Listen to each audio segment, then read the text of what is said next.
What is it like to be treated as a puppet to be controlled by your own family? The female lead was originally a precious daughter, pampered and doted on by her family. But after listening to the instigation of a mistress, she personally pushed herself into a dead end and even foolishly provoked a future god of slaughter. Granted a chance at rebirth by heaven, she resolves to use every bit of her cunning to change her fate and never repeat the mistakes of her past life. Please enjoy this wonderful story. During the Qingming season, spring rain lingered over Brocade City. Inside the Nan residence, a young girl stood dazedly before a mirror. Looking into the bronze mirror, she saw that the girl reflected within was only 12 years old, delicate and jade-like a child from a New Year painting. Seeing her tiny body, she could not help but burst into tears. This was what she had looked like at 12. After examining herself for a while, she sighed from the bottom of her heart. It was wonderful to be reborn before her wedding day. But why had she returned to when she was only 12? She was far too young. Remembering the memories of her previous life, she felt that this second chance at life was truly a blessing from heaven. In truth, it would have been enough if she had returned to before she married Chang Diyu.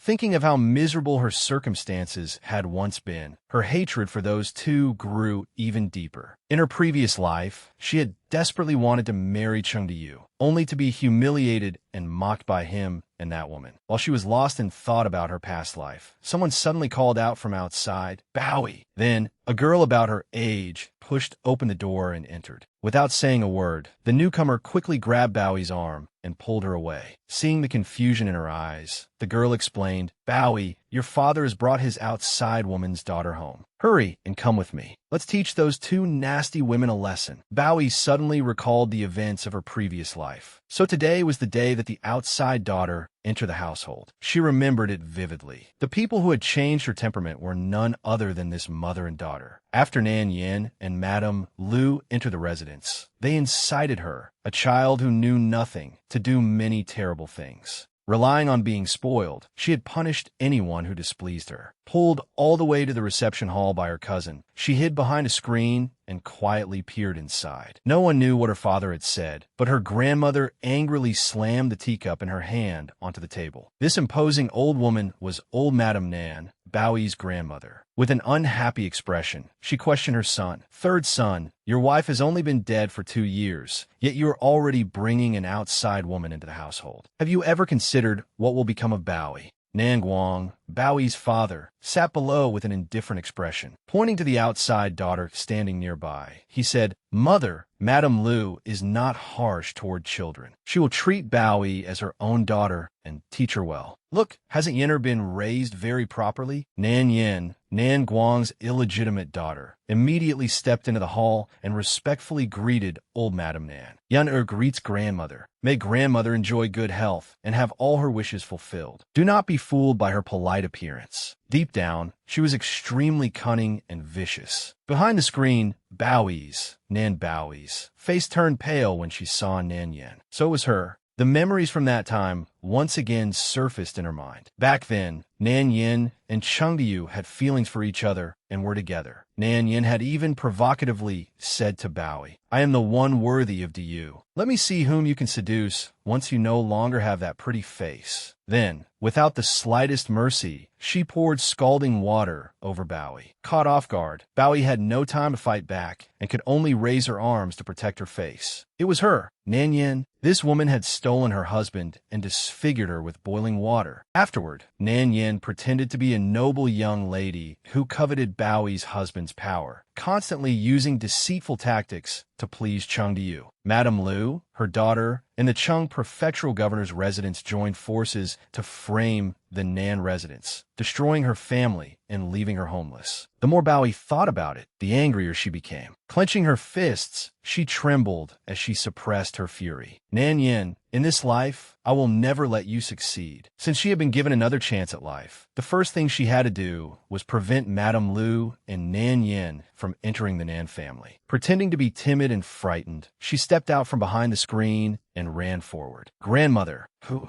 is this older sister?" Old Madam Nin pulled her into a loving embrace. My Bowie, you fell from the artificial hill and struck your head just 2 days ago. Why aren't you resting in your room? Why did you run out here? Seeing her grandmother worry over and cherish her so deeply, Bowie's eyes reddened. Grandmother, my head is fine. I've already recovered. She then turned to Nan Yin and innocently asked, is this pretty older sister an opera singer father brought into the residence to perform for grandmother? Nan Yan's expression changed at once. Opera performers held a very low status. Was this not simply a roundabout way of insulting her? The scheming girl bit her lip, a deep resentment and unwillingness rising in her heart. Nan Guang stepped forward to speak for his illegitimate daughter. Bowie, she is Madame Lu's daughter, and she is your older sister. Bowie widened her beautiful eyes in shock, staring at her father as tears welled up. She took several frail steps backward, then suddenly burst into tears. Grandmother, father doesn't want me anymore. Sobi. Nan Guang felt somewhat guilty, but still tried to coax her so that his concubine could enter the household. Bowie, Yinner is your biological older sister. If father brings her into the residence, there will be one more person to care for you.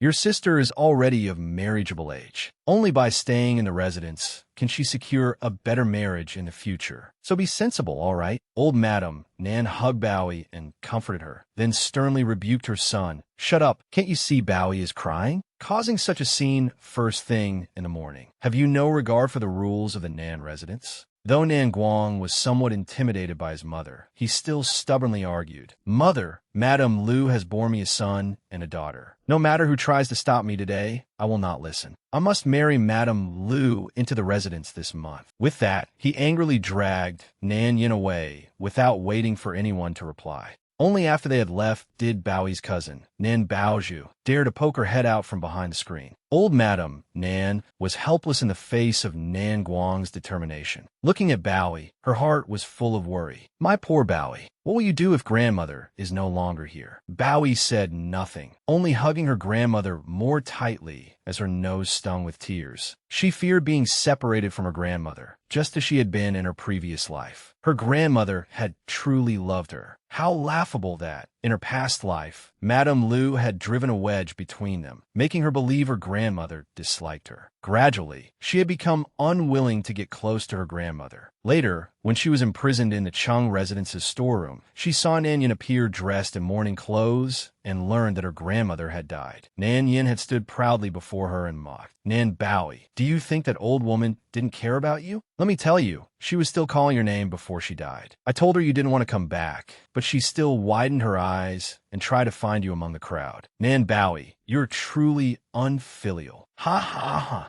Only after Bowie had begged repeatedly did Nan Yin allow her to see her grandmother. Seeing her lying in the coffin, Bowie had cried until her voice was hoarse. Grandmother, Bowie is here. Please speak to me. No matter how she cried out, her grandmother lay motionless and gave no response. Recalling this, Bowie could not help sobbing in grief. Grandmother, Sobi. She clung tightly to her and swore, Grandmother, in this life, Bowie will stay by your side forever. I will never leave you again. Deeply moved, old Madam Nin pulled her precious granddaughter into her arms, tears in her eyes. I can't bear to part with my good granddaughter either, but sooner or later, you will marry someone else. As they left Pine and Crane Courtyard, spring rain was still falling outside. A maid held an umbrella over Nan Bowie. Seeing a familiar figure appear ahead, the maid pointed and said, Miss, second young master has come to fly kites with us. The young man in black holding a kite in his hand was Xiao Yi, the adopted son of the Nan family's eldest branch. He approached, gazing at her fondly. Looking at the young man before her, Nan Bowie felt a trace of nostalgia. Xiao Yi's background was unknown, and everyone in the Nan residence disliked him. When she was little, she had loved bullying him and had even pinned all her misdeeds on him, causing Xiao Yi to be punished by her grandmother. Suddenly, Nan Bowie felt somewhat intimidated by him and took several steps back. In her past life, she had never imagined that Xiao Yi would become a man above all others, governing the imperial court. The world called him the imperial tutor, but he was also a bloodthirsty killer. Anyone who heard Xiao Yi's name would tremble in fear. Seeing that he had several more kites in his hands, she asked suspiciously, "Why are you holding so many kites, second brother?" The maid hurriedly reminded her in a low voice, "Miss, have you forgotten? 2 days ago, second young master did not help you retrieve your kite, which caused you to fall from the artificial hill and hit your head. When old madam learned of it, she punished him by making him personally craft 10 kites to compensate you." Hearing this, cold sweat poured down Bowie's body. She sighed inwardly. What a sin. The future powerful minister had actually lowered himself to make kites for her personally.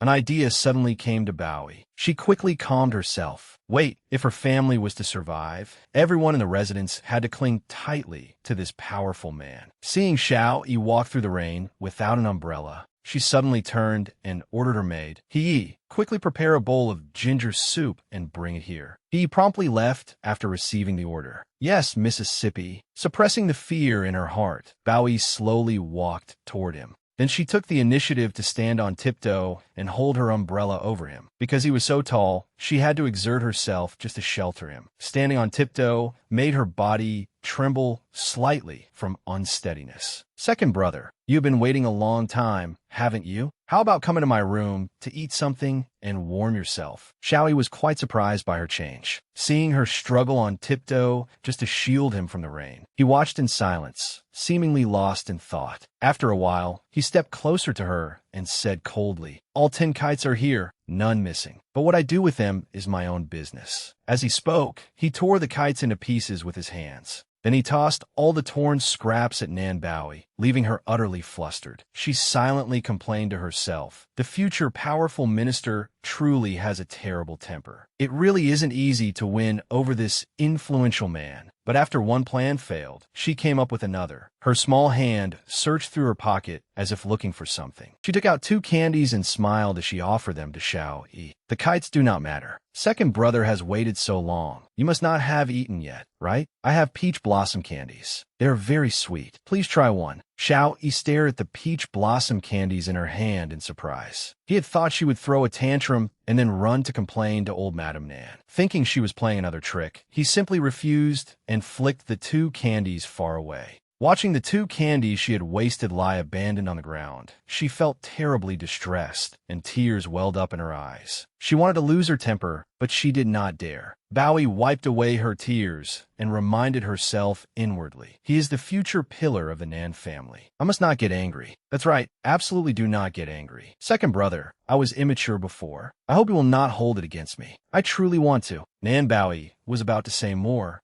when she suddenly felt dizzy and fell face first onto the ground. Just then, the maid arrived with the ginger soup. Seeing her lying on the ground, she anxiously called out, "Miss, what is wrong?" He rushed forward to help Nan Bowie up, her face full of anger as she loudly confronted Xiao Yi. "Second young master, what are you doing? I will report this to old madam later. She must make you pay for this." Nan Bowie was then taken back to her room to rest. In her dreams, she suffered nightmare after nightmare. In that past life, Xiao Yi had been drenched in murderous intent, his hands seeming ready to choke her to death. "You humiliated me countless times, yet you still want me to protect your Nan residence." Besieged by nightmares, sweat covered her face. Thinking of that terrifying scene, Nan Bowie suddenly sat upright and screamed before waking from her nightmare. Realizing it was only a dream, she breathed a sigh of relief. Seeing Yi nearby, she asked, "Yi, did second brother drink the ginger soup?" At the mention of Xiao Yi, he immediately became furious. "Oomph. Second young master made you catch a chill, and he still wants ginger soup?" Old madam had him whipped 10 times. Even I was frightened just watching. Hearing that number, Nan Bowie's eyes widened as she exclaimed, "What? 10? 10 lashes?" She clutched her head and wailed repeatedly, thinking, it's over. I haven't even managed to win him over, and now I've added another offense on top of the first." In her distress, Nan Bowie came up with another idea. "Oh, that's right." She swiftly jumped out of bed and ran to a nearby chest, searching for something. He stared in confusion. Very quickly, Bowie found a jar of medicinal ointment. This was bought from the divine physician. It will definitely be effective for his wounds. No sooner said than done. Bowie put on an outer robe and ran outside. Seeing her rush about so anxiously, he asked, "Miss, where are you going?" Nan Bowie answered with a smile, "Of course, I'm going to visit second brother." Xiao Yi's quarters were in a rather remote and desolate corner of the Nan residence. Because she had run too fast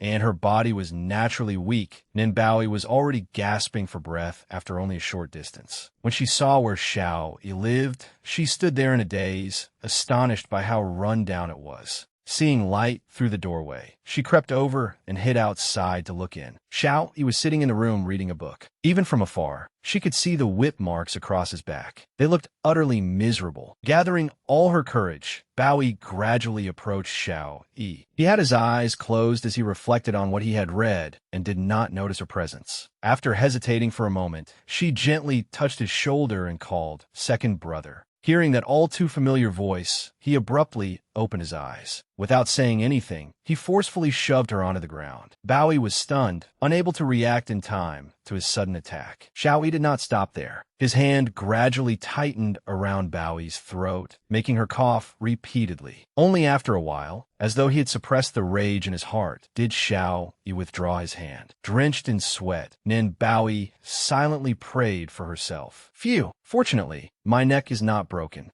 She struggled to prop herself up. Xiao Yi looked at her without any warmth and asked coldly, "What are you here for?" Trembling all over and crying profusely, Bowie took out the jar of ointment and stammered, "As scar-removing ointment. It can remove scars. It is very, very expensive." Xiao Yi immediately became wary. He slowly recalled how overbearing she had been before. This little girl had always been cruel by nature, humiliating him in every possible way. His face darkened, becoming icy cold. "You have suddenly changed your ways today. Are you trying to find another way to humiliate me?" Seeing the suspicion in his eyes, Nan Bowie declared earnestly, "I have always liked second brother very much." Every time she moved, the little bell hanging from her waist rang continuously. The sound irritated Xiao Yi more and more. Seeing that it showed no sign of stopping, he walked over without a word and ripped the bell from her waist. Thinking he was about to attack her, Nan Bowie recoiled in fear. Xiao Yi acted domineeringly, decisively crushing the bell out of shape in his hand before casually throwing it away.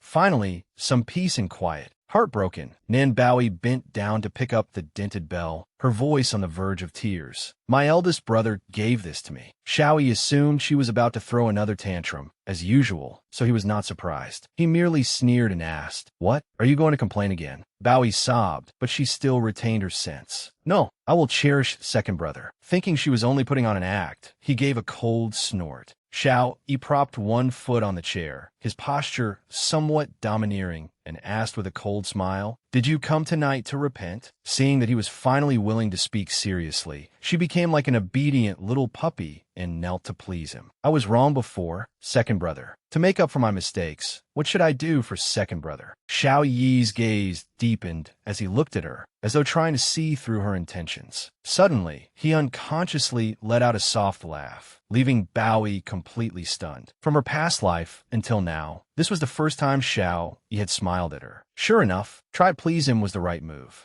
Wanting to test her, Xiao Yi pointed at the nearby brazier and suggested, "Then go take the chestnuts from the charcoal fire for your second brother." Seeing the brazier burning bright red, Nan Bowie hesitated. She nervously clasped her hands together. There were not even any tongs. Surely Lord Imperial Tutor did not expect her to pick them up with her bare hands? Was he really that cruel? She walked up to him and cautiously asked for confirmation. "As long as I pick up the chestnuts, second brother will be happy?" Xiao Yi half closed his eyes and answered blandly, "You will know if you try." Then Bowie stared at him with her large round eyes. She was afraid, but she could not let go of such a powerful patron. She walked toward the blazing brazier. The heat radiating from the coals made her crouch down and shiver. Nan Baoyi pressed her lips tightly together to keep herself from crying. Her eyes were filled with determination as she silently made up her mind. Fine, she would pick them up. To cling to a powerful patron, losing an arm would be worth it. Having made up her mind, she gritted her teeth and reached her tiny hand into the brazier, slowly taking out the chestnuts. The searing heat made her cry out in pain. Hearing her scream, Xiao Yi hurriedly opened his eyes. He could not hide his surprise at the sight before him.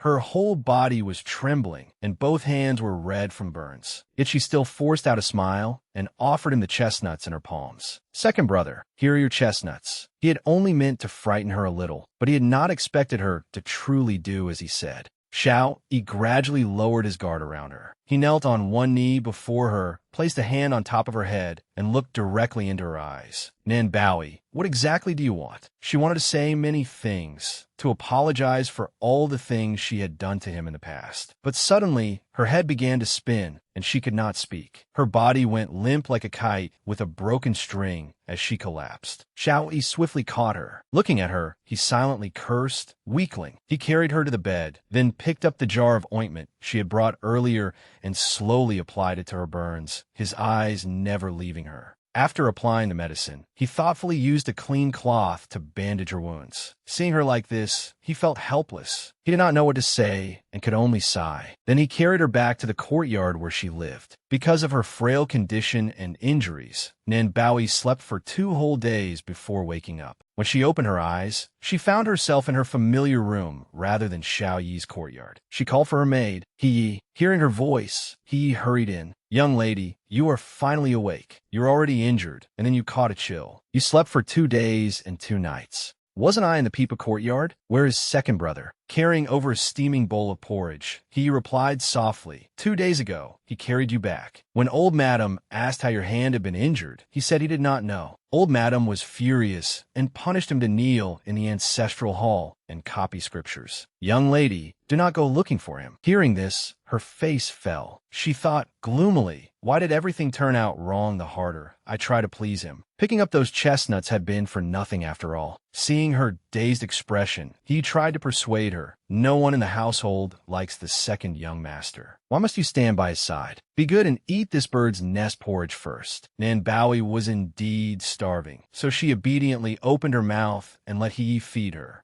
As she ate, she said, Silly girl, you would not understand. After eating, washing up, and changing clothes, she went to pay respects to old Madam Nan. The moment old Madam saw her, she immediately sent someone to summon Xiao Yi. Jiao Jiao, tell grandmother the truth. Was it second brother who injured your hand like this? If he dared bully you, I will have him punished. Startled by her grandmother's imposing tone, Nan Baoyi feared the situation would worsen, so she quickly explained, No, grandmother, I was fooling around on my own. I smelled chestnuts in second brother's room, so I opened his brazier and accidentally injured myself. Xiao Yi, standing nearby, felt as if he had misheard. Was the sun rising in the west today? Nan Baoyi was actually taking the blame herself. Seeing that her grandmother still seemed unconvinced, she hurriedly added, Second brother treats me very well. Grandmother, he even carried me back to the brocade pavilion. So please do not blame him. All right. Xiao Yi stood behind her in silence, watching her without saying a word. Old Madam's expression softened somewhat. Xiao Yi, I wrongly blamed you this time. Do you resent me for it? Xiao Yi cupped his hands respectfully. I would not dare. Since the eldest branch left, the Nan family has indeed neglected you in many ways. This misunderstanding has made me feel quite guilty. After some thought, old Madam Nan turned to her trusted attendant. Nanny Gay, go to the storeroom later and select several bolts of cloth, along with a set of the 4 treasures of the study. Nanny Gue promptly accepted the order. Yes, old madam. Nan Baoyi tugged at old Madam Nan's sleeve and added, Grandmother, I noticed that second brother's courtyard does not have a single servant or maid. Understanding her meaning, old Madam fondly stroked her head. Very well. Choose 2 pretty maids and send them over. Overjoyed, she turned toward Xiao Yi as if to say, Lord Imperial Tutor, hurry up and thank me. Yet his expression was somewhat displeased, and he softly scolded, Mind your own business. Startled by his cold attitude, she assumed he was dissatisfied. Thus, she went to old Madame Nan again and proposed, "Grandmother, second brother's courtyard is very old. Could it be renovated?" Seeing how suddenly concerned she was for Xiao Yi, old Madame Nan found it strange. "Jiao Jiao, what is wrong with you today?" Afraid that others would become suspicious, Nin Baoyi put on an act. With tears streaming down her face, she said pitifully, "My parents do not love me, and second brother does not have parents to love him either. Even when he attends the academy, no one cares about him." Nanny Gue also chimed in to support her. "This servant thinks the fifth young lady and the second young master are truly fated." Nan Baoyi nodded repeatedly in satisfaction. Old Madame Nan looked at the two of them and pondered quietly. "Our Nan family has been merchants for generations, yet no one has ever earned official distinction. If Xiao Yi can obtain an official position in the future, that would be wonderful. As Jiao Jiao's elder brother, he could help her in many matters, and she would not be bullied by outsiders." At that moment, there was a knock at the door. A maid entered carrying a wooden box. "Old Madam, Madame Lu has sent someone to deliver something. She says she made it herself for you and the fifth young lady." The moment Nin Baoyi saw that it had been sent by Madame Lu, she felt displeased but did not know what to say. Old Madame Nan, however, slammed her hand against the table in fury. "She is merely an outside woman who has not even entered the household, yet she has come here to curry favor? Tell her not to throw just anything into the Nan residence and dirty my home." Leaving her grandmother's quarters, Baoyi was deep in thought as she walked with her chin propped in her hand. How could she stop Lu Xiaoming from entering the household? Remembering the powerful official walking behind her, she turned with a smile and asked for his advice. "Second brother, you are so clever. Can you help me think of a way?" Xiaoyi did not reply and merely walked past her. Seeing that he ignored her, she let out a disappointed sigh.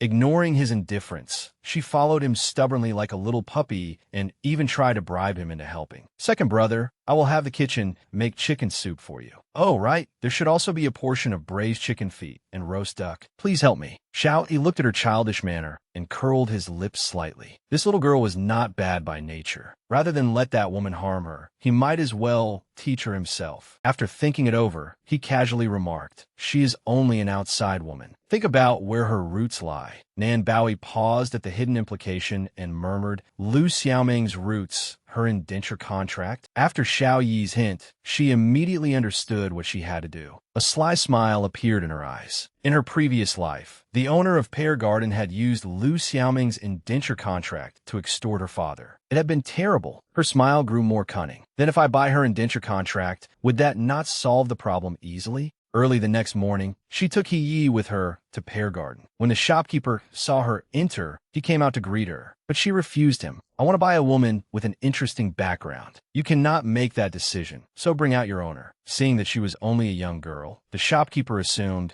she was joking and tactfully said, "Our owner is very busy and likely has no time to play with you, young lady. Even if you wanted to buy the entire Pear Garden, I could make that decision." Hearing that, she stopped. With a purse in hand, she glanced at the shopkeeper and bluntly declared, "I want to buy the woman named Lu Xiaoming." Then she took out a large gold ingot and tossed it toward him. Holding the gold, the shopkeeper asked warily, "Young lady, how do you know Lu Xiaoming?" Nan Baoyi smugly replied, "Enough. Take me to see your owner." Inside an upstairs room, a woman reclined languidly on a couch. She was the owner of Pear Garden. Her eyes continuously assessed Nan Baoyi. "You are the fifth young lady of the Nan family? I cannot sell Lu Xiaoming to you while she is still at Spring Jade Tower. Your father does have some skill, I suppose." Nan Baoyi could not be bothered to argue and said bluntly, "Madam Han, name your price." Madam Han sat up and named an exorbitant price with a smile. "Seeing how clever the fifth young lady is, I will ask for 50,000 taels of silver." At the price, Nan Baoyi nearly fainted. She stammered, 50,000 taels? 50,000 taels in exchange for your future peace is a very worthwhile bargain. Otherwise, once Madame Lu becomes the Nan family's third madam." Madam Han stopped there. Certain Nan Baoyi would understand what she meant. Seeing that she was still thinking, Madam Han continued, "If I use Lu's indenture contract to demand money from your father again, it will take far more than that." Her words made Nan Baoyi understand something at once, and her large eyes lowered thoughtfully. Nan Baoyi smiled without smiling as she voiced her thoughts. So Spring Jade Tower claims to make a living through entertainment, but in truth, it raises pretty young girls to become other men's concubines. Then it uses their indenture contracts to force their masters' families to buy them back at an exorbitant price. Am I right, Madam Han? Her next words carried a veiled threat. If the authorities were to learn of this, do you think Spring Jade Tower could continue operating as it does now? Madam Han had not expected a mere 12-year-old girl to uncover this secret. She could only cover her smile with a fan and laugh.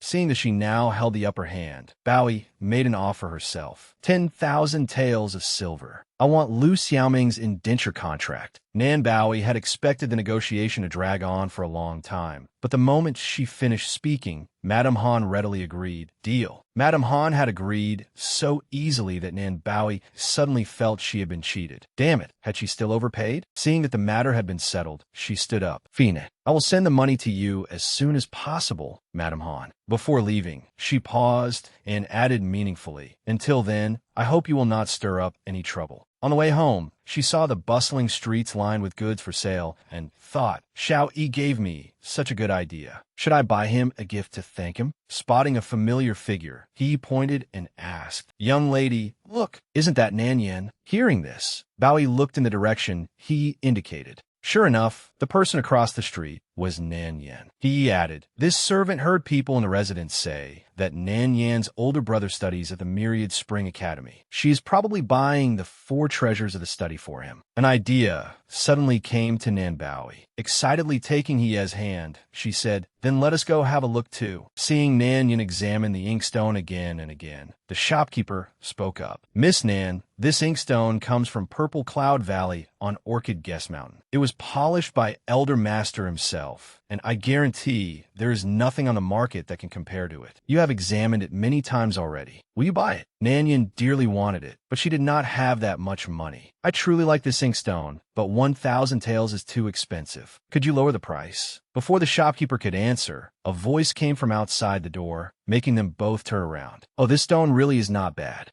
Nan Bowie walked in, looking fresh and lovely yet confident and composed. Looking at Nan Yan, she sweetly said, What a coincidence. Nan Yan's expression stiffened, though she concealed it as she replied, It is indeed a coincidence. I did not expect to meet you here, little sister. Are you here to buy something too? Yes, that is right. Second brother helped me with something important, so I came to choose a gift for him. As she spoke, she reached into her sleeve. Nan Bowie generously took out a 1,000 tael banknote and handed it to the shopkeeper. Wrap this inkstone for me. Seeing the money, the shopkeeper cheerfully packed the inkstone and handed it to her. Certainly, everyone in Embroidered Painting City knows that Treasure Source Studio never bargains. Here is your item, young lady. Holding the inkstone, Nan Bowie looked at Nan Yan with delight and repeatedly said, Wonderful, wonderful. The shopkeeper glanced at Nan Yan and sneered. A legitimate daughter truly is different from an outside woman's daughter. Just look at how generously she spends. Humiliated, Nan Yan's face darkened with rage. She felt that she had lost all face today, and her hands trembled with anger.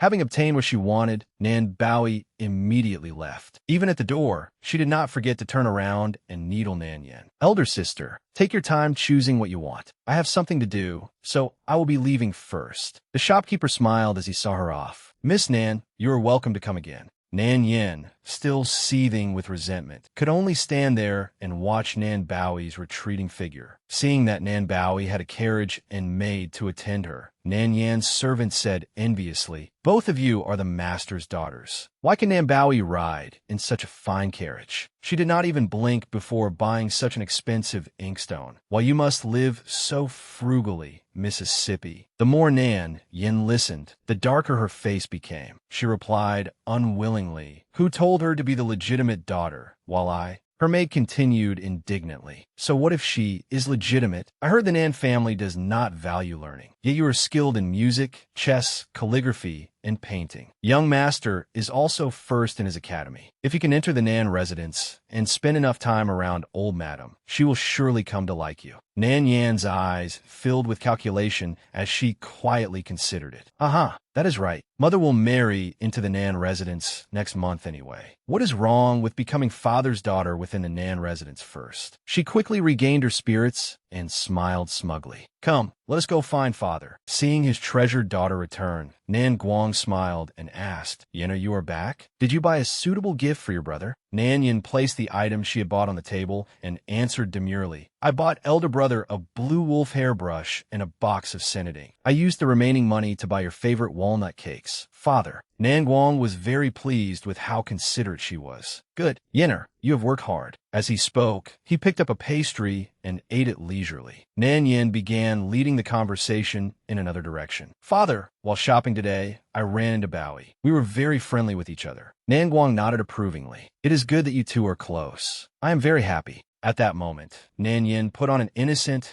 regretful expression and said, It is just that Bowie spent 1,000 taels of silver today without even blinking. I feel that was somewhat wasteful. Mother is not yet married father, and her status is not yet settled, so it would not be appropriate for her to discipline Bowie. Her words immediately succeeded in enraging Nan Guang. He crushed the pastry in his hand and shouted, What a spendthrift! At that moment, he no longer had the slightest father-daughter affection for Nan Bowie. Clenching his hand into a fist, he said bitterly, As her father, I only dare spend a little over 100 taels of silver a month, while 1,000 taels is equal to 1,000 taels of snow silver. Jiao Jiao has been spoiled rotten by her grandmother. For so many years, no one has been there to scold her, guide her, or restrain her, which is why she has become so extravagant. He immediately made a decision. Yinner, go pack your things and move into the residence. Help father discipline Xiao Qiao. Seeing that her scheme had succeeded, Nan Yin was overjoyed, though she still pretended to hesitate. Father, would that really be appropriate? Grandmother dislikes me. She certainly will not agree to prepare a place for me. Blinded by anger and unable to distinguish right from wrong, Nan Guang immediately dismissed Nan Yan's concerns. Just move in a brocade pavilion and live with Xiao Qiao. It will be convenient for you to discipline her as well. That girl is mischievous, and everyone in the residence spoils her. From now on, I'll have to rely on an elder sister like you to teach her properly. Nan Yin smiled smugly. Rest assured, father, I will definitely discipline her well. Her expression turned somewhat sinister. She thought that as long as she could enter the Nan residence, she could pretend to be obedient in front of that old woman. Meanwhile, Nan Bowie was sitting on her bed, checking how many valuables she had left. She had spent 1,000 taels on the inkstone earlier and still had 1,500 taels of New Year money remaining. Thinking of the price Madame Han had demanded, she sighed. Lu Xiaoming cost 10,000 taels. That is truly expensive. Dee came over carrying a box. Seeing her mistress so worried, she suggested, Young lady, even the gold anklets master gave you would only sell for 500 taels. Why don't we sell some more jewelry? Nan Bowie looked at the 3 jewelry boxes below and could not bear to sell them. My eldest brother brought this set of shark tear pearls back from his business trip by sea. I absolutely cannot sell it. These 6 jewel hairpins were gifts from my 2 aunts when I turned 10, so I cannot sell those either. And these ruby bracelets were worn by grandmother when she married into the family. I definitely cannot sell them. Just as she was fretting, she abruptly turned her attention to someone else. In her previous life, the powerful minister had been unimaginably wealthy. As cunning as he was, he must have plenty of money. A sly look appeared on Nan Bowie's face as she came up with a new idea. She grinned in satisfaction, hugged the gift box, and happily ran to Xiao Yi's quarters, calling out, Second brother, I've come to warm you up. Inside, Xiao Yi was leisurely reading a book. Nan Bowie looked at Xiao Yi with money practically shining in her eyes. In a coaxing voice, she said, Second brother, I bought you a gift from Treasure Source Studio on Hamlin Street. Take a look and see if you like it. At a glance, Xiao Yi recognized it as a fine inkstone worth 1,000 taels of silver. Yet he was utterly puzzled, wondering what this little girl was plotting now. Nan Bowie spread a sheet of white paper across the table and said eagerly, The sky is blue, the clouds are white, and the sun is shining. Why doesn't second brother write a poem? As she ground the ink, she continued, If I can have your handwriting, I'll frame it and hang it above my bed to admire every day. Seeing that he was indifferent to both her gift and her request, she was a little disappointed. To get his attention, she cleverly snatched away the book he was reading and pleaded in a childish voice, Please, second brother, give me a sample of your handwriting. Putting on an obedient expression, she naturally handed him a brush. Second brother, please. Seeing her smile, Xiao Yi sighed helplessly. He could only take the brush and quickly write on the blank sheet of paper. His expression was especially serious as he wrote. In less than 5 minutes, Xiao Yi had finished writing and set down his brush. Nan Baoyi swiftly picked up the paper to look at it, praising him without pause. As expected of second brother, what a wonderful poem, truly wonderful. Second brother, is this inkstone easy to use? He answered indifferently with just 2 words. It's passable. She followed him to the wash basin and did not forget to add, I bought this inkstone especially for you. It cost me a full 1,000 taels. Blinking mischievously, she said half-jokingly, as the old saying goes, one should return a gift in kind. Second brother, if you want to repay me, 10,000 taels will do. Xiao Yi was left speechless. He silently cursed her. This little girl was trying to pin the expense on him again. As he dried his hands, he refused the inkstone. I don't need it anymore. Nan Baoyi would not admit defeat. She immediately found an excuse not to take it back. But you have already used it. Fine then. I'll give you a discount, 6,000 taels. What do you think? Xiao Yi promptly pretended to be deaf and mute.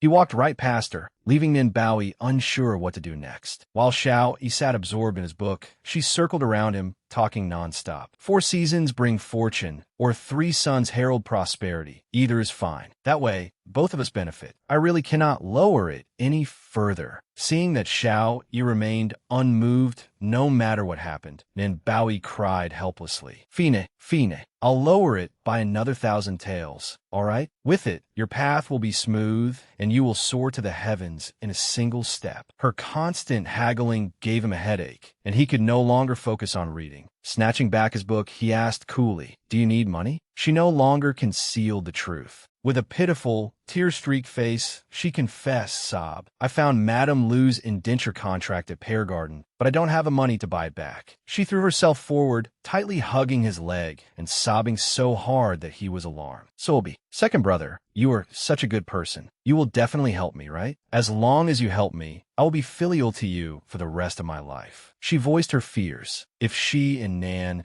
Yin enter the Nan residence, they will surely take everything away from me. Seeing how pitiful she looked, he could only sigh and compromise helplessly. Cold on the outside but soft-hearted within, he lightly tapped her head with his book. Go back. Madame Lu's indenture contract will soon be delivered into your hands. With the matter settled, she was delighted. She ran off while singing, thinking that the money problem that had given her a headache all day had been resolved so easily. The future powerful minister really was impressive. But just as she reached the entrance to Xiao Yi's courtyard, she encountered 2 beautiful maids sent by grandmother. Greetings, 5th young lady. Looking at the 2 women, Nan Baoyi fell into thought. Xiao Yi was the adopted son whom the Nan residents did not value. It would not do if these women looked down on him. She asked solemnly, You were sent by Nanny Gui to care for second brother, correct? What are your names, and what are you skilled at? The woman on the right immediately answered, This servant is Ziwei. I am skilled at cooking. I can make delicacies from all across the land. The woman on the left introduced herself as well. This servant is Huan Changxin. I am skilled at killing P.O. Realizing she had misspoken, she hurriedly corrected herself.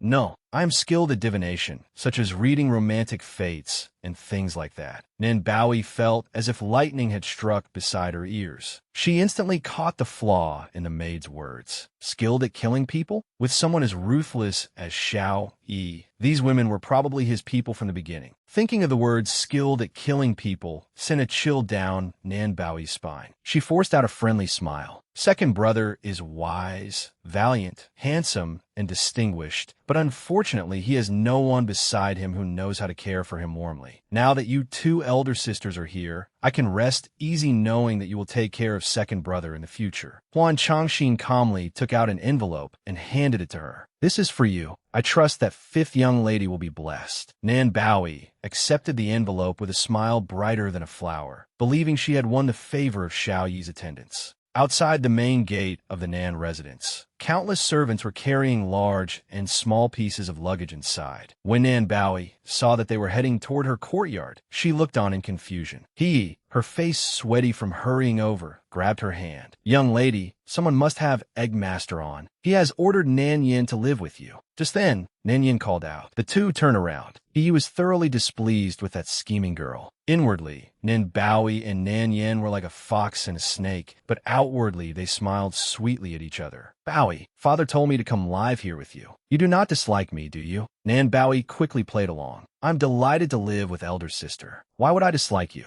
She waved the envelope in her hand and found an excuse to leave. I still have something to do, so I'll be going first. The maids on both sides disliked one another and glared at each other. Nin Baoi ignored them. She was in such a good mood that she hummed a tune as she walked away. After Nan Baoi had gone, Nan Yan's maid asked in confusion. Master made the decision himself to have young lady live with her. Why is Nan Baoi not angry at all? Nan Yin dropped her previously sweet expression, replacing it with one full of calculation. Father has made the decision, so Nan Baoi can do nothing about it. She can only pretend not to mind, but she will not be able to keep pretending for long. Once my mother enters the residence, she will suffer even more. Laughing to herself, Nan Yin watched as Nan Baoi returned to her room and eagerly opened the envelope to see what was inside. He was still furious with Nan Yin. Young lady, that Nan Yan's face is practically pointed at the sky. Why are you not reacting at all? Shall I go tell old madam and have her driven out? No need. She will not be here for long. When Nan Baoi read the words in the letter, her eyes nearly popped out of her head. What is this? The letter read as follows. Wait, Xiaoyi counts as family too, doesn't he? Just as she was wondering whom to write to, she saw her cousin running into the courtyard. Her cousin held a four-colored shuttlecock and eagerly invited her. Baoi, come play shuttlecock with me. Nan Yin appeared from nowhere, wearing a smiling face and speaking in an extremely affected tone. Fourth elder sister. At the sound of her voice, Nan Baoi's cousin shuddered in disgust. Why are you here? And I am not your fourth elder sister, so do not call me that. Nan Yin put on an aggrieved expression. Fourth elder sister. Nan Baoi took her cousin's arm and conveniently threw the trouble at Nan Yin. Cousin, let's go play in the garden. All right, let's go. Just as the two were about to leave, Nan Yin suddenly held out a hand to stop them. Baoi, father had me stay here to discipline you. It is already so late, yet you're neither studying nor doing embroidery. If you disobey me and insist on playing, I will tell father. Baozhu angrily stepped forward to defend Nan Baoi. Nan Yin, who do you think you are? Even grandmother does not acknowledge your status. What gives you the right to discipline my cousin?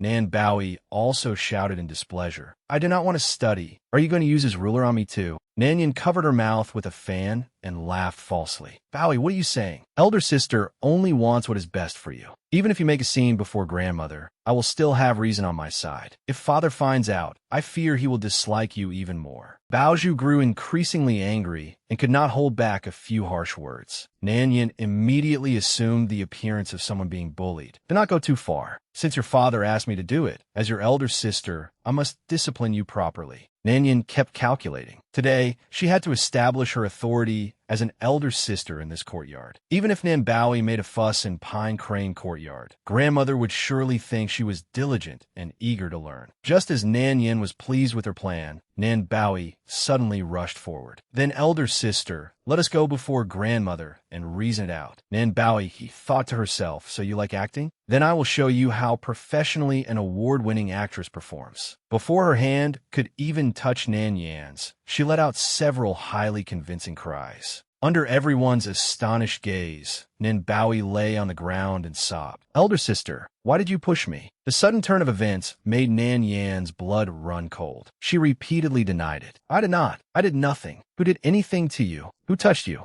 Baozhu, standing behind them, could not help giving her cousin a thumbs up. Amazing. Baoi, you did wonderfully. Now watch me perform. Baozhu quickly rushed to Nan Baoi, crying and shouting, my poor cousin. Seeing that someone was acting alongside her, Nan Baoi cooperated and cried even louder. Sobi, Sobi. Nan Yin realized she had encountered formidable opponents and tensed all over. The two girls hugged one another and wept, adding complaints as they did so. The stepmother has not even entered the residence yet, and she is already bullying you. How will you live in the future? Nan Baoi looked utterly heartbroken as she tightly hugged her cousin and wailed, Sa Baozhu, I am so miserable. The commotion immediately attracted countless servants. What happened? How did this happen? Was young lady bullied? Heavens! How dare someone bully our young lady? Seeing the situation turning serious, Nan Yin turned and signaled to her maid. Hurry and fetch father. Inside the ancestral hall, Baoju pointed at Nan Yin and accused her. Grandmother, I saw Nan Yin push Xiao Qiao to the ground with my own eyes. At the mention of herself, Nan Baoi gave a few sobs in cooperation. Old Madam Nan lovingly stroked her precious granddaughter's head to comfort her. Nan Yin wore an understanding expression and said calmly, Grandmother, I merely urged my younger sister to study and not be so addicted to playing. I never push her down. Please investigate this thoroughly. Baoju and Nan Baoi exchanged a glance, sharing a knowing smile. Nan Baoi quickly threw herself into her grandmother's arms and sobbed. Sobi, granjmotir. Seeing her cry like that, old Madam Nan's heart ached terribly. There, Qiao Qiao. Be good. Do not cry. Nan Baoi looked provocatively toward Nan Yin. What goes around comes around. You should experience what it feels like to be falsely accused. Seeing old Madam Nan's face darken, Nan Yin tensed up and tried to explain further. Grandmother, old Madam Nan impatiently waved her off. Enough. On your first day in the residence, you have already thrown the entire household into chaos. How detestable. Nanny Gouet, have some older servant women throw her out. From now on, she is not permitted to set foot in the Nan residence again. Seeing her plan succeed, Nan Baoi made a face at Nan Yin. Nan Yin felt her whole body go limp. She could not believe this was happening to her. It was only her first day in the residence. If outsiders saw her being driven out of the Nan residence, she would lose all face. The more she thought about it, the darker her face became. Two maids quickly came forward to carry her away. Come on, let's go. Nan Yin struggled desperately. No, don't. Just as she thought she was doomed, Nan Guang's shout rang out. Stop! Nan Guang came forward to protect her, his expression extremely grim. He said through clenched teeth, I would like to see who dares to. Nan Guang reached out to help Nan Yin up. Mother, do not listen only to Qiao Qiao's side. Yinner is gentle and kind-hearted. She would never do something like hurting her younger sister. Seeing her son constantly defend that illegitimate daughter, old Madam Nin angrily slapped the table. Baoju saw it with her own eyes. Are you saying she is lying too? Fearing that things were not heated enough, Nin Baoi directly added fuel to the fire. Sniffling, she said, Grandmother, father, please do not blame elder sister. Perhaps she did it unintentionally. Nan Guang was determined to protect Nan Yin to the end. He pointed at Nan Baoi and declared forcefully, even if Yinner truly pushed you, it was only children playing around. But you are still so young, yet you have already caused a great disaster. Nan Baoi did not understand what he meant. Wiping her tears, she asked, what did I do wrong? You still dare ask what you did wrong? I heard that you went outside today and squandered a whole 1,000 taels on flowers and trifles. Is that true? That was 1,000 taels. Everyone had thought Nan Baoi had done something terribly wrong. It turned out that it was merely because she had spent 1,000 taels, leaving everyone speechless. Old Madam Nan suppressed her anger as she gripped her teacup. She staunchly defended Nan Baoi. You truly are blind. The Nan family is, after all, a wealthy and distinguished household. Is 1,000 taels of silver enough for you to accuse Qiao Qiao of a monstrous crime? With that, she showed him no restraint and hurled the teacup straight at her son's head. Nan Yin cried out in fright and hid behind Nan Guang. Nan Baoju added more fuel to the flames, covering her mouth with a somewhat mocking smile. Exactly, third uncle. Is 1,000 taels really that much? As she spoke, she pulled out a thick stack of banknotes and waved them in front of him, making him so angry he nearly coughed up blood. Countless questions filled his mind. Why could his niece produce 2,200 taels of silver so easily? Why could his daughter casually spend 1,000 taels? Why was his family so wealthy, while he himself only received 120 taels in monthly spending money? It was terribly unfair. Seeing that the situation was unfavorable, Nan Yan's expression darkened. This would not do. She began reciting moral lessons to sway everyone. Grandmother, the books say that one should eat lightly and sparingly. 3 simple meals each day can still be fragrant and sweet. New clothes keep out the cold, and old clothes do as well. The books also say that cultivating one's character through tranquility and practicing thrift are virtues. After saying that, Nan Yin felt rather pleased with herself. She thought old people liked simplicity and frugality, so her words would surely please the old lady. Nan Guang was immediately led by the nose. He eagerly agreed, Yinner is right. Mother, you spoil Bowie all day long. If she grows up selfish and ill-tempered, that would be terrible. Who knows what that girl spent those 1,000 taels on? She does not even know to take them out and show filial respect to me. As he spoke, he held out his hand. Nan Bowie was no pushover. She put on an aggrieved expression and said softly, Grandmother, that was New Year money I'd saved for a very long time. I saw how hard my 2 older brothers studied, and when I passed through the street, I saw a very fine inkstone. So I bought it from Treasure Source Studio as a gift for them. Seeing how sensible she was, Grandmother adored her all the more. What a good child you are. Old Madam Nan cast a sharp glance at Nan Guang and snorted. Who says Bowie is selfish and ill-tempered? A person who always thinks of her family is the one with a kind heart. Nan Guang did not see it that way. He stayed up all night fuming, thinking that the wretched girl would rather favor outsiders. Such an expensive inkstone given to that lowly adopted son was truly a waste. Just as he finished scolding her, a maid entered and reported, Old Madam, the 2 young masters have come to pay their respects. Xiao Yi entered with 2 maids, looking imposing and dignified. Xiao Yi pays his respects to Old Madam. Xiao Yi said, I heard Bowie gave you an inkstone. Is it useful? Nan Guang, standing nearby, gave a cold snort. An inkstone worth 1,000 taels. How could it not be useful? Xiao Yi paused slightly upon hearing the price. 1,000 taels? Nan Guang merely turned aside and snorted again.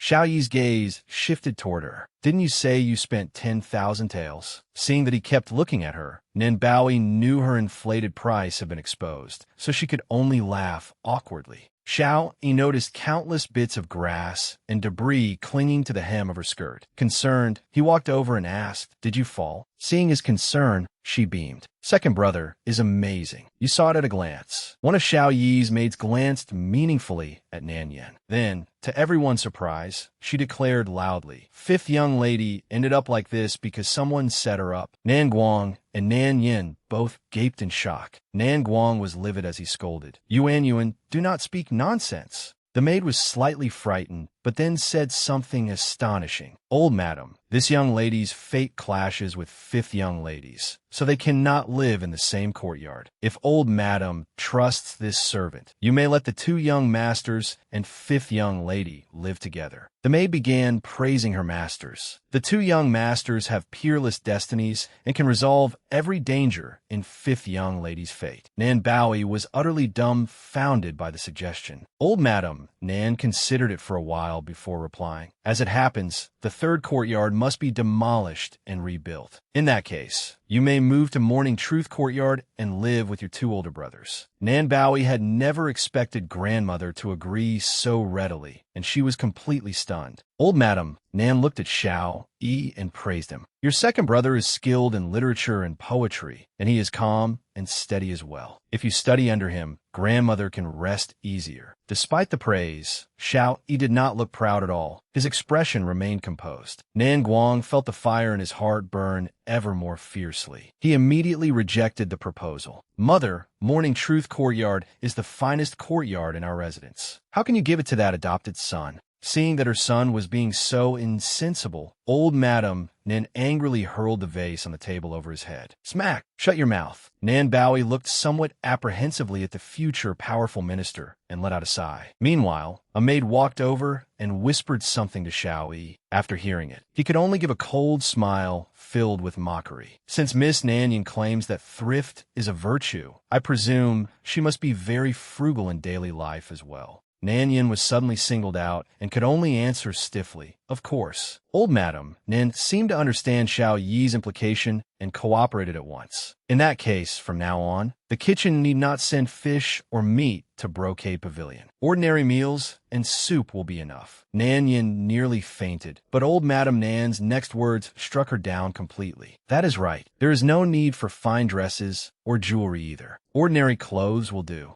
Nan Bowie and Baozhu were immensely pleased, both covering their mouths. as they giggled. This time, the scheming hypocrite had not only lost the grain, but the basket as well. Seeing the two of them laugh at her, Nan Yin trembled with rage, yet she could not refute them. She could only swallow her anger. At Pine Crane Courtyard, the maids were helping Bowie move her belongings to the new courtyard where she would live with Xiao Yi. Nan Bowie sat leisurely, eating lotus seed sweet soup as she watched the maids carry things. Nan Yan's eyes reddened with envy at the sight of so many possessions. All of these were part of Nan Bowie's mother's dowry. Unwilling to accept it, Nan Yin thought there had to be at least 100 chests. Another scheme formed in her mind, and she approached Bowie with a pitiful expression. Younger sister, have you come to see me off, elder sister? Nan Yin squeezed out a few crocodile tears, wiping them with a handkerchief as she spoke sorrowfully. Younger sister, I know you fear that I will take away your favor after entering the residence, which is why you falsely accused me of pushing you. But I promise that from now on, I will treat you as my own blood sister. So please stop targeting me, all right? Bowie laughed with delight and gave a mischievous wink. Since this scheming hypocrite had come right to her door, why would she hesitate to deal with her? She reached into the wooden box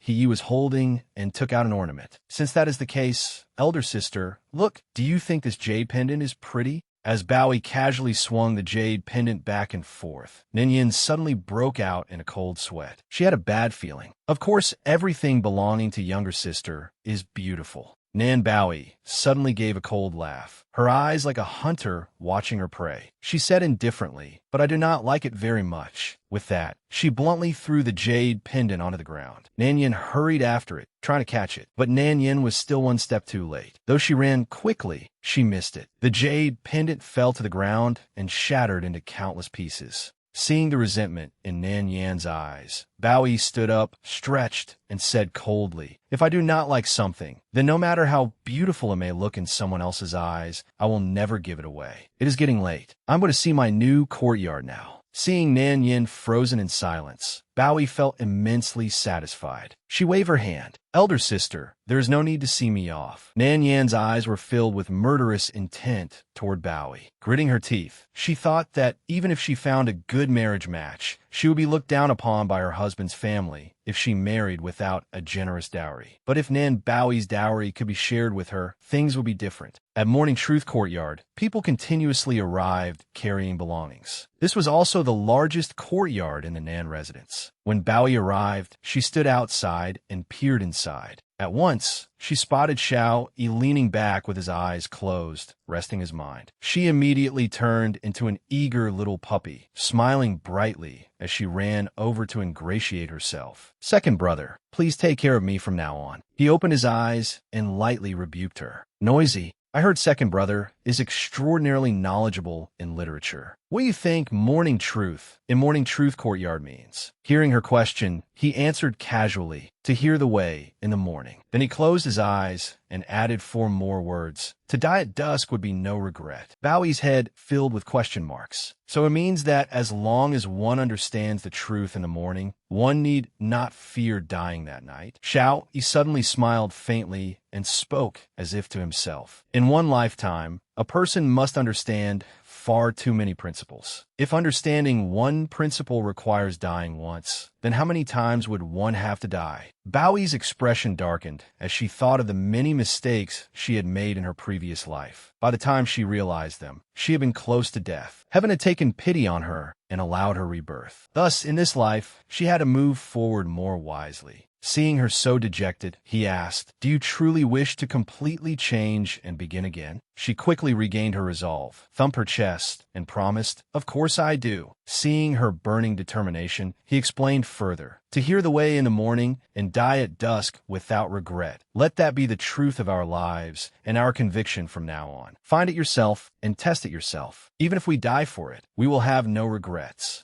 His gaze was solemn as he looked into the distance. For example, soldiers who believe in their country will not hesitate to shed blood for its survival. That is what it means to hear the way in the morning and die at dusk without regret. Seeing his dignified appearance, Bowie recalled memories from her former life. In her previous life, Xiao Yi had repeatedly gone to war for the country, but his military achievements drew the jealousy and persecution of court officials. Rumors soon spread among the people. Have you heard? The imperial tutor from the capital is a treacherous minister who controls the court. Heavens, is that true? But they never stopped to think, what treacherous minister would risk his life to defend the nation? She remembered how Xiao Yi had been cursed by countless people and forced to leave the court. Thinking of this, she clenched both hands and silently made up her mind. She knew how to repay him now. She would use the secrets of the court that she had learned in her previous life to forge a glorious path for him, bringing him both fame and fortune, the admiration of tens of thousands, and an enduring place in history. She stepped before him, smiling as brightly as the morning sun, and said admiringly, "Second brother, you will surely become a great minister beloved by all." Meanwhile, at Brocade Pavilion, Nan Yin brought pastries to complain to Nan Guang. "Father, Bowie has already left Brocade Pavilion. What is more, she took away many chests with her." Nan Guang replied while eating pastries, "Those are all part of Bowie's mother's dowry." Nan Yin said, "I heard father's principal wife came from a wealthy family, so her dowry was abundant. Younger sister is still young and may squander it under someone else's influence. I think you should pay more attention to her."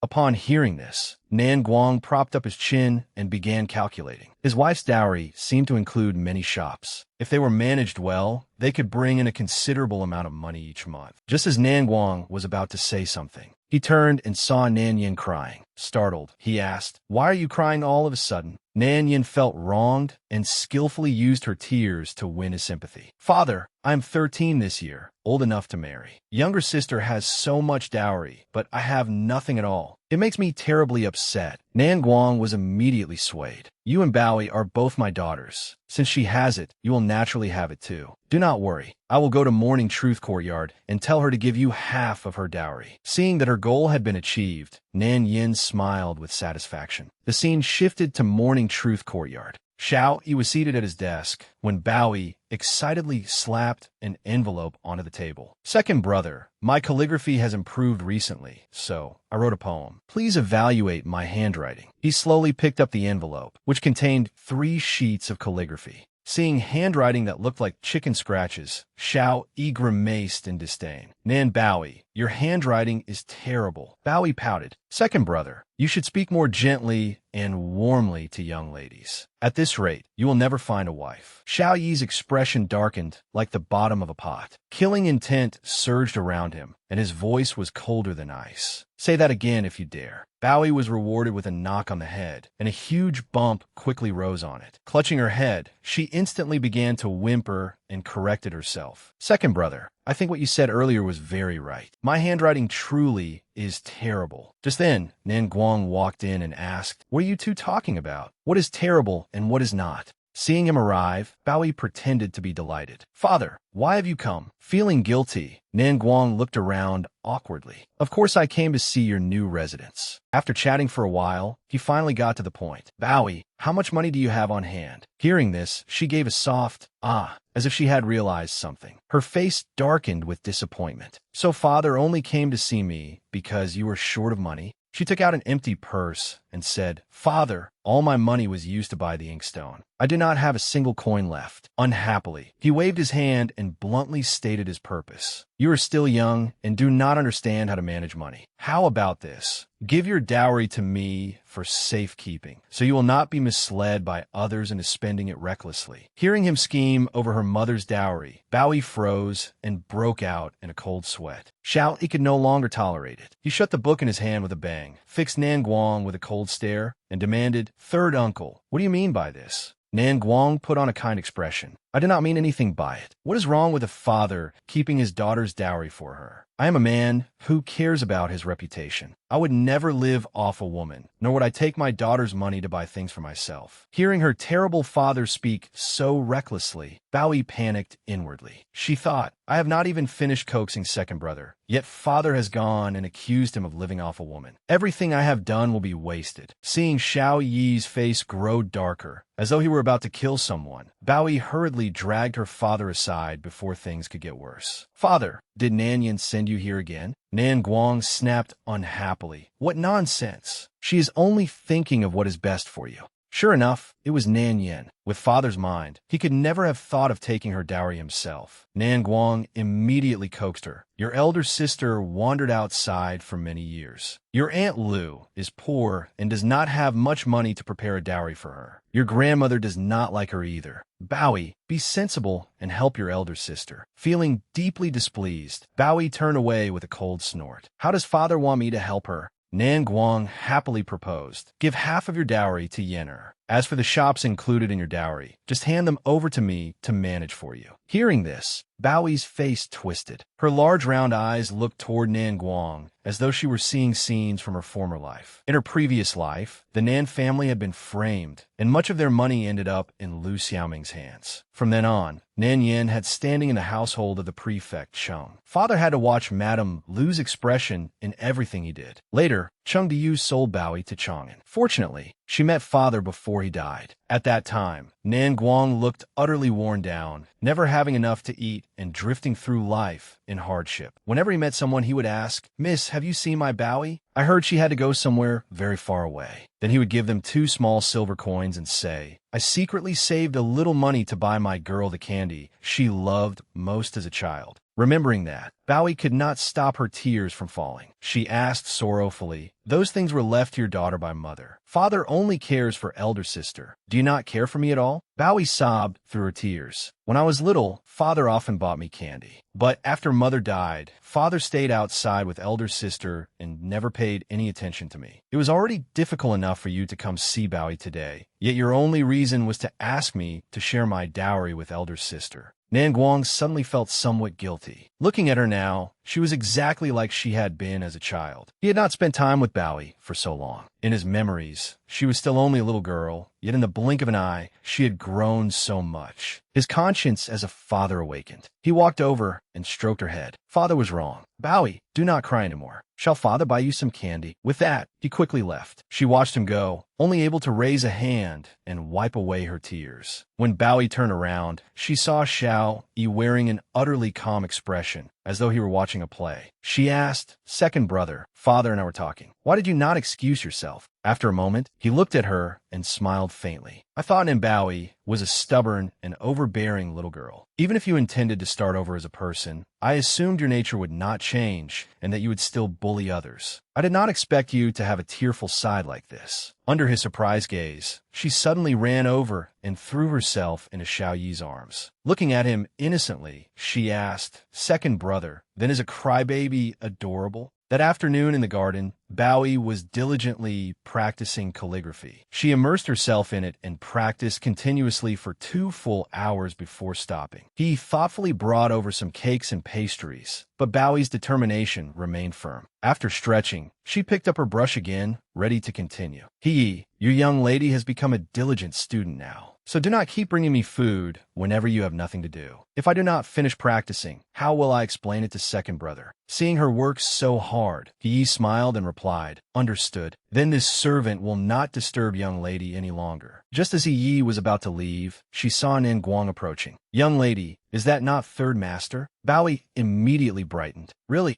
When Nan Bowie saw Nan Guang approaching with a box of candy, she wondered whether he had taken last night's crying fit with father to heart. Delighted, she ran toward him, a smile spreading across her face. Father! But before Bowie could get very far, she stopped short. Before her was the sight of Nan Guang seemingly handing the candy box to Nan Yin. Nan Yin curtsied and asked, Father, where are you going? I'm going to Morning Truth Courtyard to see your younger sister. Nan Yin's expression immediately turned jealous. That wretched Nan Bowie had actually swayed father's heart. No wonder she had waited all night without seeing him. Nan Yin then noticed the box in his hand. Father, this box of candy. Nan Guang guiltily hid it behind his back, stammering speechlessly. This box is... Nan Yin instantly put on a tearful act. You bought it for younger sister, didn't you? I know you dote on her, which is why you bought her candy. Nan Guang abruptly changed his tune and hurriedly explained, Yinner, don't misunderstand. This candy isn't for your younger sister. It's for you. Take it quickly and don't cry anymore. It breaks people's hearts to see you cry like this. Nan Yin threw herself into his arms and continued complaining. This morning, I went to pay my respects to grandmother, but I wasn't even allowed into her courtyard. Grandmother ordered that I be given only a little soup and water. Sobi, Yinner is hungry and cold, while younger sister has so many people who love her. But I only have father. With only a few words, the manipulative girl had once again fooled Nan Guang. Looking at her with distress, he said, How pitiful. Come, I'll take you out for a good meal. Nan Yin pressed her advantage. Father, can you bring mother along too? Our family hasn't eaten together in days. Naturally, Nan Guang could not refuse. All right, of course. Bowie had heard every word of their conversation. Her figure looked unbearably lonely as she murmured, Father, and they are family. Then what am I? Nan Yin had shed just a few tears, and father had given her the candy he had intended for Bowie. Her hand against the pillar unconsciously clawed 4 long scratches into it, as if she wanted to vent everything she felt. Yet she swallowed down her grievance. It had always been this way over the years. Whenever father ate reunion dinners with them during festivals, he never remembered that there was still a little daughter waiting for him at the residence. Seeing her leave, he asked, Miss, are you still going to practice calligraphy? Without turning around, Bowie said, as if trying to suppress her loneliness, Practice it for me. Remember to write all 20 copies and give them to second brother for inspection. Xiao Yi, seated nearby, had witnessed everything that had happened. He silently watched her sorrowful figure, lost in thought. Suddenly, his shadow guard, Shirku, appeared and interrupted him. Master, over the past few years, we have searched every place and every corner of the Nan residence. We nearly dug up the floor tiles, yet we found no clue whatsoever. This subordinate suspects that item was never in the Nan residence to begin with. Holding his teacup, Xiao Yi remembered there was one place left. He said coolly, then investigate the ancestral hall as well. Shiku hesitated. That would not be appropriate. After all, it is where their ancestors rest. If we were to break in, it would be somewhat. Before he could finish, Xiao Yi cast a frigid glance at him. The guard felt a chill run down his spine and did not dare say another word. Yes. Xiao Yi watched Nan Bowie's lonely retreating figure and said with some reluctance, I still have to remain with the Nan family for another 2 years. There is no rush for this matter. By the way, go buy a box of candy. Shirku thought he had misheard. With a blank expression, he asked, Master, what did you say to buy? Morning Truth Courtyard, bedroom. A while later, Xiao Yi entered holding a box of candy. The moment he stepped inside, he saw clothing scattered all over the floor. Bowie was sitting on the bed, hugging a pillow and deep in thought. Xiao Yi calmly walked over and sat in the chair beside her bed. Only then did she notice him. Second brother, this is my bedroom. Why did you come in? He did not answer. Instead, he opened the candy box, took out a piece, and put it in his mouth. It's strawberry flavored. Want to try one? Seeing the candy, Bowie turned her face away. Her voice was slightly sulky. You're already so grown up and you still eat candy? Aren't you embarrassed? Xiao Yi placed the candy box on the bed and smiled faintly. Little crybaby, don't you also throw tantrums and act spoiled to make father buy you candy? Bowie looked at the box of strawberry candy, and her eyes reddened again.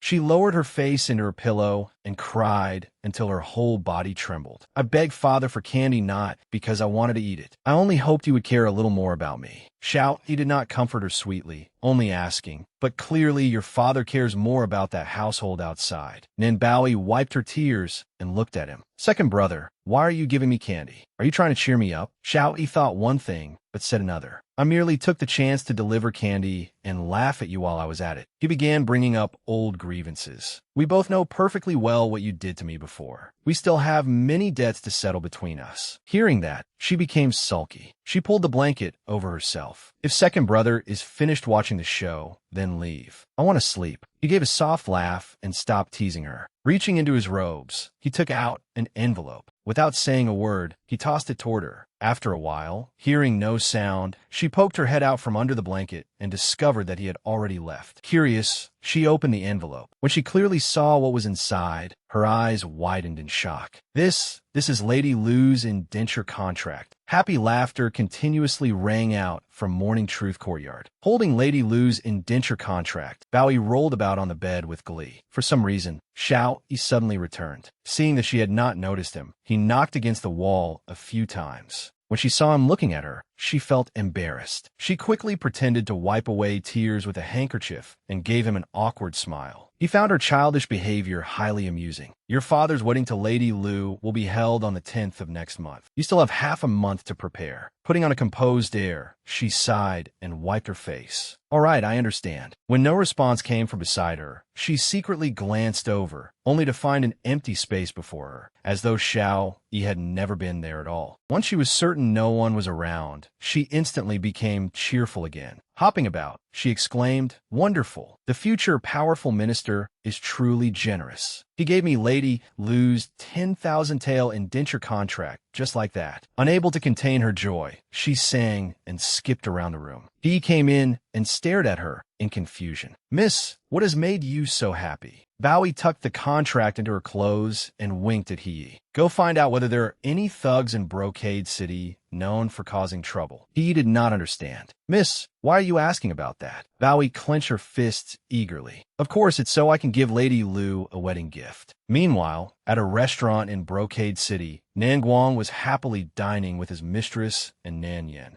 As Lu Xiaoming served him food, she coquettishly said, "My lord, I have a request." Nan Guang was utterly charmed by her sweet manner and laughed heartily. "All right, tell me." Lu Xiaoming served him another bite and smiled softly. "My relatives are all away and cannot return for the time being. So, I would like to invite several of my sisters into the residence to attend the wedding and offer their blessings. What do you think? Fine. Everything will be as Madam wishes. You two continue eating. I need to use the washroom." Having achieved her aim, Lu Xiaoming obediently replied, "Thank you, my lord." Once he was gone, Nanyan showed her displeasure. "Mother, none of those friends of yours can even show their faces in public. Inviting them here will only make us a laughingstock." As she touched up her makeup, Lu Xiaoming replied, "What do you know about adult matters? I was your father's mistress for 15 years and could not even set foot through the gates of the Nan residence. Who knows how they've looked down on me all this time? Now that I finally have the chance to vent this resentment, naturally I must summon them all to see how well we are living." She stroked Nan Yan's face with satisfaction. "My good daughter, our good days are coming. Once mother becomes the madam of the household, I'll find you an excellent marriage." At the mention of marriage, Nan Yan's expression darkened, jealousy filling her eyes. Nan Bowie was truly fortunate. She was actually going to marry the legitimate son of the commandery governor. They said young Master Chung was handsome and talented. He would surely enter officialdom in the future, and then Nan Bowie would become an official's wife. How prestigious!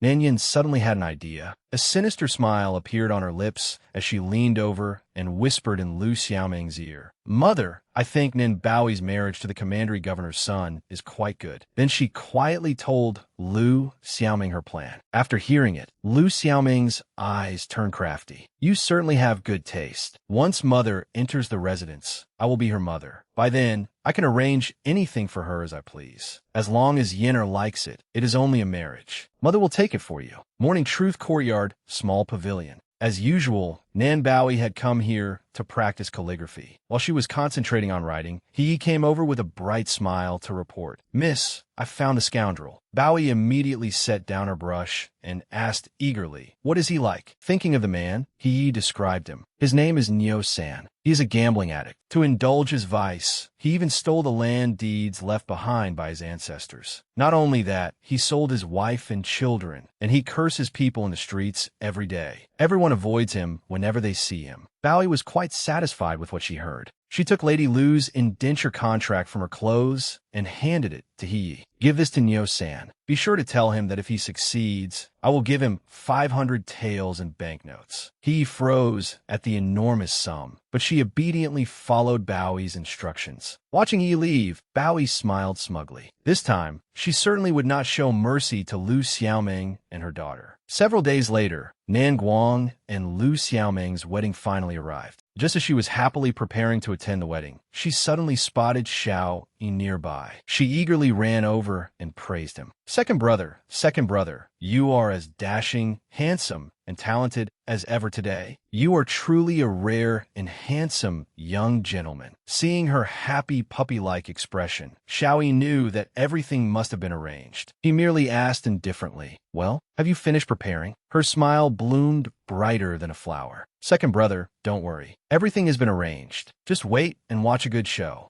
After Nan Yan's friends entered the Nan residence, they kept looking around and praising it. "Yinner, I never expected your home to be so huge. Your father is so rich. Quickly, take us inside and show us what other fine things there are." Nan Yan proudly led the way, enjoying their compliments. Suddenly, one of them stopped and covered her mouth in surprise. Nan Yan had happened to run into Bao Yi and Xiao Yi. At the sight of Bao Yi, she looked embarrassed and somewhat nervous. Gesturing timidly toward the people she had brought into the Nan residence, she said, "Bao Yi, these are my friends." Then she pointed to the three women behind her. "This is Lu Ling, the daughter of the rice merchant on East Street. Beside her is Zhang Yu, the legitimate daughter of Constable Wang. And finally, this is Xiang Xiaolian, the eldest daughter of the silk shop owner." At the sight of Xiao Yi's strikingly handsome and dignified appearance, the three girls were instantly captivated. Their eyes filled with hearts as they reproached Nan Yan. "Yinner, you haven't introduced this young gentleman to us yet." Nan Yin disdainfully answered, "Him? He is only the adopted son of our household. His surname is Xiao." Upon hearing that, the three girls' expressions immediately changed. "Oh, he's only an adopted son?" The women shifted their attention to Bao Yi. Seeing that she looked fresh and refined, and that her clothes were exquisitely made, one of them remarked, as expected of the true, legitimate daughter of the Nan residence, "Just look at the gold bracelets on her wrists. They must be worth a great deal." At the sight of wealth, she immediately tried to ingratiate herself. With shining eyes, she ran over to befriend Bao Yi. "Nan Bao Yi, I am very close with your elder sister. The moment I saw you, I felt as though we had known each other forever." She removed the jade hairpin from her head and handed it to Bao Yi. "This jade hairpin was given to me by my mother. I'll give it to you now. Take it." Having an unfamiliar person force an item into her hands, Bao Yi stood there in bewilderment, question marks practically appearing above her head. What is this supposed to mean? The three women across from her, their eyes filled with greed for money, shamelessly said, "Brocade City values etiquette. When someone gives you a gift, you must return one. So I want the pair of gold bracelets on your wrists." Bao Yi finally saw through their intentions. Her face wrinkled in displeasure. They wanted to trade such worthless trinkets for her jewelry? How thick-skinned. She swiftly returned the hairpin to the woman. "I appreciate your kind intentions, sisters." Linking arms with Xiao Yi, she continued casually, as though splashing cold water in their faces. "But return gifts are exchanged only between close friends.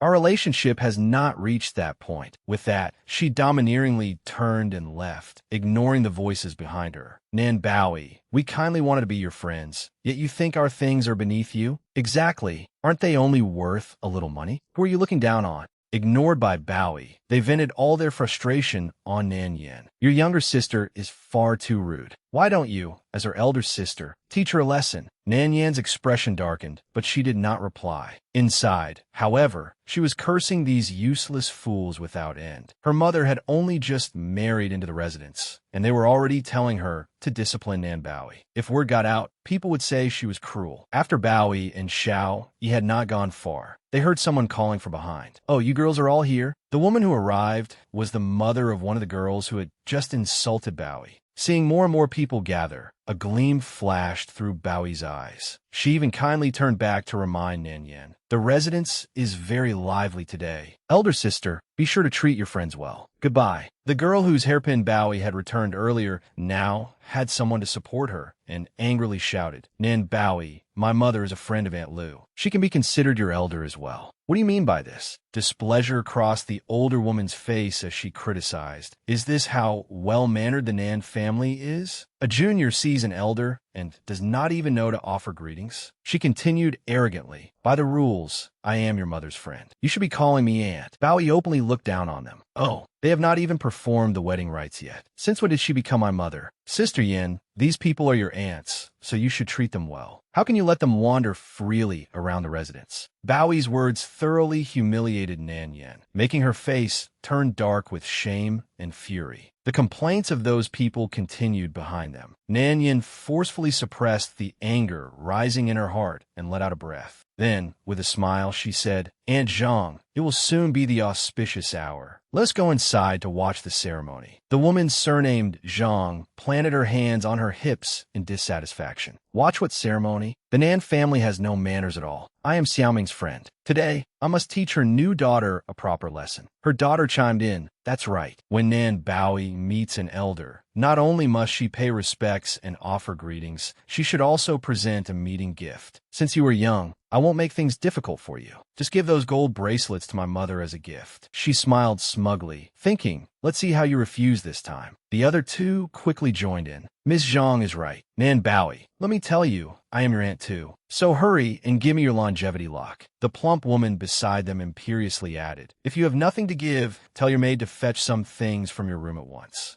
Bowie sighed and bluntly drew the line. Have you all taken the wrong medicine? Lu Xiaoming is not my mother. If you want something, go ask Nan Yen. I will not entertain you any longer. Seeing Bowie ignore them and leave, the woman ground her teeth in fury. What a little brat. She glanced around at the situation and began to think. In any case, today is an auspicious day. Even if I make things difficult for the Nan residents, they would not dare say anything. Besides, Xiaoming is about to become the third madam of the Nan family. We are her good friends. What is the big deal about bullying an illegitimate daughter? With that thought, the woman viciously reached for Bowie, ordering, put the things down and get out at once. Terrified by her ferocity, Bowie stepped back and repeatedly cried for help. Second brother, save me. The moment she finished speaking, Xiao Yi appeared at once and seized the woman's arm barehanded. His grip was incredibly strong, making her cry out in pain.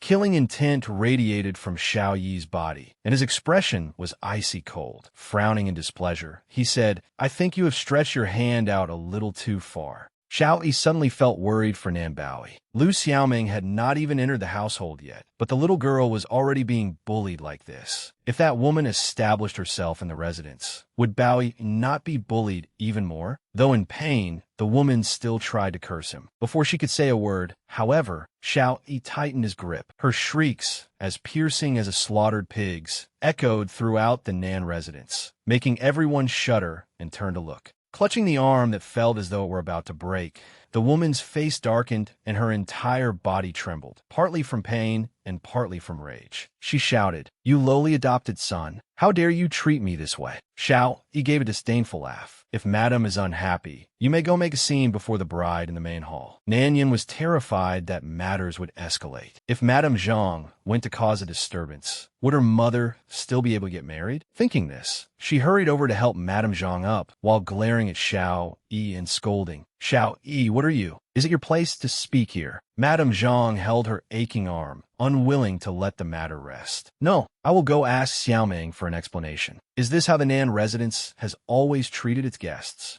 Seeing the group leave in righteous indignation, Nan Yin stood behind them, frantic with worry, and could only try to stop them helplessly. Wait, Madame Zhang, mother has not yet performed the wedding rites, so you cannot go. Once things quieted down, he turned to see how Bowie was doing. Instead, he found her face glowing with a radiant smile. Bowie excitedly thought that their plan had succeeded perfectly. By using Lu Xiaoming's friends to disrupt her wedding, they would make all the guests laugh at her. Her second brother's scheme was truly profound. Bowie looked at him with eyes full of admiration. Second brother is incomparably brilliant. Bowie truly admires you. Affectionately, he walked over and flicked her ear, smiling indulgently. Stop flattering me. Let us go watch the show. When Xiao Yi and Bowie arrived, nearly all the guests had gathered. Nan Guang's laughter echoed through the hall. The instant Madame Zhang saw Xiao Yi, she pointed at him accusingly. That adopted son injured my arm. Xiaoming, Today you must seek justice for me. Nan Guang was fiercely protective of his concubine. Seeing the wedding thrown into such an uproar, he was furious. Xiao Yi, look at the mess you have made. Hurry and serve Madame Zhang tea as an apology. Do not delay my wedding. Xiao Yi arrogantly walked over to a chair, crossed his legs, and laughed. Serve her tea as an apology? Is she worthy? Madame Zhang was nearly enraged to death by his attitude. Turning to Lu Xiaoming, she complained, Xiaoming, being a stepmother is indeed difficult. With such a vicious adopted son in the residence, I fear he will soon be climbing all over you. Lu Xiaoming's hands clenched tightly in her lap as she tried to suppress her anger. She was about to become the third madam of the Nan residence. What right did a lowly adopted son have to climb over her head? If she did not teach him a lesson, the servants of the Nan residence would not know that she, too, was one of the masters here. At last, Lu Xiaoming was blinded by rage. Furiously, she pulled off her bridal veil. You trash! Hurry and kneel to apologize to Madame Zhang. Amid the chaos, the old madam appeared. Her imposing voice rang out. Am I dead already? How dare you unruly people create such a commotion in my residence? Supported by a servant, old Madame Nan slowly entered. Her displeasure was unmistakable. Seeing her, Nan Bowie ran over smiling and helped support her. Grandmother, why have you come here? Old Madame Nan cast a glance at Madame Lu and angrily shouted. If I had not come,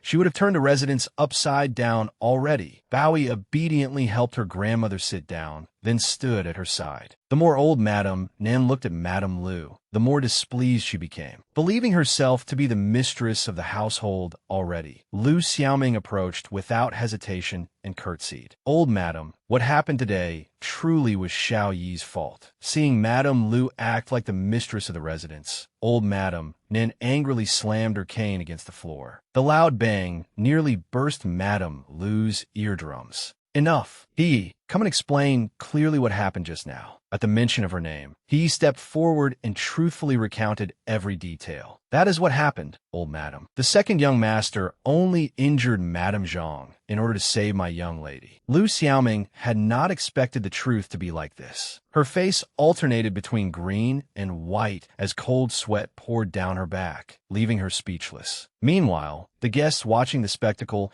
could not stop laughing. No way. Who would have thought? Filled with resentment, Lu Xiaoming glared at the people she had invited. What a bunch of useless fools. I invited you to witness my glory, not to make me lose face. Madame Lu quickly threw the hot potato back to her friend, Zhang Yu. I never expected you to be the sort of person who would hurt someone else for such petty gain. Since that is the case, get out. From this day forward, Lu Xiaoming has no friends like you. Seeing Lu Xiaoming deny knowing them, Madame Zhang retorted sharply. Lu Xiaoming, you were the one who invited us here to see how well you were living in the Nan residence. Did you not call Madame Nan a difficult old hag? And did you not intend to order around her illegitimate daughter? Exposed so completely, Madame Lu could only stand there like a statue. As the plot became more entertaining, Bowie moved closer and whispered to Xiao, second brother, the dog-eat-dog show has begun. When Lu Xiaoming remained silent, the people on the other side became even more aggressive. Why are you silent now? Now that you have climbed the social ladder, you want to cast aside friends like us. Seeing the situation worsen, Madame Lu immediately put on a show of crocodile tears. Clinging to Nan Guang, she sobbed, My lord, please judge fairly. I never said those things. Nan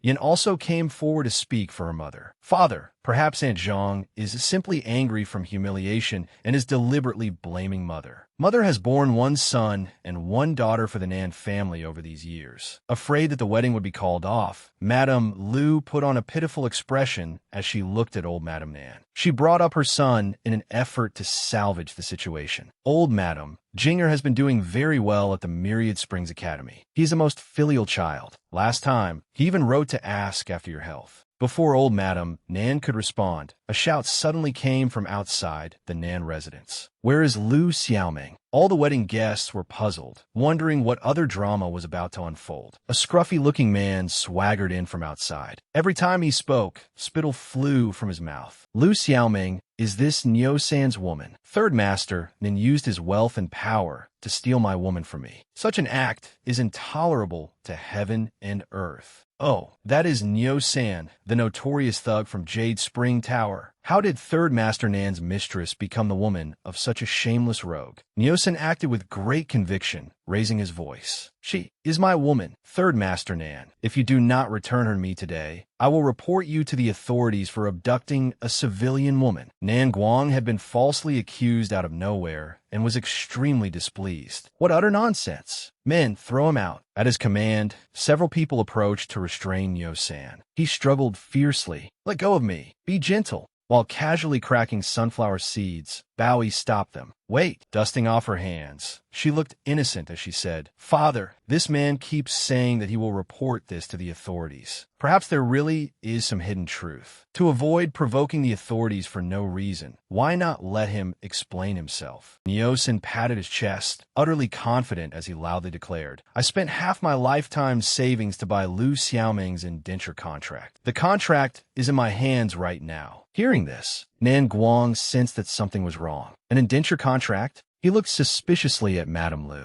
When I brought Xiaoming out of Jade Spring Tower, she made it very clear that she had never sold herself. She had always been a respectable, innocent young woman. Hearing the words, indenture contract, Madame Lu panicked, afraid that the truth would be revealed. She sprang up and tried to drive Nyosen away. My lord, this man is spouting nonsense. He must be mad. We should gag him, have someone throw him into the pond, and drown him. Upon hearing that they wanted to drown him, Nyosen boldly slapped Madame Lu across the face. You bitch, I am your master. You betrayed me for wealth and status, and now you even want to drown me? Just wait until we get home. I will show you what I am capable of. Madame Lu became terribly nervous when Nyosen spoke so confidently, as though he truly had the contract. Her body began to tremble. She threw herself into Nan Guang's arms, weeping. My lord, save me. He is a madman. I do not know him at all. Seeing the beauty cry, Nan Guang immediately believed her. He savagely kicked Nyo-san. Men, throw this bastard into the lake. Seeing people surround him, Nyo-san cried out in panic, then flopped onto the ground and threw a tantrum. Everyone come look. Third Master, Nan, is bullying people. He stole my wife and now wants to silence me forever. He has no conscience at all. Bowie cooperated perfectly with the performance. Taking a sip of tea, she asked, the Nan family has always been known for doing good and accumulating virtue. If you claim that Madame Lu is your woman, how will you prove it? Nyosen swiftly took a document from his clothes and handed it to Bowie. This is Lu Xiaoming's indenture contract. The black words on white paper clearly state that Lu Xiaoming is the woman of Nyo-san me. Bowie pretended to examine it before nodding. It is indeed written very clearly. Fearing that everyone still might not believe him, Nyo-san immediately turned the contract around for all the guests to inspect. Good heavens, the indenture contract is real. Does that not mean Third Master and spent more than 10 years raising another man's wife for nothing? Nonsense. Did he not still gain a son and a daughter? Who knows whether they are really his children? Ha ha ha. Madame Lu and Nan Yin turned pale and sank to their knees. Madame Lu's indenture contract was clearly still at Jade Mountain Tower. She only needed to find a suitable opportunity to ask her lord to redeem it, and all would be well. How had it ended up in Nyo-san's hands? Nan Yin felt as though she had fallen from a great height. She could not accept that her mother was a lowly woman. How could she ever become an official's wife in the future? Seeing the tide turn, Nyo-san smugly walked over and grabbed Madame Lu's hand. What is it? Have you nothing left to say now? At the sight of Madame Lu's smooth,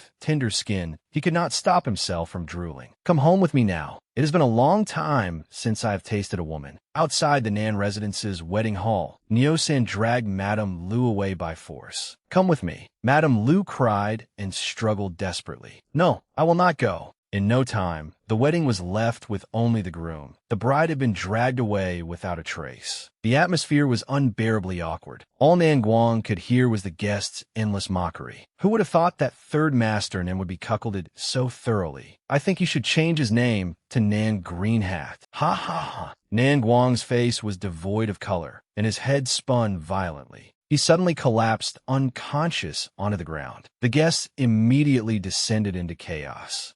Third Master, Nan has fainted. That afternoon, at Morning Truth Courtyard, Bowie sat leisurely in an outdoor chair, enjoying the breeze.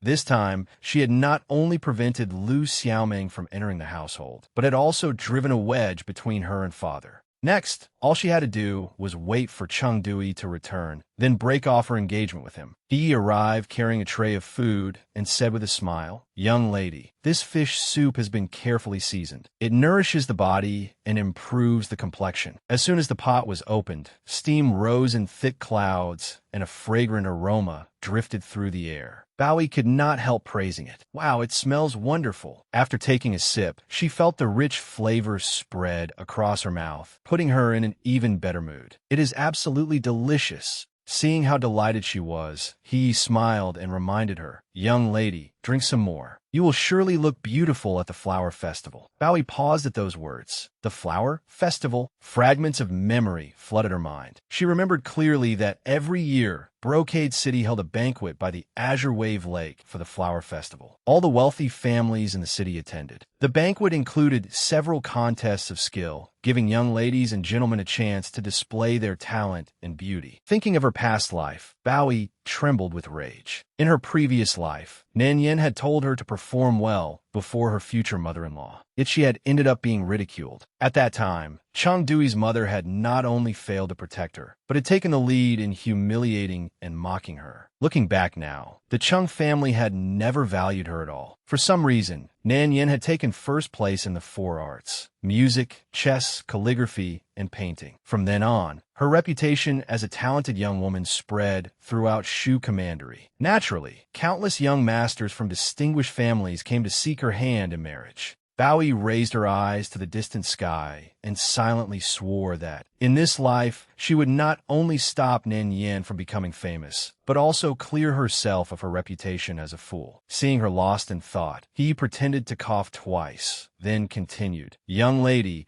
you must correctly answer some questions from the 4 books and 5 classics in order to participate." Bowie instantly became dejected. Resting her chin on her hand, she sighed over her fate. "I do not even know what the 4 books and 5 classics are. How could I possibly answer correctly?" Looking at the delicious fish soup before her, a new idea suddenly popped into her head. She cried out happily, "I have it." She excitedly stood up and ordered he go stew another pot of fish soup. "Second brother has helped me with such an important matter. I must repay him properly." Meanwhile, in the study at Morning Truth Courtyard, Xiao Yi stared thoughtfully at a sheet of calligraphy on the table. Looking at the handwriting, he seemed to recognize something. This is... Just then, someone forcefully pushed open the study door. It was Bowie, carrying a food box. She darted in like a little bird. Second brother, look what delicious thing I have brought you." His reaction was swift. He used his hand to cover the writing on the table, then put on a cold expression and half closed his eyes as he asked indifferently, "Do you not know how to knock?" Seeing his manner, she could only sigh inwardly. The imperial tutor truly was arrogant. Ignoring his aloofness, she cheerfully opened the food box. "I brought you a late-night meal, second brother. You work so hard studying, so you must nourish yourself properly." Seeing her sincerity, and as he happened to be hungry, he accepted the bowl of soup and began to drink. But after taking one sip, he furrowed his brows. Looking at her reproachfully, he asked, "Nan Bowie, did you take the soup my maid made and bring it to me?" Seeing displeasure radiate from him, Bowie broke into a cold sweat, but she still forced a flattering smile. "What are you saying, second brother? I'm only concerned about you. Why must you be so angry?" Seeing that he had not calmed down, she hid in a corner, put on a pitiful expression, and reminded him, "There are still 2 years until the examination. Second brother must prepare well." Xiao Yi was helpless before this younger sister of his in name only. As if seeing through her completely, he asked bluntly, "Tell me, what do you want this time?" Bowie immediately brightened. "Second brother really understands me. The flower festival is coming soon, and I want to participate in this year's competition. But the entry requirement involves the 4 books and 5 classics. Could you teach me to read over the next few days?" Without giving it much thought, Xiao Yi flatly refused. "Of course not." Bowie turned aside and pouted. "I knew you would refuse." Yet she still would not give up. She continued, seemingly asking a question, but actually trying to give him a hint in advance. The last time I saw fourth brother studying, he was reading something about the way of great learning being to manifest bright virtue, love the people, and rest in the highest good. Do you think the flower festival competition will begin with that? Propping his chin on one hand, Xiao Yi answered unhurriedly, "The flower festival is merely an amusement for wealthy people, so it will not begin with that." Having obtained the answer she wanted, Bowie smiled to herself. That was the essay topic for the flower festival examination. Of course, it would not be used as an opening question. Since she could not pay him in silver, she could only use this method to give him the examination topic in advance. She sprawled across the table and casually asked, "So what will the examination topic be? If I get in, how will second brother answer?" Seeing her so carelessly exposing the collar of her dress, he froze, speechless. When she noticed him staring at her and reaching toward her, her heart began pounding. She wondered, could my hair have come loose? His arm seemed to move toward her of its own accord, while her eyes were filled with confusion. But suddenly, his urgent voice came from outside. "Miss, something terrible has happened. The master is in trouble." Bowie was instantly alarmed. "What?" At that moment, a lock of her hair suddenly fell loose. Assuming he had done it, she crossed her arms unhappily and asked, "Second brother, why did you untie my hair ribbon?" As she spoke, she took another ribbon from her sleeve and skillfully twisted her hair back into a bun, securing it as before. Once she was done, she hurried outside.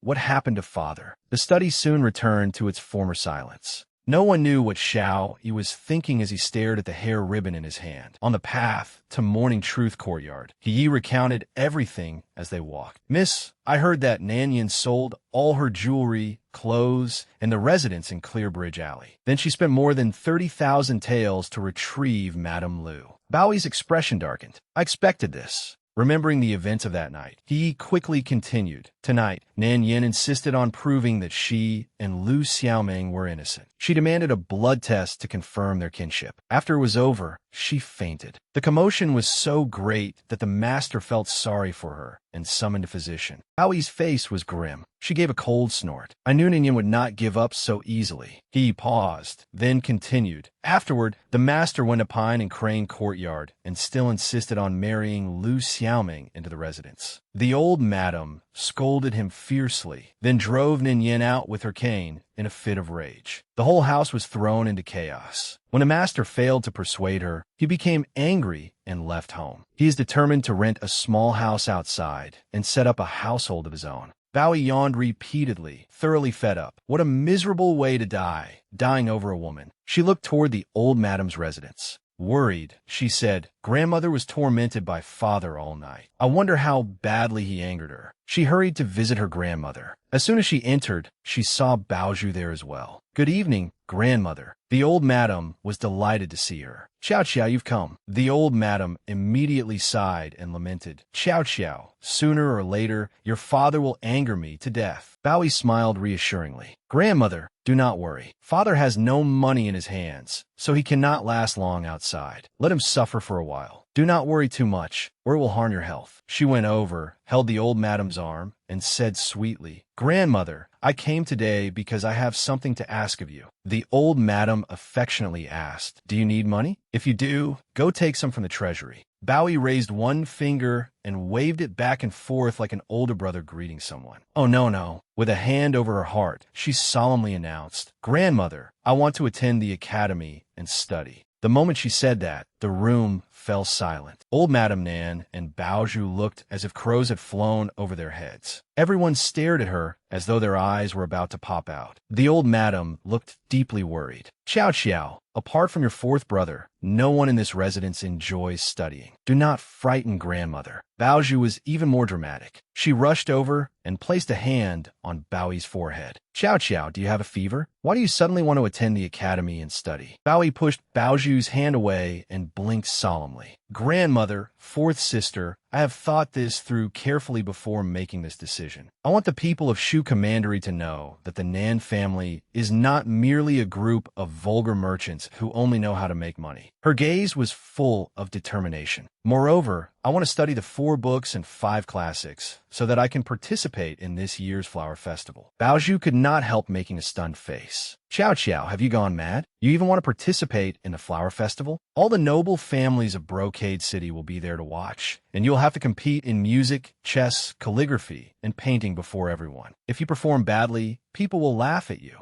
The old madam joined in persuading her. That's right, Xiao Xiao. You have never studied music, chess, calligraphy, or painting since childhood. How can you compete? Why not hold a talent competition within the residence? With your 4th sister ranked first from the bottom, you might still have a chance of winning. Baozhu pouted and turned away. Grandmother, I am not that terrible. No matter how the two tried to persuade her, Baoyi remained unmoved. Grandmother, I have made up my mind. I will attend the academy tomorrow. At the flower festival, I will certainly bring honor to our Nan family and let everyone know how talented the daughters of the Nan residents are. Knowing she could not change her granddaughter's mind, old Madame Nan helplessly agreed. Having ambition is a good thing. No matter whether Xiao Xiao wins first place or not, you will always be outstanding in grandmother's heart. When the flower festival comes, grandmother will bring the entire family to support you. Baoyi was overjoyed to have such strong backing. Baozhu, sensing that disaster was about to strike, pretended to sneak aside while eating a pastry so no one would notice her. But man proposes and heaven disposes. The old madam's next words nearly made her choke on her pastry. Zhuer, go prepare to attend the academy with your younger cousin. Upon hearing that she had to study, Baozhu looked like a willow leaf about to drift from its branch. She tearfully begged, Grandmother, may I refuse? The next day, at the study and morning truth courtyard, Baoyi excitedly held 2 outfits and asked Xiao Yi's opinion. Second brother, I'm going to the academy today. Which outfit do you think looks better? But she received only silence in reply. Xiao Yi was diligently practicing calligraphy and paid her no attention. Feeling disappointed, she made an unhappy face. Oomph. When being forceful did not work, she softened immediately. Like a little kitten, she went over, tugged at his arm, and pleaded, Second brother, just take a look. After she had fussed around for quite a while, he grew irritated. Fixing her with a stern gaze, he asked, Are you going to the academy or attending a beauty selection? Ignoring his teasing, she continued smiling as she held up an outfit. Second brother, do you think this light green dress embroidered with flowers is pretty? He answered indifferently, too gaudy. She quickly changed into another one. Then what about this navy blue one? Xiao Yi replied bluntly, too plain. Each time he criticized an outfit, she changed into another. What about this one? Without even looking, he declared, It looks like morning clothes. Her anger rose higher and higher. Baoyi was practically smoking with rage at this blunt older brother. Is there something wrong with second brother's taste? I should never have asked you. After saying that, she angrily gathered up the pile of clothes and stormed away. No one knew what Xiao Yi was thinking when he summoned his shadow guard. Shi Yin quickly appeared. Master, what are your orders? Xiao Yi pulled open a drawer as though looking for something. Then he casually tossed an object towards Shi Yin. Take this and give it to her. Xiao Yi moved so quickly that Shi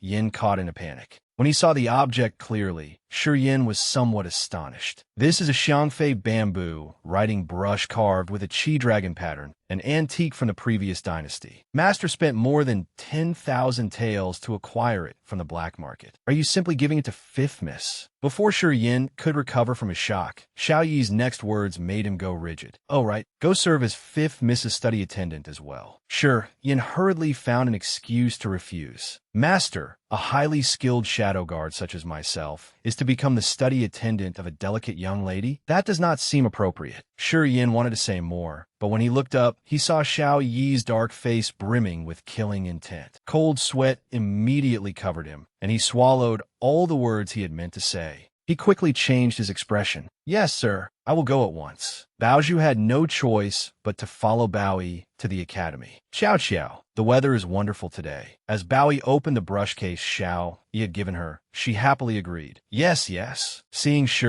Yin standing nearby, she felt a warm current flow through her. Second brother still cares about me so much. Not only did he give me a writing brush, he even arranged for a study attendant to protect me. While eating a pastry, Baozhu turned to Xiao and said, This is the first time I have attended the academy at my age, so I'm a little nervous. Baoyi smiled reassuringly. As long as Zhu reads more books today, you will not be nervous anymore. At that moment, cheerful laughter came from outside. Nanyan slowly entered with several of her friends. One of them comforted her. Yinner, do not be sad. Third uncle has made his attitude so clear. Before long, the old madam will have no choice but to yield, and your family will be reunited. Another person chimed in. Nyosan's appearance was very suspicious. It seemed as though someone had incited him. Could it be that someone does not want Aunt Lu to enter the residence? The girl in red sneered contemptuously. What do you know? It was all Nin Bowie of the third branch's scheme. She is that vicious? But Sister Xian, did you not say Nin Bowie was very foolish? How could she have the brains to harm someone? That is only because you do not know her. Nin Bowie is actually very calculating. She is always whispering in the old madam's ear, which is why Yinner was driven out of the residence. She relies on being the legitimate daughter of the Nan family. But in truth, she is only an embroidered pillow. Sooner or later, our Yinner will trample her beneath her feet. Nanyan smiled brightly, but pretended to be kind. Do not say such things. After all, she is my younger sister. The person behind her disagreed. You treat her as a younger sister, but does she treat you as an elder sister? If I do not make her face bloom with bruises, I will write my name backward.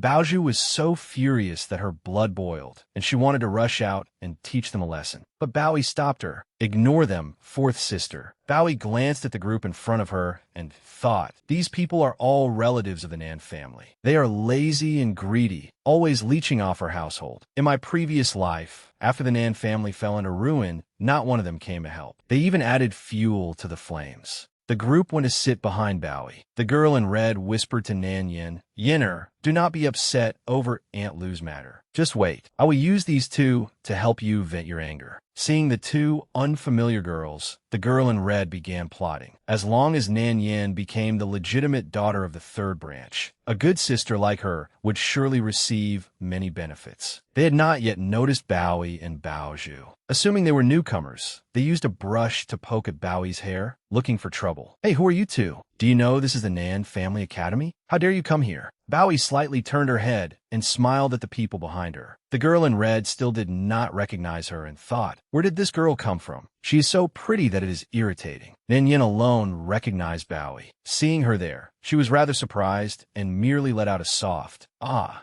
The girl in red, ignorant of the danger, continued boasting. We are all descendants of the Nan family. The girl beside me is the legitimate daughter of the Nan residence's third branch. Where did you two come from? Hurry up and introduce yourselves. Nan Yin, sitting beside her, felt immensely embarrassed. Yet strangely, she did not try to stop her and allowed the girl in red to continue. Her attitude deeply puzzled Bowie. Nanyan clearly knows that Nan Xiaotian cannot afford to provoke Zhu Zhu or me, yet she still allows her to cause trouble. Just as in my previous life, she is truly adept at borrowing another's hand to kill. Since that was the case, Bowie was determined not to let Nan Yin achieve her goal. Without getting angry, she calmly extended her hand toward the girl in red and suggested, so what if you are from the Nan family? The Academy values equality. If you speak politely, we can be friends. The girl in red aggressively snatched the book from Bowie's hand and said loudly, we are all young ladies of the Nan family. She is the legitimate daughter of the Nan residence's third branch, a precious daughter of noble birth. How could the likes of you be worthy of being our friends? With that, the girl in red arrogantly tore Bowie's book into shreds. Baoju could no longer endure it and was about to charge forward, but Bowie raised a hand to stop her. The girl in red then noticed the brush Xiao he had given Bowie on the table. She grabbed it at lightning speed. When Bowie saw that she dared to take the brush Xiao he had given her, she was truly angered. Wait! Seeing her agitation, the girl in red became even more brazen. These two are really displeasing to the eye. Why not drive them out of the academy? They are unworthy of entering the Nan Family Academy. Before Bowie's astonished gaze, the girl in red gave a sly smile and snapped the brush in two without hesitation. Afterward, she tossed the broken brush aside and smugly asked, well, have you learned how formidable we are now? If you do not want to be expelled from the academy, that is fine. All you need to do is kneel, kowtow, and apologize to Yenner. From now on, you must also serve Yenner as maids at the academy. Then we will spare you and allow you to study here. Baoju clenched her hands into fists and rushed forward. You are going too far.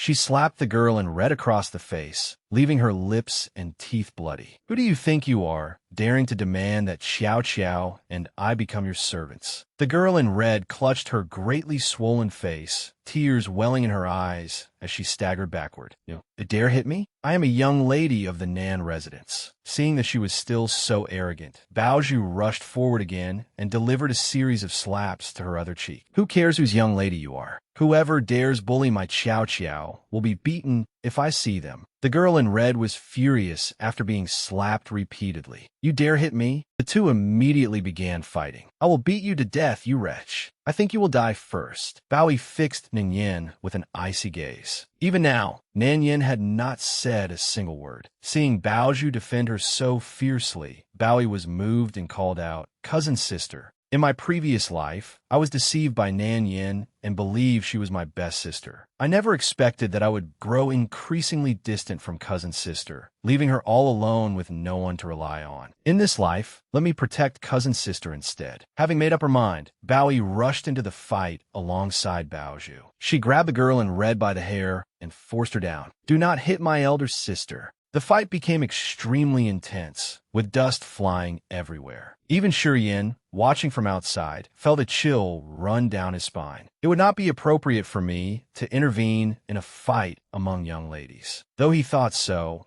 Yin was still very worried that something serious might happen, so he hurried to report to Xiao Yi. It would be better to ask the master first. Elsewhere in the Nan Family Academy, at the Boys' Academy courtyard, Xiao Yi was resting his chin on one hand and reading attentively. Yin pushed open the door and quietly called, "Young master." Under Xiao Yi's puzzled gaze, Yin loudly continued, "Young master, there's a fight in the rear courtyard." Upon hearing those words, countless people froze, question marks practically appearing over their heads. Xiao Yi and several others quickly headed toward the girls' section of the Nan Family Academy. The moment he entered, he was rendered speechless by the sight before him. Could this still be called a girls' academy? The ground was a complete mess. The battle appeared to have reached its end. Baoju and Baoyi had won, while the other three girls lay on the ground crying and throwing tantrums. Seeing this, Xiao Yi could only sigh helplessly. He walked over, sat down, and watched the spectacle. It seemed his own young lady had not suffered any losses. The girl in red tearfully ran to her family member, pointed at Baoyi, and complained, "Elder brother, that wretch bullied us and fought with us. Elder brother, you must stand up for me." The young man in blue glanced toward Nan Yin and saw her trembling with an innocent, bewildered expression, as though the matter had nothing to do with her. The young man in blue hurriedly coughed twice. Then he planted his hands on his hips and roared fiercely. "What kind of conduct is this, causing such a disturbance? Which family sent you two little wretches here? Do you know that everyone studying here is of noble status?" Seeing that he would not listen to reason, Baoyi indignantly retorted, "Your younger sister bullied people first. How do we become the ones causing trouble?" Without bothering to learn the truth, the young man in blue arrogantly declared, "Nonsense. My younger sister is gentle and virtuous. She would never bully anyone. You two wretches, hurry and summon the elders of your family and have them kneel and apologize." Baoyi crossed her arms and gave a disgruntled snort. Everyone has an older brother, after all. Then she squeezed out a few tears, looking utterly wronged. "Boo-hoo." She ran to Xiao Yi and sobbed, "Second brother." When they heard her call Xiao Yi's second brother, everyone felt as though they had been struck by lightning. Their eyes widened in shock, and gasps rang out one after another. The young man in blue and his sister in red finally understood what fear was. Their entire bodies trembled. The young man in blue looked at Xiao Yi and Baoyi, guessing that Xiao it was an adopted son of the Nan residents whose status had recently risen after catching old Madame Nan's favor. That wretch had called him second brother. Could she be Baoyi? Xiao Yi fixed the man with an icy gaze. "Young Master Nanyong, do you want me to kneel and apologize to you, or do you want old Madame Nan to apologize to you?" The girl in red was not stupid. Upon hearing this, she seemed to realize Baoyi's identity. With resentment and fury in her eyes, she glared at the scheming Nan Yin. "You clearly knew she was Nan Baoyi, yet you didn't tell us. You deliberately made me provoke someone this important?" Nan Yin finally stepped forward, using her frail appearance and gentle voice to mediate. "We We are all sisters from the same family. We were only playing around. Why make such a big fuss and let outsiders laugh at us? Sister Chien, although you were hit, as long as you apologize to Bowie, she surely will not hold it against you. The girl in red thought that made sense and hurriedly knelt to admit her fault. I was wrong. I should not have fought with fifth young lady. Please, fifth young lady, for the sake of our kinship and our time studying together, do not blame me. Seeing that she had apologized, some people sympathetically interceded for her. Sisters were merely playing around. Why should fifth young lady remain angry? That's right. She has already apologized. Be magnanimous and do not bear grudge. You will still have to study together in the future. If you take this too far, no one will be happy. Bowie quickly saw through the girl in Red's intentions. She was trying to win everyone's sympathy. Before Bowie could decide what to do, Xiao Yi coldly called Shurian.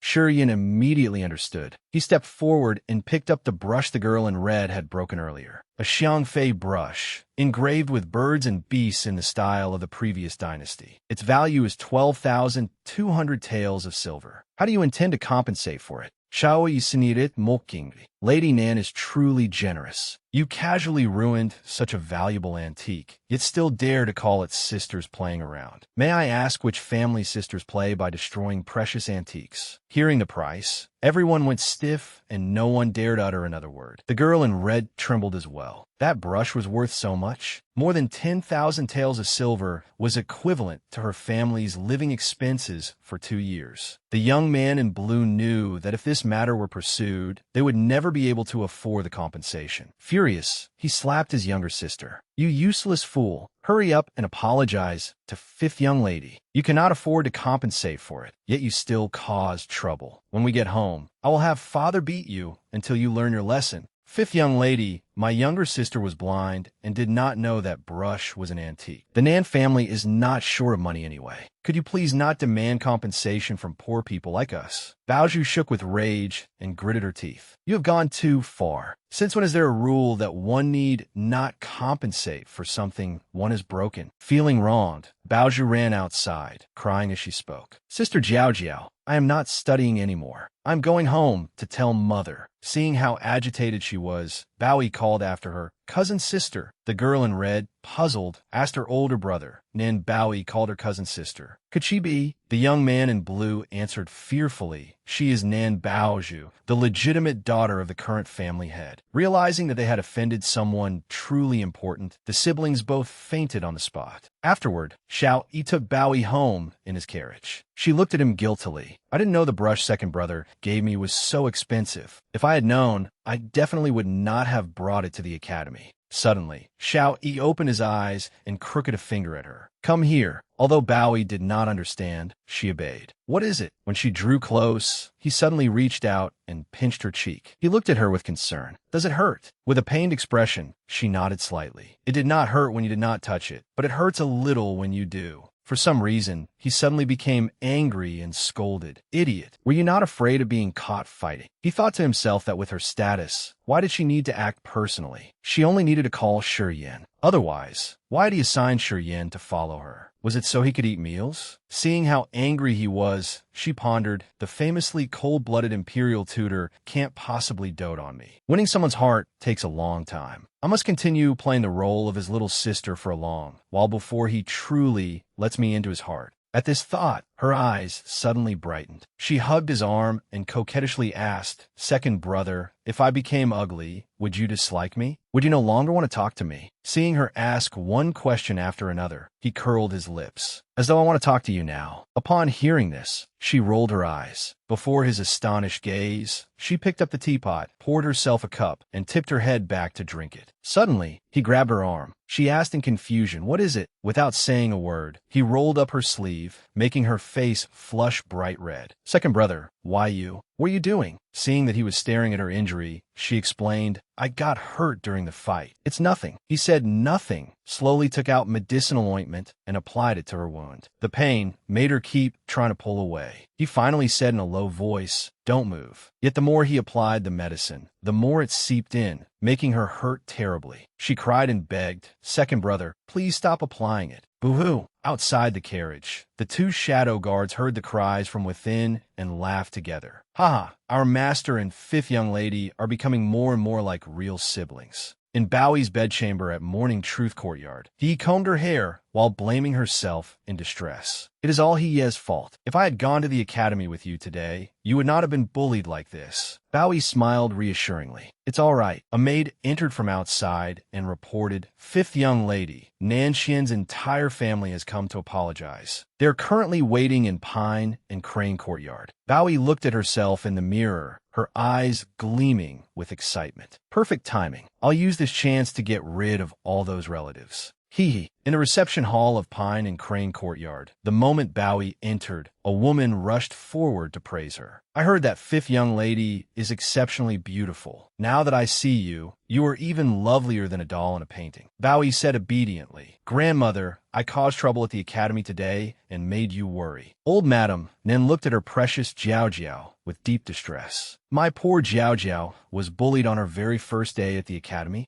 Old Madam then spoke to the woman with an unpleasant expression. Our family has never treated you poorly. Your food, clothing, and daily needs are all paid for by this residence. Even your 2 children attend the Nan Family Academy. Is this how you repay us? By laying hands on my granddaughter? The woman was scolded until she broke out in a cold sweat and hurriedly explained Chinner was at fault, but the one who truly deserves blame is Nan Yen. She clearly knew fifth young lady's identity, yet did not warn Chinner. Was that not deliberate? She looked toward Bowie and continued, I heard fifth young lady has a marriage engagement with the Chung family. As far as I know, Madame Chung cares deeply about a young woman's reputation. If you insist on refusing to forgive Chinner, it may cause trouble for you as well. She secretly thought that Nan Bowie was a fool who loved Chung to you. Merely mentioning the Chung family would surely make her yield.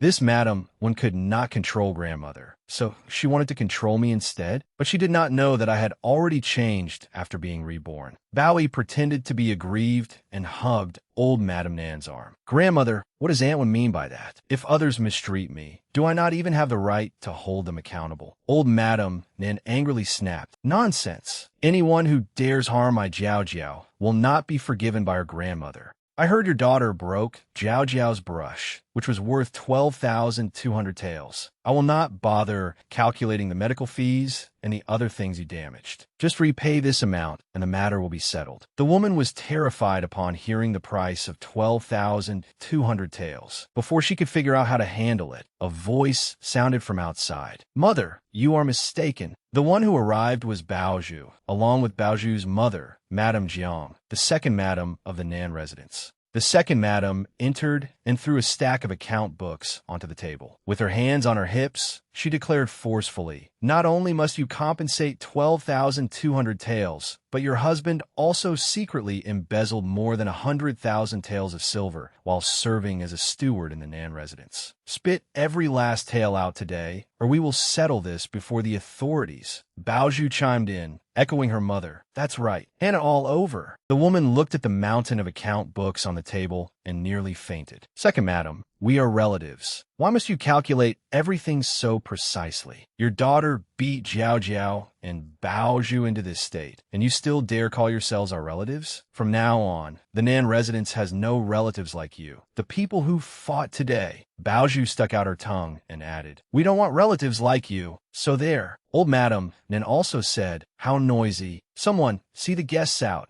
As they watched the woman leave helplessly, Baozhu and Bowie hid behind the door and laughed merrily. Bowie's heart overflowed with admiration for her second aunt. As expected of a young lady from an escort agency family, she acted decisively, exactly as Bowie had hoped. Second aunt, it was all my fault. I insisted on going to the academy and dragged cousin sister into this. Your older sister getting beaten up a little more is no great matter. In the future, if you fight with someone, let your older sister rush in first. Run as far as you can, understand? Her second aunt's words moved her deeply, and she burst into tears. Boo-hoo. Second aunt, you are so kind. In my previous life, I truly was blind. Instead of getting close to such a wonderful aunt, I became close to Madame Lu. I deserved to starve to death. Her second aunt affectionately patted her head. All right, stop crying. I heard from Mother that you wish to participate in the flower festival and bring honor to our family. Is that true? The academy teachers are not worth much. I advise you not to go. I have already sent people to invite the finest teachers in Shu County. From now on, study in the residence with Baozhu.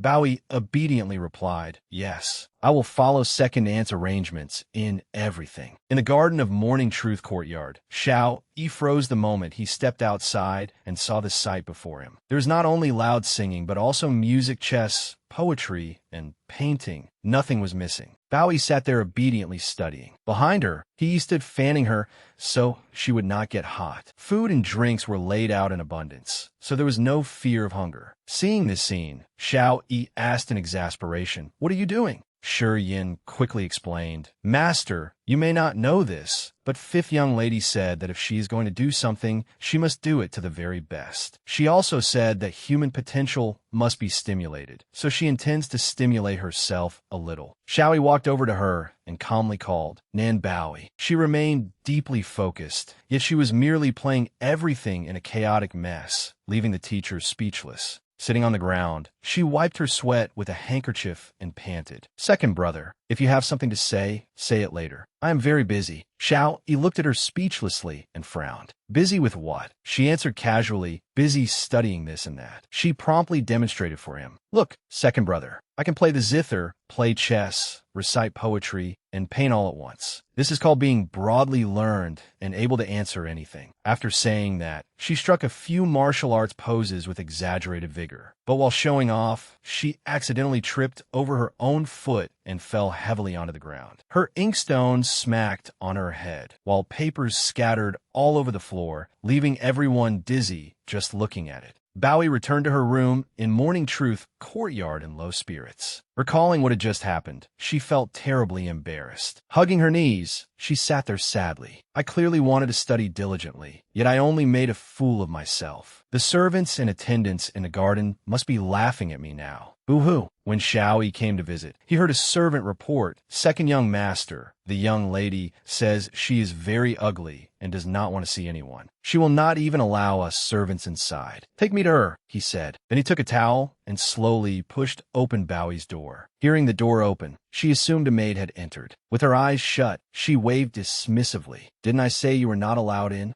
Just as she was about to complain further, a towel flew through the air and landed squarely on her face, startling a few cries out of her. Xiao Yi walked over with a frown and sat beside her. "Get up." Hearing his voice, she stubbornly covered her face and refused to remove the towel. "I won't." Seeing her obstinacy, he held her shoulders and called in a low voice, "Nan Bowie." Xiao Yi held her shoulders firmly with both hands to calm her down. "You have been very strange lately. You used to bully others, never studied, and were arrogant and domineering. The kind of person even dogs would hate." The words "even dogs would hate" echoed in her mind. Her eyes brimmed with tears as she thought, "Was I really that hateful before?" She looked up at him and asked, "Then what am I like now?" As he dried her hair, he answered, "You no longer bully the weak by relying on your power, and you are willing to study diligently." She fell silent for a moment, seemingly debating whether she should tell him that she had been reborn. Yet she did not say it. Her heart felt unbearably heavy. After thinking for a while, she pretended to speak casually. "Second brother may not believe me, but I had a very long dream." She slowly told him everything that had happened in her previous life. In the dream, the Nan residence was destroyed. I did not meet a good end either. That is why, after I woke up, I thought that I must work hard and never allow the despair from that dream to become reality. He seemed to understand, yet not fully. Softly, he asked, "Was Nan Yin a bad person in your dream?" As soon as he asked, he saw her body tremble violently. She despised who she had been in her previous life, but she did not evade the question. Instead, she admitted it frankly. Yes, she was cruel-hearted and ungrateful. "Second brother, do you know? After I woke up, the person I hated most was her. I want to crush her beneath me. As long as it is something she wants, I will take it from her." Xiao Yi smiled faintly and continued, "Then what kind of person was I in your dream?" She answered instinctively. Later, second brother would become. At this point,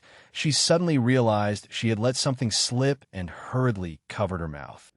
I cannot say." But seeing the concealment in her eyes, he decisively laid his cards on the table. "In your dream, I naturally possessed overwhelming power. That is why you became so obedient after waking up. Am I wrong?" His words struck directly at her secret, and fear suddenly gripped her. Her whole body turned cold as she struggled to explain. No, it is not like that. Somewhat angry, he leaned in, pinched her cheek, and scolded resentfully. So you treated me well because of my power? Nan Bowie, I'm very disappointed in you. She cried, that is not it. Then she curled into herself, looking small and pitiful, before honestly admitting it. It is true that I treated second brother well because of that dream. She covered her face with both hands and burst into tears. But later you treated me very well. You even helped me by Madame Lu's deed of sale, and you gave me such a precious writing brush. I know second brother is cold on the outside, but warm inside. You are the best person in the world. I truly admire you so much. Boo-hoo. Seeing her pitiful yet honest appearance, his heart softened. Do you want my protection? She nodded gently. Yes. He continued. You intend to defeat Nan Yin at the flower festival? At those words, she nodded wildly. Yes, yes, yes. He smiled with great satisfaction, then continued treating me well. He tossed some clothes to her and fondly instructed, get dressed, then come find me. Holding the clothes to her chest, she happily smiled. Second brother, are you willing to acknowledge me as your little sister? Bowie quickly recovered herself, dressed neatly, and went to find Xiao Yi. Pushing open the door, she called excitedly, second brother. Hugging a stack of books to her chest, she said coquettishly, help guide me a little today. He raised his eyes to look at her and answered calmly. The examination questions for young ladies are quite easy. You only need to memorize famous quotations. She added,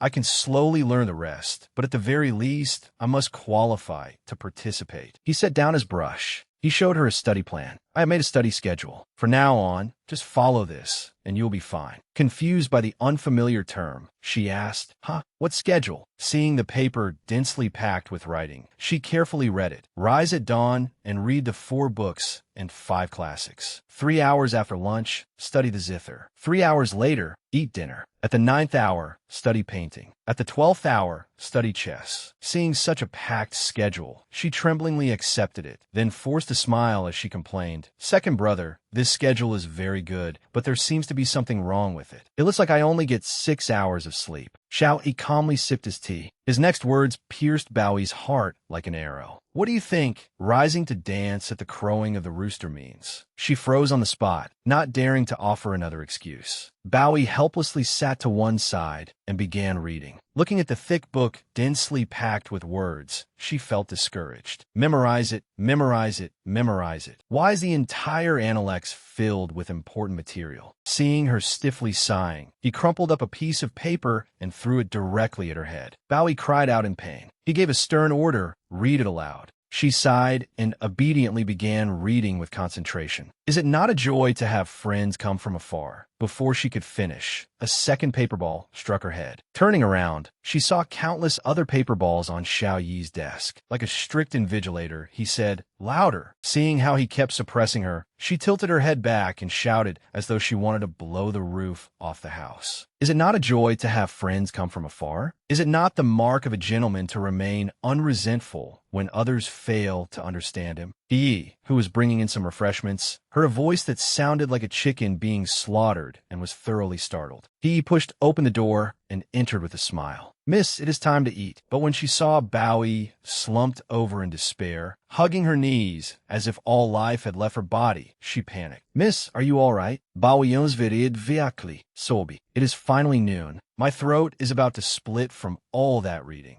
She dejectedly confided in He, unaware that Xiao Yi was still standing nearby. I understand now. I must have bullied Xiao Yi a lot before. Now that he has power, he is taking this opportunity to get revenge on me. Seeing Xiao Yi's dark face filled with killing intent, he broke into a cold sweat and hurriedly changed the subject. Didn't you want to become stronger, miss? Second young master is only being so strict for your own good. Bowie disagreed. She slammed her chopsticks onto the table and retorted, How is this good? He is clearly getting the opposite result. As she ate, she aggrievedly aired her complaints. He never lets a grudge go, and sometimes he is even a little twisted. A weak girl like me absolutely cannot provoke someone like him. At this rate, no young lady will ever like him. That's right, he may very well end up alone for the rest of his life. She rambled on, completely unaware of the danger approaching behind her. He silently prayed for her and raised a trembling hand to stop her. Miss, please stop talking. Seeing Hee continuously wink at her, Bowie asked worriedly, "What is wrong, Hee? Did Sen get into your eyes?" Sensing that something was amiss, she timidly murmured, "Why do I feel a chill behind my back? I think I may have caught a cold." Then she discovered Xiao Yi standing behind her. He was staring at her, and her heart nearly leaped out of her chest. Just her luck. "Hello, second brother." He promptly fled. "Right, miss. I just remembered that I have not done the laundry yet. I shall take my leave first." Wearing a guilty expression, Bowie tried to explain, "Second brother, that was a misunderstanding." Yes, it was only a misunderstanding." Without saying a word, Xiao Yi reached out and took the bowl of rice she had been eating. Then he picked up a mouthful of food and calmly tasted it. Seeing how naturally he did so, she blushed slightly. "You are eating my lunch." As he ate, he indifferently replied, "Your lunchtime is over. Go practice the qin." Bowie wanted to say something to save her miserable fate, but his icy glare immediately silenced her. She could only obediently answer, "Yes." Inside the academy, the teacher endlessly imparted knowledge, talking without pause. Bowie became dizzy from listening and could only complain to herself, and he said he was not taking the chance to get revenge. Who makes someone practice the qin at a time like this? After the lecture, the teacher walked over and asked with a smile, "Do you understand?" Her answer was like a bucket of cold water thrown in his face. "No, I do not." Unable to contain his anger, the teacher pointed at her with all 5 fingers and said fiercely, "Little girl, I have explained it to you 5 times already. You still do not understand? Are you stupid?" Ignoring his anger, she merely turned aside and gloomily retorted, "You would not understand either if you were hungry." The teacher was so furious that he stormed off. "This girl is far too foolish. I refuse to teach her any longer." Seeing that the teacher had left, she happily collapsed onto the desk. "Second brother, the teacher ran away, and there is no one to teach me the qin anymore. Does that mean I can rest this afternoon?" Seeing her lazy appearance, Xiao Yi thoughtfully asked, "You do not want to work hard anymore?" Bowie nodded repeatedly. I do not. With her eyes closed, she silently calculated in her heart. She already knew Nan Yan's true nature. Even if she could not defeat Nan Yan at the flower festival, she could still use the experience from her previous life to ensure Nan Yan would not dare scheme against the Nan residents. Besides, she had no talent for the qin, chess, calligraphy, or painting. Why should she torture herself? Since she had been reborn, she ought to treat her family well. Xiao Yi walked up to her and struck at her resolve. "You said you wanted first place at the flower festival. Everyone in splendid Radiant City knows it. If you now say that you do not want to work hard, whom do you think they will mock? Naturally, they will mock the Nan residents for failing to teach you properly. If you give up, your elders will no longer be able to hold their heads high before others. Even the shameless people you despise will look down on you even more." Bowie immediately recalled how Madame Liu and her daughter had ridiculed her in her previous life. She fell silent, unwilling to accept it. Seeing her hesitation, he pressed on while the iron was hot. "The flower festival is merely a minor competition. If you cannot even accomplish this, how will you withstand greater storms in the future? Did you not say that, in your dream, the Nan residence was destroyed and no one could protect you forever? Therefore, if you wish to change that ending, you must rise and protect the people you care about." Every word shook her heart. Images of her beloved family gradually appeared before her eyes. Her grandmother, her father, and cousin Baoju. Tears welled in her eyes as she called each of their names. Xiao Yi did not urge her, allowing her time to think. After making up her mind, she reached out and tugged at the hem of his robe. "I will work hard. I do not want to be bullied, humiliated, or used by others anymore. Nor do I want the Nan residents to fall into danger. Second brother, I know I was wrong. I will definitely work hard." Seeing that she had come to her senses, he gave a satisfied hum. She lowered her head sadly and guiltily. "But I angered the teacher so much that he left. Who will teach me the qin now? Then I will teach you." He seated her in his lap, placing his hands over hers and carefully guiding her. Gentle, pleasing notes flowed from the qin. Bowie happily thought, "Second brother is teaching me himself? His playing is so beautiful. Second brother is truly skilled at the qin." Looking at her from such close range, the fragrance of her hair kept drifting into his nose, and his face flushed for an instant. As a result, he played several wrong notes. Bowie noticed and looked up at him. "Second brother, I think you played a few notes incorrectly." Embarrassed, he coughed several times to conceal it, then even pretended to blame her. It is because you are too foolish and played them wrong. Bowie scrunched up her face. You were clearly the one who made a mistake. I really want to punch you. The next day, following her schedule, Bowie rose early to study. Yawning repeatedly, she read aloud. Is it not a joy?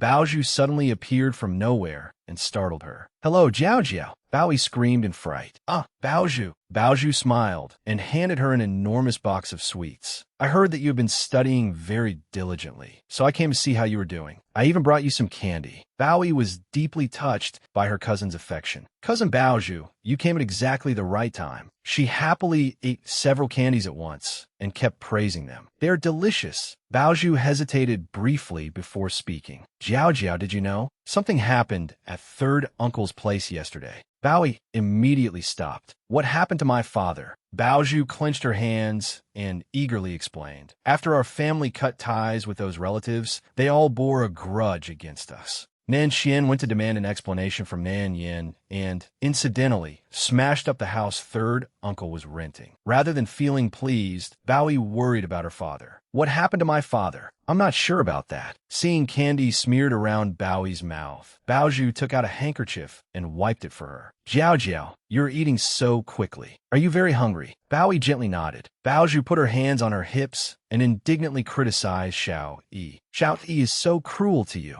You are still so young, yet he does not even let you eat your fill. Bowie noticed Xiao Yi approaching. Remembering the last time he had caught her speaking ill of him, she shuddered. Cousin Baozhu, do not talk nonsense. Baozhu angrily retorted. How is that nonsense? You once said he was as cunning and sinister as a venomous snake lurking in the shadows. I think that description is exactly right. In the middle of her impassioned speech, Baozhu suddenly stopped. Huh, why does my back feel so chilly? Bowie turned her face away as if she knew nothing. I did not say anything. Feeling guilty, Baozhu turned around and saw Xiao Yi's gaze, which looked ready to devour someone alive. In less than 3 seconds, she fled, leaving only her voice behind. Well, Jiao Jiao, remember to study hard, and be sure to listen to your second brother. I have something to do, so I will be leaving first. Left alone, Bowie felt so guilty that she did not dare look at him directly. Second brother. Xiao Yi crossed his arms and gave a cold, extremely sinister smile. A venomous snake? She cautiously backed away several steps. Please listen to my explanation, second brother. I was wrong. You are magnanimous, so please do not hold it against me. She hurriedly changed the subject. I have already read 1/10 of the Analects. Would you like to test me? At that moment, an angry voice rang out from outside Morning Truth Courtyard. Nan Guang shouted, What a sin! What a sin! Nan Guang carried Nan Yin inside on a stretcher, angrily pointing as he shouted, Bring that unfilial daughter, Nan Bowie, out here. Let her see what she has done to her elder sister. Nan Yin lay there, looking weak and pitiful as she pretended to advise her father. This is not entirely younger sister's fault. It is because I have failed to make her accept me as her elder sister.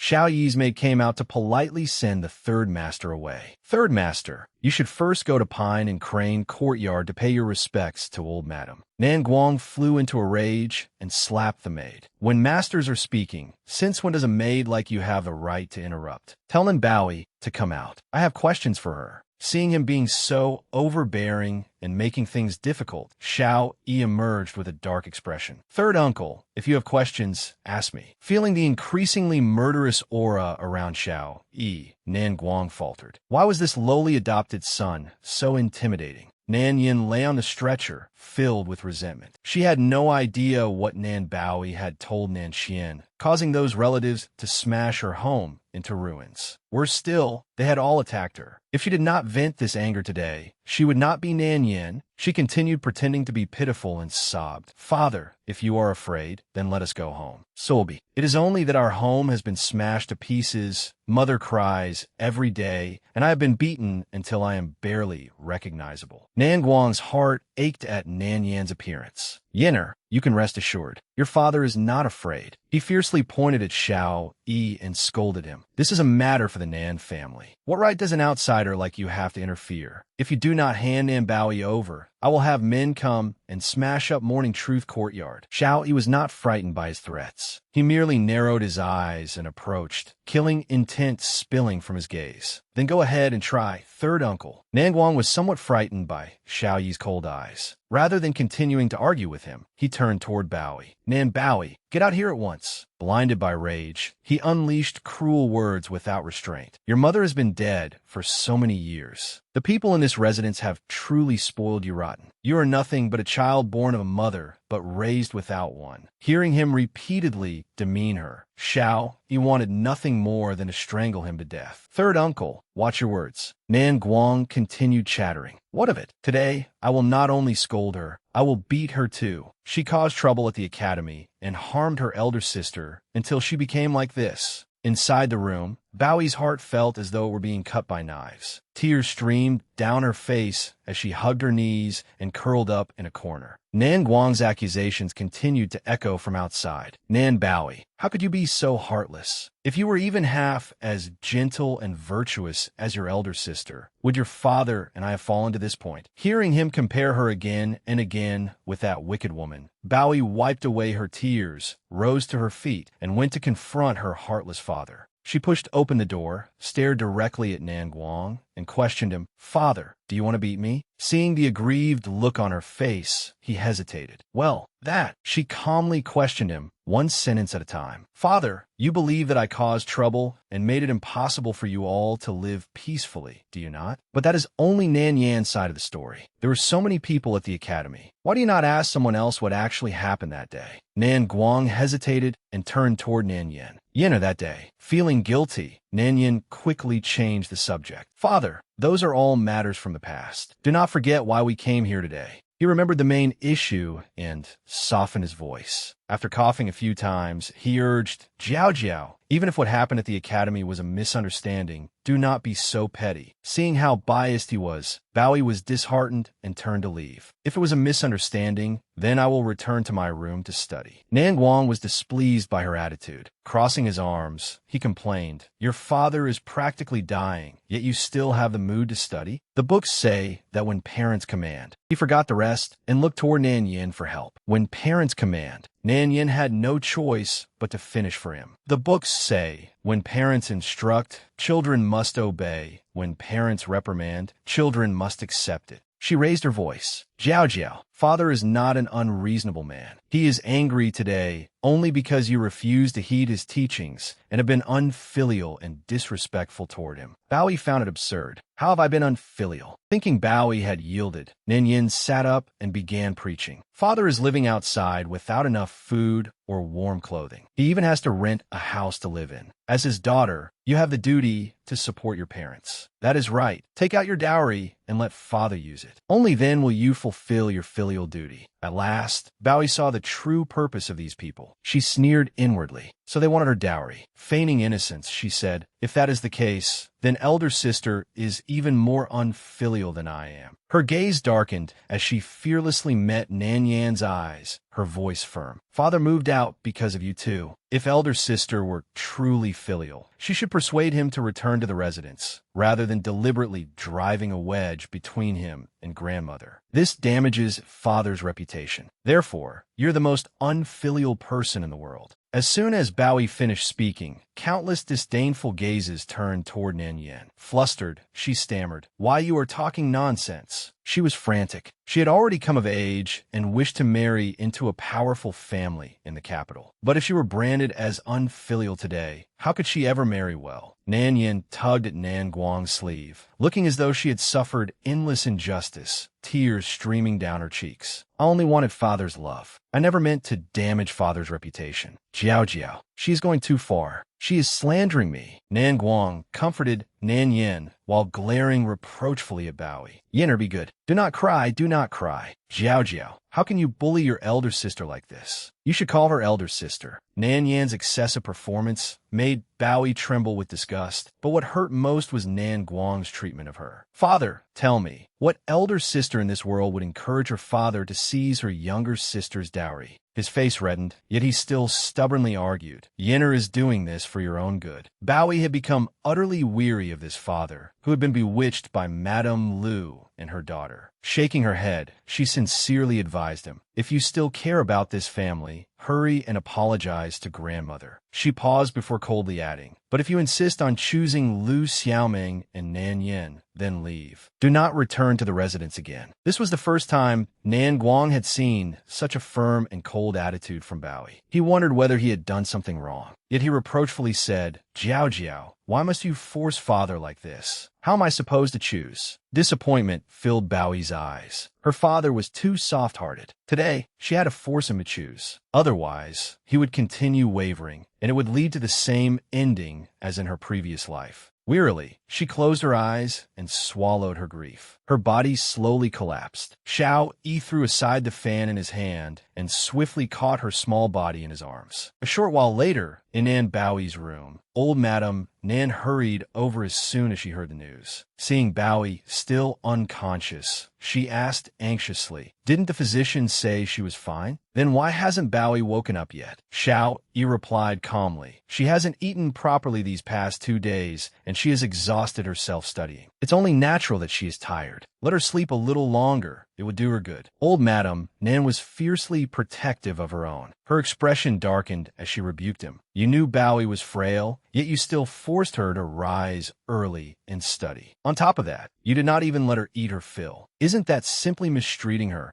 Xiao Yi had no wish to explain himself further. He was unwavering in his decision. "Grandmother, before one can accomplish great things, one must endure hardship, stretch one's sinews and bones, and experience hunger." He looked directly at old Madame Nan and asked bluntly, "Do you truly think indulging her so excessively will benefit her?" Old Madame Nan sipped her tea and smiled. "What do you know? The daughters of the Nan family should naturally be cherished and spoiled." Yet Xiao Yi's next words left her speechless. With undisguised mockery, he gave a cold smile. "Is that so? Then why were you willing to arrange your marriage alliance with the Chung family?" Seeing that old Madame Nan remained silent, he spoke plainly. "The Nan family's fortune is rich enough to rival the imperial treasury. Everyone covets it, yet the family has no one in officialdom to protect it. So you want to rely on Master Cheng's position as prefect. Is that it, grandmother?"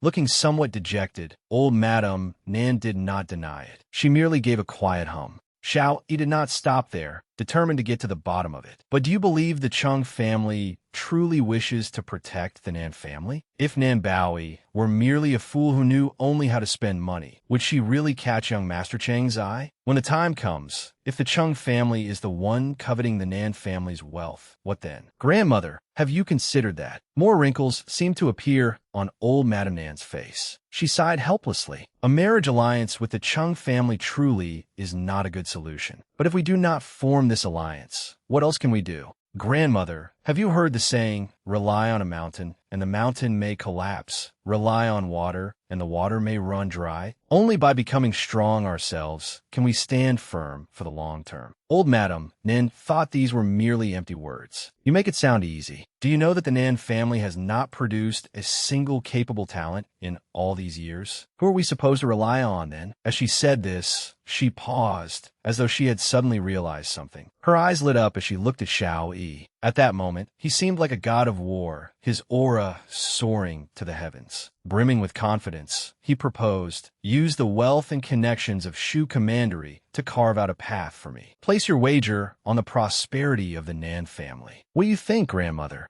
Old Madame Nan saw not the slightest hint of falsehood in his words, and that unwavering gaze startled her. She thought, "This child has remained quiet in the residence for so long. Who would have expected him to harbor such ambition? He is certainly no ordinary person." After old Madame Nan left, Bowie stopped pretending to sleep and sat up. "Second brother, I heard everything you said to grandmother just now." As he fed her porridge, Xiao Yi pretended to scold her. "Why were you eavesdropping on grown-ups?" She smiled and supported him without reservation. "Second brother, I am looking forward to it. The higher you rise, the better you'll be able to protect the Nan family." Seeing her trust in him, he asked teasingly, "Aren't you afraid that I will break my promise?" She clenched her little fist and repeated his earlier words. "Use all the strength of the residents to wager on the prosperity of the Nan family. As long as you said that, I believe second brother can do it." Xiao Yi looked at her with satisfaction and smiled faintly. Suddenly remembering Nan Guang,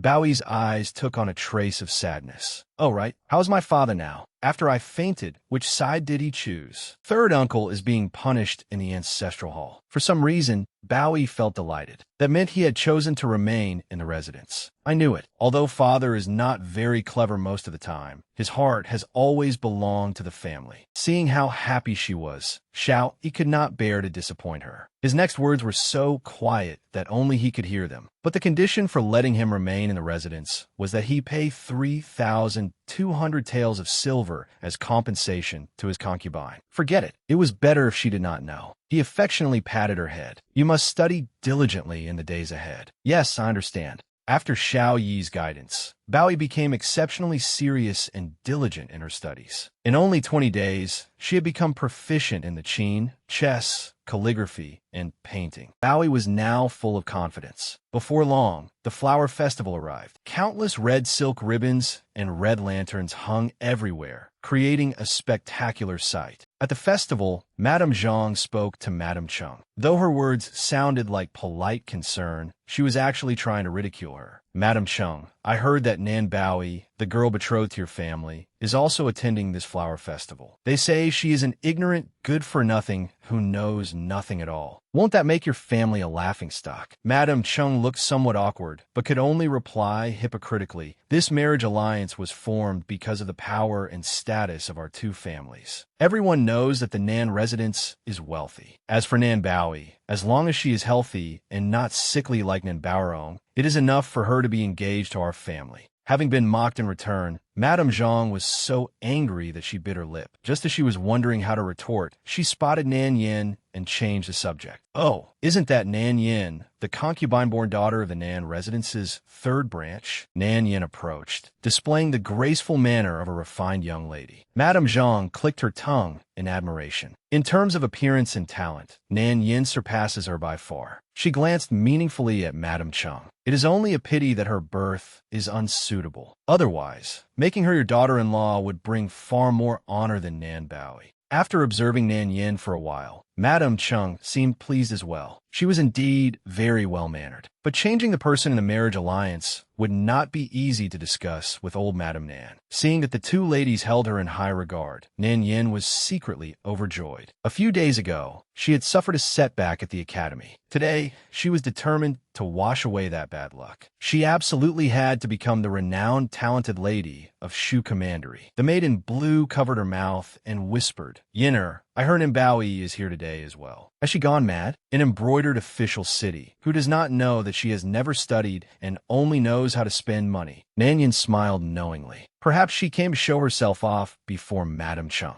The maid in blue immediately thought Nanyan was right. That is true. She is the Chung family's future daughter-in-law. I heard young Master Chung is both talented and handsome. Nan Bowie truly is lucky to be betrothed to him. The maid in blue had never liked Bowie. Jealously, she said, "Yinner, you are clearly 100 times better than she is, yet you did not receive such a good marriage match. I am angry on your behalf." Nanyan once again put on an act to win others' sympathy. She sighed and pretended to be resigned. "What belongs to me will be mine. What does not belong to me should not be forced. My birth is inferior to hers, so I do not dare to dream too highly." She pretended to wipe away tears and lamented her fate. "Even if my talents and appearance surpass hers." At that moment, an announcement sounded from outside. "The fifth young lady of the Nan family has arrived." Everyone gasped at the sight of Nan Bowie. Today, she wore an azure dress adorned with delicate patterns. It was elegant and refined, drawing every eye toward her. "Is that Nan Bowie? Everyone says she is foolish and dim-witted, but why does she seem to possess the air of a scholar? She is already so beautiful at such a young age. Who knows how stunning she will be when she grows up?" The Chung family is truly fortunate. If young Master Chung were here, he would surely be enchanted by her beauty. The maid in blue stared at Bowie with an expression as though someone had stolen her food. The flower festival is a competition of talent, not beauty. What is the use of dressing so prettily? Bowie completely ignored Nan Yin and walked gracefully to her seat. Nan Yin watched with resentment. Filled with jealousy, she thought, Nan Bowie is exactly like her mother, pretty but brainless. Isn't father still fonder of mother and me now? The more proud she acts, the more humiliating her fall will be. It will only make everyone see that I am 100 times better than her. Madame Zhang also noticed Bowie's arrival. It was impossible to tell whether her words to Madame Chung were sincere praise or another barb. I find the fifth young lady of the Nan family beautiful without being gaudy, completely unlike the rumors. Madame Chung, you should be delighted to have such a daughter-in-law. Madame Cheng's face darkened as she glanced at Bowie. She thought resentfully, I just said Nan Bowie was unworthy, and now I have been proven wrong. How could I possibly be happy?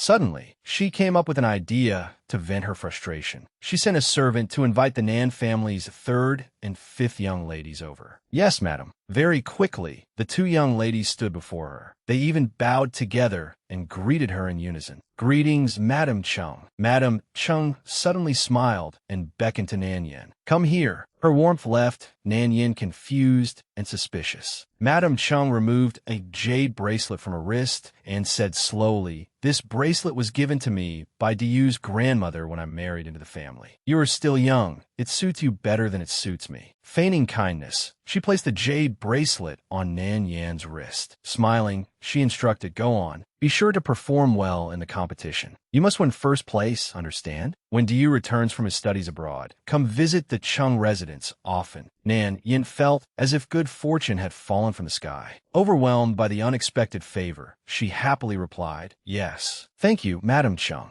Wearing the bracelet, Nan Yin deliberately showed it off. Bowie, Madame Chung told me to visit the Chung residence more often. She paused, then asked meaningfully, if I go to the Chung residence, I may meet second young Master Chung. You are his fiancé, so you would not mind, would you? Nan Yin had expected Bowie to fly into a rage, allowing everyone present to condemn her selfishness. But contrary to Nan Yan's expectations, Bowie merely smiled calmly. Of course not. We are all family, after all. Bowie sneered inwardly. In this life, without a meddlesome third party like me, I would like to see whether she and Chengdiyu can truly fall in love. The competition soon began, and the young ladies formed a long line to draw lots for their questions. Bowie was the first to enter the competition. The judge's voice rang out, please draw your question. She slowly reached into the box and drew out a slip. Looking at the question in her hand, scenes from her previous life surfaced in her mind as though they had happened only yesterday. In her past life, Nan Yin had lured her into taking part in this competition. She had wanted to prove herself before Madame Chung, yet she could not even answer the opening question from the Analects, and countless people had looked down on her and pointed at her. From that day onward, she had officially become the laughingstock of embroidered official city, known to everyone as a useless waste. Holding the question slip tightly, she silently swore that Nan Bowie of this life would never repeat the same mistake. The examiner quickly took the slip from her hand. He opened it and read aloud. Nan Bowie's question is, explain the meaning of the saying, if one hears the way in the morning, one may die in the evening without regret. Bowie froze the moment she heard it. The coincidence was unbelievable. How could this be? Seeing her lower her head in thought, the examiner felt sorry for her. This young lady of the Nan family was truly unlucky. Who would have thought she would draw the hardest question of this year's competition? Nan Yin and the maid in blue were delighted when they heard Bowie's question. This question is much like an essay topic. It is somewhat difficult for girls, since it cannot simply be memorized and recited. The maid in blue immediately gloated. She brought this humiliation upon herself. It would be best if she cannot answer it. Yinner, tell us, what does this saying mean? Pretending to be knowledgeable, Nan Yin promptly replied, it means that if one understands the truth in the morning, then even dying at night does not matter. It expresses mankind's pursuit of truth. The maid in blue smiled and flattered her. Wow, Yinna, you are so impressive. Madame Chung, seated nearby, heard this and was rather pleased. Very good. Yinner's learning is indeed excellent. While the others smiled, old Madame Nan worriedly clenched her hand into a fist. Such a difficult question. Could Bowie answer it? The only person who continued to believe she could was Xiao Yi, because she had asked him this very question before. Perhaps it was because he had seen that smile on her face. Bowie was inwardly delighted. Could it be that karmic retribution truly existed? This was the question she had asked second brother when she had first entered Morning Truth Academy. Clearing her throat, Bowie raised her bright eyes and answered confidently. The saying, "If one hears the way in the morning, one may die in the evening without regret," comes from the Analects. Literally, it means that if one understands the truth in the morning, one would have no regrets even if one died that night. It expresses one's yearning for truth. After a brief pause, she patted her chest and continued boldly. But in truth, learning is not merely for understanding truth. It is also for experiencing it oneself. Just as patriots sacrifice their lives for their country and its people, wrapped in horsehide without a word of complaint. That is the true meaning of, "If one hears the way in the morning, one may die in the evening without regret." As soon as she finished speaking, thunderous applause erupted. "Excellent. What a wonderful answer." The crowd repeatedly turned to one another in praise. "Not bad, not bad." Who would have thought that the Nan family's young daughter, despite her tender age, could be so insightful and reasonable? Bao Yi proudly winked at Xiao Yi, as if to say, "Thank you, second brother." He looked at her proudly and smiled faintly. Seeing that Bao Yi had answered such a difficult question, Madame Zhang took the opportunity to mock Madame Cheng. Who would have expected the Nan family's young lady to be so talented? I have truly broadened my horizons. Madame Cheng, whose answer do you think is better, hers or Nan Yan's? Madame Cheng dragged out an embarrassed air, but stubbornly replied, "It is only the opening question. The more difficult ones are still ahead." Several young ladies whispered among themselves, and some even deliberately spoke loudly enough for Nan Yin to hear. It seems the fifth young lady of the Nan family is no less learned than the third young lady. I think she may even surpass the third young lady. The third young lady rushed to answer earlier, but her explanation was not as thorough as the fifth young lady's. Who ranks higher and who ranks lower? Isn't that obvious? Nan Yin trembled with rage when she heard their mockery. Filled with resentment, she cursed Bao Yi in her heart. Her gaze toward Bao Yi was brimming with envy and hatred. "Nan Bao Yi, this is only the beginning. When the real contest starts, I will crush you beneath my feet." At that moment, a group of household servants arrived from somewhere, creating a lively commotion. One man called out cheerfully, "Place your bets. Come on, place your bets." Madame Cheng immediately stepped forward to make the first wager. The servant collecting wagers was overjoyed when he received Madame Cheng's bet and announced, "Madame Cheng has wagered 1,000 taels of silver at odds of 1 to 3 on Miss Nan Yin to win." After placing her bet, Madame Cheng looked toward old Madame Nan and smiled faintly. "It is not that I, her future mother-in-law, do not wish to support Bao Yi, but Bao Yi is foolish and will surely lose badly later. Why not wager on Yinner to win, just as I did old Madame Nan?" Hearing her taunt, old Madame Nan was somewhat angered, but she maintained her composure and looked at Madame Cheng.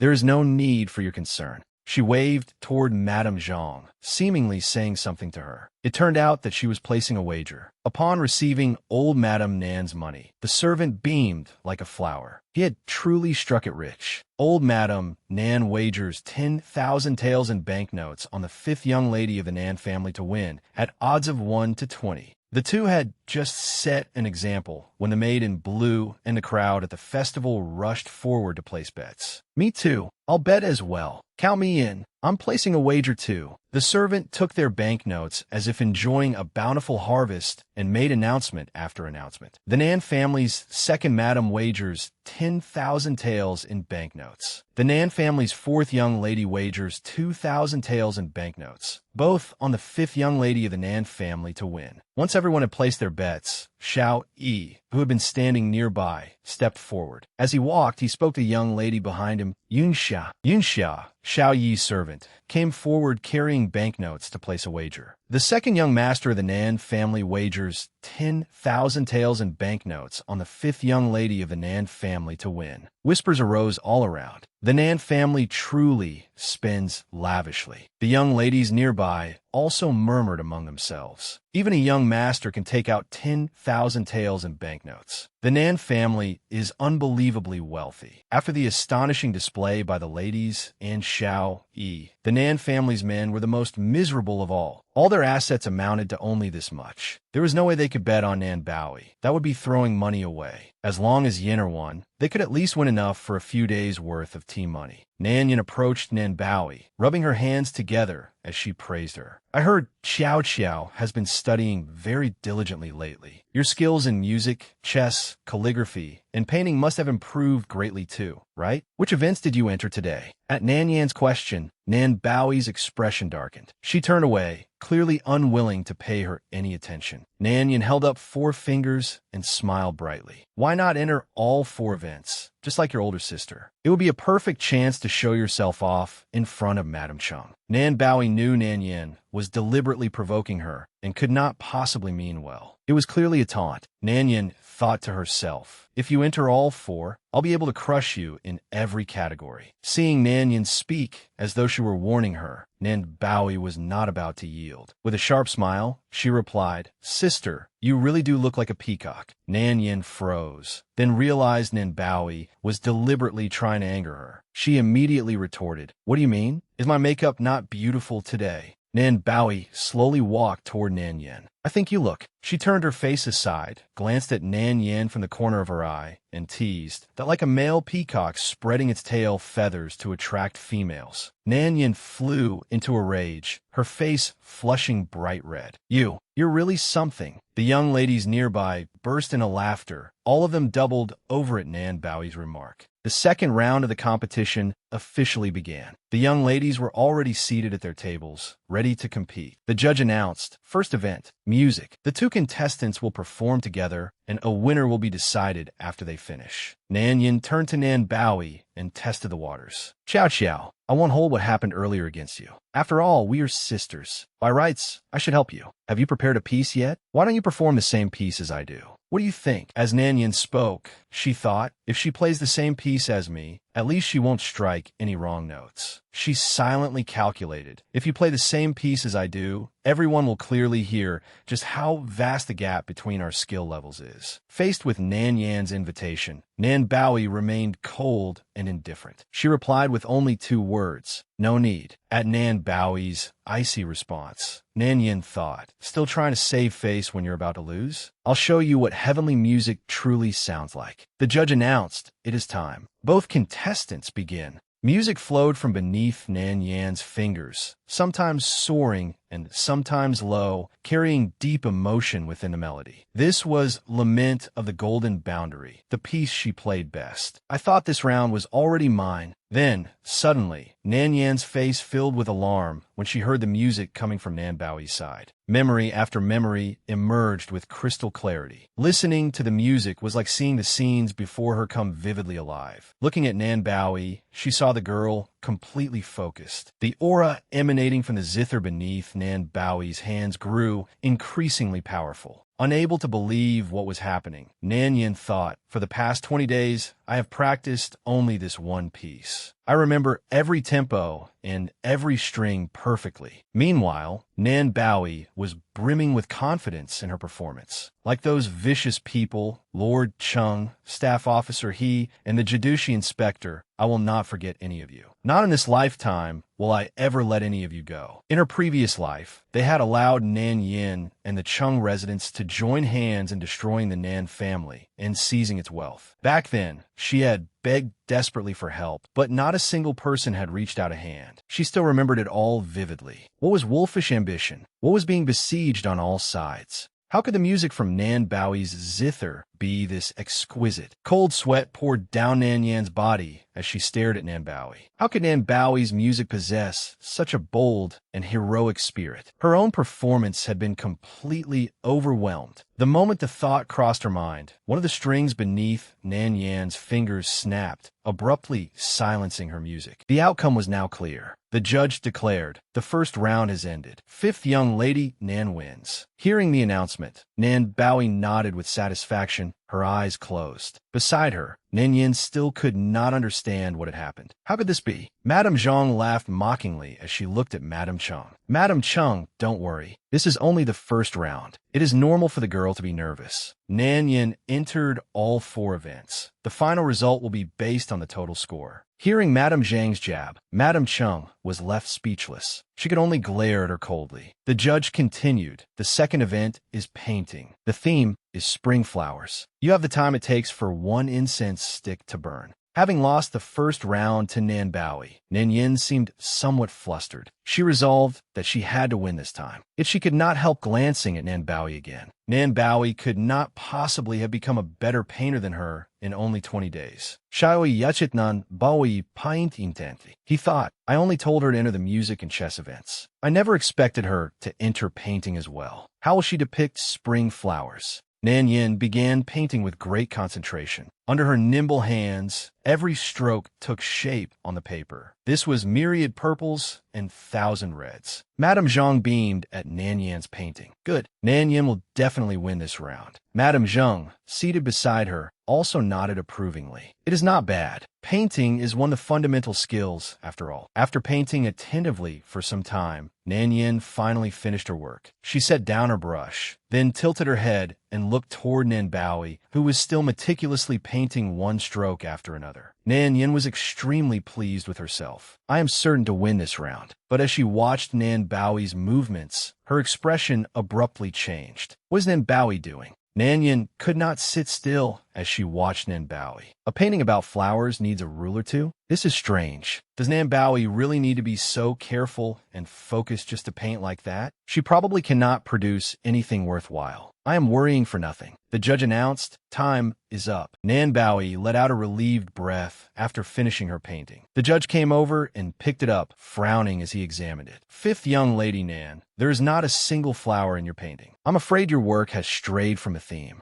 Nan Bowie smiled as brightly as a flower and raised one finger. It is fine, sir. Just hang it up for everyone to see. The judge began hanging the two paintings on display, stands for everyone to admire. Bring up the contestants' works. Madame Zhang looked at Madame Chung and said, I knew Nan Yin would not disappoint us. Look at what Nan Bowie painted. She actually drew some complicated wooden contraption. Madame Chung looked toward Nan Yin and praised her. Yinner truly is both talented and virtuous. My family values talent above all else. He has always favored Yinner over Bowie. Madame Cheng's praise filled Nan Yin with delight. To be valued by Madame Chung was a blessing indeed. Hearing those words, Nan Yin joyfully thought that Madame Chung intended to replace the bride. Then Madame Zhang rushed toward Madame Lu like a flash of lightning. Sister Lu, tell us, how do you usually teach Yinner? We would love to learn from you. Madame Lu covered her mouth and laughed smugly. I simply let her develop according to her gifts. Yinner understands everything the moment she learns it. Every day, she practices music, chess, calligraphy, and painting. Before she could finish, the judge announced, first place in the painting competition goes to Nan Bowie. The announcement left the entire venue stunned into silence. Madame Lu nearly fainted on the spot. Had she heard wrong? Who had taken first place in painting? Nan Yan's body trembled upon hearing the judge's declaration. She did not paint a single flower. How could she possibly take first place? Clearly, young lady Nan Yan's skills were superior. She should be the winner. You people were bribed by the Nan family, weren't you? This is unfair. It is outrageous. The judge raised both hands and explained, everyone, please quiet down. Let fifth young lady Nan explain it herself. Nan Bowie slowly stepped forward and explained her painting. Perhaps you gentlemen do not yet understand what I have painted. It is a new loom created by the master craftsman of the Nan family. This machine uses bamboo threads and woven cords. The weaver presses the pedals with her feet to turn the spindle while drawing the threads by hand. This allows the finished cloth to display a greater variety of colors and will greatly improve the production efficiency of brocade. Nan Bowie presented her painting with great confidence. The Nan residence has deliberately brought this invention out to share with everyone. The audience began whispering among themselves at her explanation. The Nan family is actually willing to share this loom with us? Won't that allow everyone to earn more money in the future? Thinking back to what had happened in her previous life, Nan Bowie thought, in my past life, the Nan family's loom aroused the greed of those powerful nobles. By sharing it now, I can not only earn the Nan family a good reputation in shoe commandery, but also prevent us from becoming everyone's target. The girl in blue suddenly rushed forward, shouting as she pointed at Nan Bowie. That all sounds nice, but what does it have to do with today's competition? The theme is spring flowers. Seeing her impatience, Nan Bowie merely replied calmly, exactly. She waved her hand toward the painting. This loom is called the flower pattern loom. May the flower pattern loom weave myriad purples and thousand reds, and may the shoe brocade of brocade official city prosper for all ages. As she spoke, Nan Bowie clasped her hands and bowed respectfully to the crowd. Xiao Yi was extremely pleased with her performance. The audience seemed ready to explode with excitement. Well said, fifth young lady Nan. Brocade official city produces shoe brocade, and our main source of tax revenue depends on it. Shoe brocade is the spring flower of our city. Is not the very name of brocade official city derived from shoe brocade? The meaning behind this painting is truly profound. Nan Yin watched Nan Bowie's astounding performance in a daze, her limbs trembling. Stammering, she said, How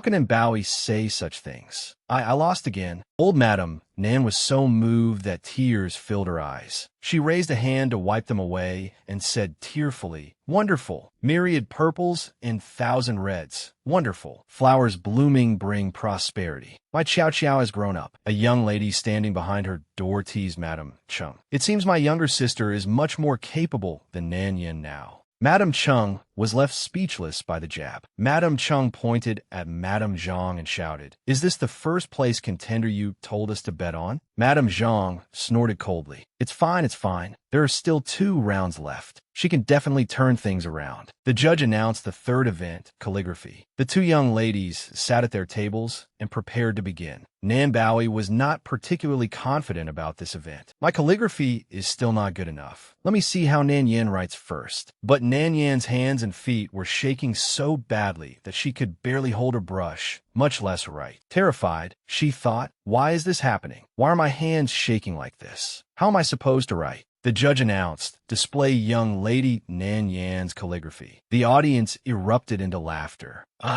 This is the calligraphy of a talented young lady?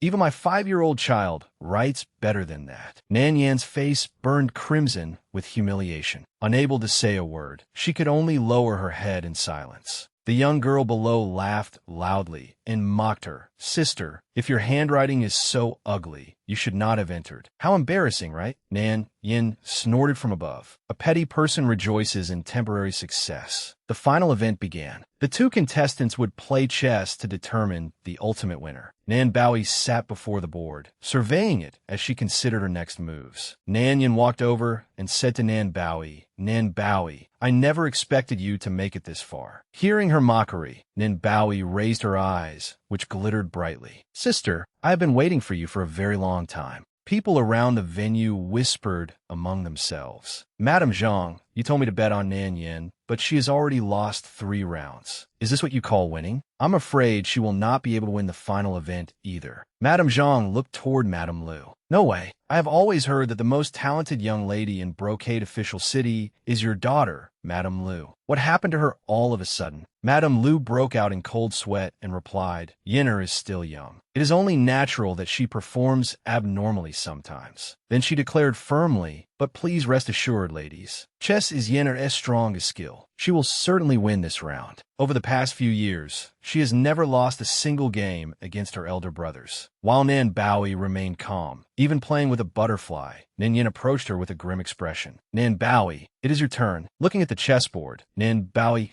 silently assessed Nan Yin. Nan Yin was exceptionally good at beguiling people, and she played chess with equal caution. Every black piece on the board had a purpose. It had been the same in her previous life. The wealthy families of Brocade Official City had gradually been ensnared by her until she had laid a vast net around everything. Little by little, she had swallowed the Nan family whole. Merchants could not fight officials directly, so she had to begin with their families. Madame Chung, her mother-in-law in her previous life, had used countless methods to torment her after she married into the Chung residence. But the Chung family had deep roots in Shu commandery and would not be easy to deal with. As for Madame Zhang, she had been the mother-in-law of Nan Baorong, Nan Bowie's elder cousin, in her previous life. Before her cousin married into the Zhang family, Madame Zhang had pretended to be exceedingly kind while concealing the fact that her son kept a mistress outside the household. After swallowing all of her cousin's dowry, she had been eager to cast her aside and marry her son to someone else. Her cousin had been driven to an early death. The Zhang family's son took concubines one after another. compared with the Chung family, the Zhang family was no less detestable. As she was thinking, someone suddenly called out loudly. Nan Bowie looked up to see Ninian glaring at her furiously. Pointing at Nan Bowie, she said, "If you cannot make a move, then admit defeat. Why have you been sitting there in a daze all this time?" Nan Bowie suddenly smiled mysteriously. She slowly reached toward the board, picked up a white piece, and made her move. "Next year, elder cousin will have to marry into the Zhang family. Let the Zhang family be the first move in this game." Nan Bowie's move caused the entire venue to erupt. Fifth young lady Nan's move is incredible. She immediately reversed the situation. The Nan family's young lady is no ordinary person. The instant that piece was placed, victory and defeat were already decided. Nan Bowie rose to her feet and clasped her hands in a bow. Meanwhile, Nan Yin stared blankly at the board for a long while, unable to say a word. Her limbs shook violently as she stammered, That's impossible." Overcome with rage, Nan Yin overturned the chessboard. Her face twisted with fury. "You cheated. I cannot lose. We must play again." While Nan Yin raged, Nan Bowie remained perfectly calm. She turned away and said, "No matter how many times we play, you will still be defeated by me." Unable to endure it any longer, Nan Yin lunged forward and reached out to grab Nan Bowie. Seeing that Nan Yin was about to resort to violence, the judge immediately raised a hand to stop her. "How disgraceful! Nan Yin, step back at once." The winner had been decided. It was now time to present the prize. "Bring forth the gift box." Nan Bowie accepted it with both hands. The winner of this year's blossoming festival is fifth young lady of the Nan family, Nan Bowie. The crowd below cheered joyously. Nan Bowie won first place. The ladies' faces darkened. The three of them stood frozen, unable to say anything. An old man wailed loudly, "My 2 tails of silver. Oh no, I lost." Suddenly, footsteps sounded, accompanied by hearty laughter. An elderly man stepped forward and happily announced, "I never expected this young lady to be so decisive at chess despite her tender age. Old Madame Nan's granddaughter truly is extraordinary. Let me introduce everyone. This is General Sita Lin." When old Madame Nan saw Sita Lin arrive, she immediately rose and clasped her hands in greeting. "General Situ, it has been a long time. For the past few years, I have wished to invite you to the residence as a guest, but I feared disturbing you in your official duties. Today is the blossoming festival, so I invited you to join us and enjoy the festivities." Sita Lin suddenly noticed a handsome young man standing beside old Madame Nan. "Who is this?" Old Madame Nan replied, "He is my grandson." He stepped forward and stared at Xiao Yi. "Greetings, General Situ." He thought to himself, "So he want me to repay the favor. Back when Shu Commandery was suffering from famine, I was serving in the army and could not care for my wife and mother. It was the Nan residence that opened its granaries and distributed rice, saving my family. But the Nan residence stands too conspicuously. Many powerful families in Shu Commandery have their eyes on this prize. If I suddenly speak up to help them, the losses may outweigh the gains." Sita Lin stepped before Xiao Yi and raised a hand. "Serving under me is not difficult, but the army has no need for mediocre men. You must show me what you can do." Xiao Yi immediately replied, "Archery, horsemanship, swordsmanship. General, take your pick." Suddenly, Sita Lin asked, "What about breaking a formation?" Xiao Yi nodded. "Fine." At that moment, Nan Bowie rushed over and threw her arms around old Madame Nan. "Grandmother," when Jiao Jiao said she wanted to join the flower festival, "I thought it was only a passing whim. I never expected her to win first place. She is truly clever and accomplished, just like her mother." Holding her prize, Nan Bowie opened the gift box. She took out the silver ingot and the 4 treasures of the study, giving them to her elder sisters. "As for this coin, I'll give it to second brother." At that moment, groups of soldiers marched forward. The crowd wondered, who called troops here? What are they planning to do? "Look, they seem to be setting up a formation." Sita Lin stroked his beard and announced, "The deputy general under my command is most skilled in the single-file long serpent formation." He stroked his beard confidently. "He has defeated countless enemy troops with this formation. Young Master Xiao, you have read many military manuals. What do you think of my formation?" Xiao Yi responded after hearing him, "Very good." Sita Lin walked over, patted Xiao Yi on the shoulder, and encouraged him. You may freely choose 10 men and attempt to break the formation. The crowd immediately began chattering. What? He dares to break a formation at the flower festival? Isn't he afraid someone will be hurt? Who doesn't know that General Situ's long serpent formation cannot be broken? Is he deliberately making things difficult for a junior? Situ Lin closed his eyes confidently. If the Nan family collapses and Xiao Yi truly has talent, I will be willing to help him a little. But if he is useless, he is not worth offending other powerful families just to repay an old debt. While he was feeling extremely confident in his formation, Xiao Yi suddenly spoke, startling him. No need. I won't need 10 men. A smug smile appeared on Xiao Yi's face. Xiao Yi opened his eyes and declared boldly, 2 people are enough to break the formation. General Situ's jaw dropped in shock. 2 people? Xiao Yi, you had better think this through. Xiao Yi closed his eyes and confidently replied, Nan Jiao, come break the formation with me. Nan Baoyi's eyes widened in panic when she heard Xiao Yi call her name. In Nan Baoyi's memories, when he led troops in a battle in her previous life, he seemed to possess this same imposing presence. Yet before she could wait for his victorious return in that lifetime, she had died amid the struggle for power. As she was lost in thought, someone suddenly called Nan Jiao. Nan Baoyi looked up and saw a hand extended toward her. Instinctively, she reached out and took it. Xiao Yi immediately pulled Nan Baoyi onto the horse and seated her in his arms. Worried, she turned toward him and asked, Second brother, you clearly know I will only hold you back. Why did you choose me? Xiao Yi casually selected a spear and said to Nan Baoyi, With you by my side, I'm sure to feel at ease. Then he declared firmly, hold on tight. The single-file long serpent formation is based on a snake's habits and has 3 variations. Strike the head, and the tail moves to coil around you. Strike the tail, and the head turns to bite. Strike the body, and the head and tail both attack. Holding the gold coin in her hand, Nan Baoyi silently prayed. I hope this coin brings us good fortune and blessings. Surely luck will smile upon second brother. Who would have thought that today would be tied to the Nan residence's future? From behind them, someone said, Madam, don't be angry. Our yin-yin is naturally the best. We cannot expect anything from the Nan family. Their eldest uncle died in battle. Her father only knows business and has no talent for officialdom. The eldest son is foolish, while the youngest travels everywhere. With such a huge Nan residence, she looked at Xiao Yi and Nan Baoyi, seated on horseback and surrounded by soldiers. Could they truly rely only on him? She then glanced at the other woman and said, I once heard my husband say that General Situ's single-file long serpent formation is renowned and has won countless victories over the years. Xiao Yi is still so young, yet he dreams of breaking such a formation. Perhaps he does not even know how to write the words, know your limits. Madame Zhang turned to Madame Cheng. My Yuan Wang has read military manuals since childhood, yet even he would not dare claim he could break General Situ's long serpent formation. What is Xiao Yi? How could he possibly break it? Madame Cheng agreed. Exactly. A reckless young man like him, who has never experienced the world, needs to be humiliated once before he understands manners. Only then will he learn to keep his head down. Hearing the 2 madams gossiping, Nan Baoyi found their words unbearable. What is he indeed? Ha ha ha. Their voices cut into her heart like knives. Unable to endure it any longer, she shouted, Don't listen to them.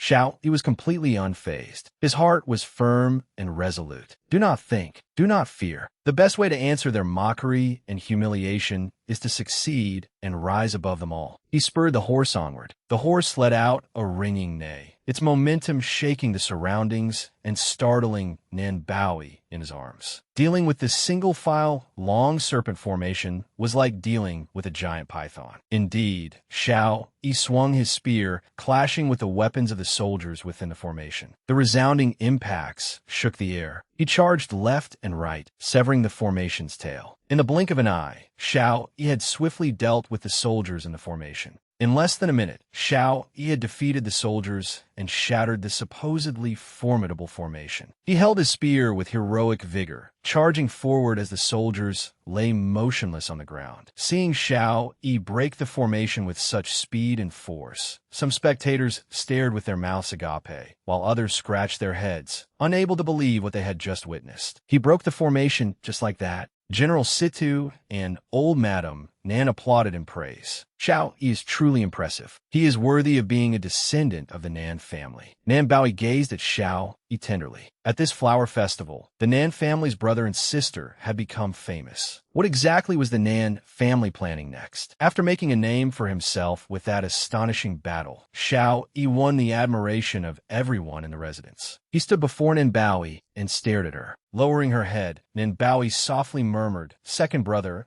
At that moment, an excited servant hurried into the crowd. People in the residence patted Xiao Yi on the shoulder and encouraged him. "I never expected you to break the formation. My men are full of praise for you. Would you like to have a drink with us today?" Watching from afar as everyone surrounded Xiao Yi, Nan Baoyi thought, "My winnings still have not been delivered." Late that quiet night, Nan Baoyi held the gold coin in her hand and threaded it with a 5-colored cord. This way, second brother can carry it with him. She had thought it would look beautiful once finished, but when she looked at it again, it resembled an ugly anklet. It was almost nauseating to look at. Nan Baoyi frowned at the braided cord. It is better to give him only the coin. The scene shifted to Morning Truth Courtyard. Nan Baoyi arrived at the entrance and found no one there. The doors were tightly shut. She thought, second brother still has not returned? Just then, someone behind her asked, "Why is young lady here alone?" It was Yue.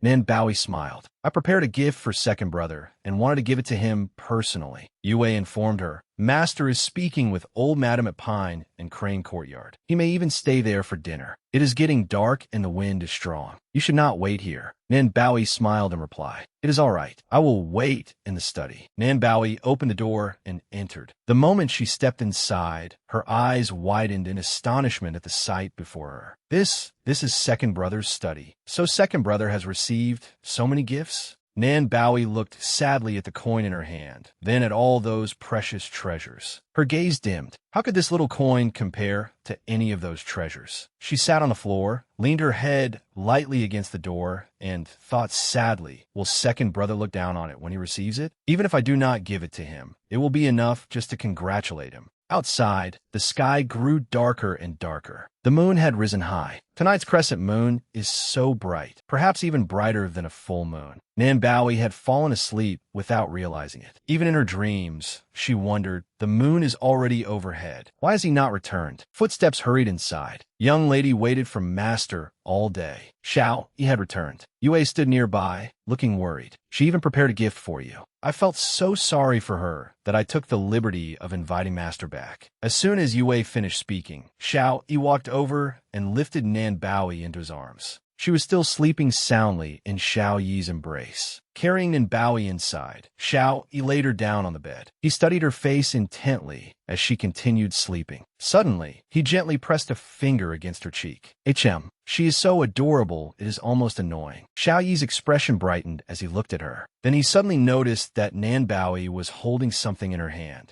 A gold coin peeked out from Nan Baoyi's palm. Xiao Yi slowly reached toward it, intending to touch it, when Nan Baoyi suddenly woke and opened her eyes. "Second brother? Is that you?" Nan Baoyi slowly sat up and rubbed her eyes. "Why did you return so late? I waited for you for a very long time." Xiao Yi gently stroked her hair. "I was speaking with grandmother at Pine and Crane Courtyard. She was very happy today, so I stayed a little longer. Yue said you had a gift for me." At the mention of the gift, Nan Baoyi suddenly felt embarrassed. She lowered her head, her face turning red. Stammering, she said, "I won the flower festival entirely thanks to second brother. This coin is the first place prize. It is for you, second brother. Please do not dislike it." Shyly, she lowered her head and handed the coin to Xiao Yi. "I know others have given you many more valuable gifts, but none of them have my good fortune. Second brother, do you like it?" Xiao Yi's eyes gleamed. "For Nan Baoju's birthday last year, you gave me a mermaid tear bracelet. For grandmother's birthday banquet, you gave her a painting of the 8 immortals worth tens of thousands of taels of gold. When your third brother placed first in the examinations, you gave him a golden brush. Yet when it is my turn, all I get is 1 coin." Every word struck true. Nan Baoyi broke out in a cold sweat. As expected, he looks down on it. She closed her eyes and reached toward Xiao Yi. "If you do not like it, give it back. Tomorrow, I will find something more valuable to give you."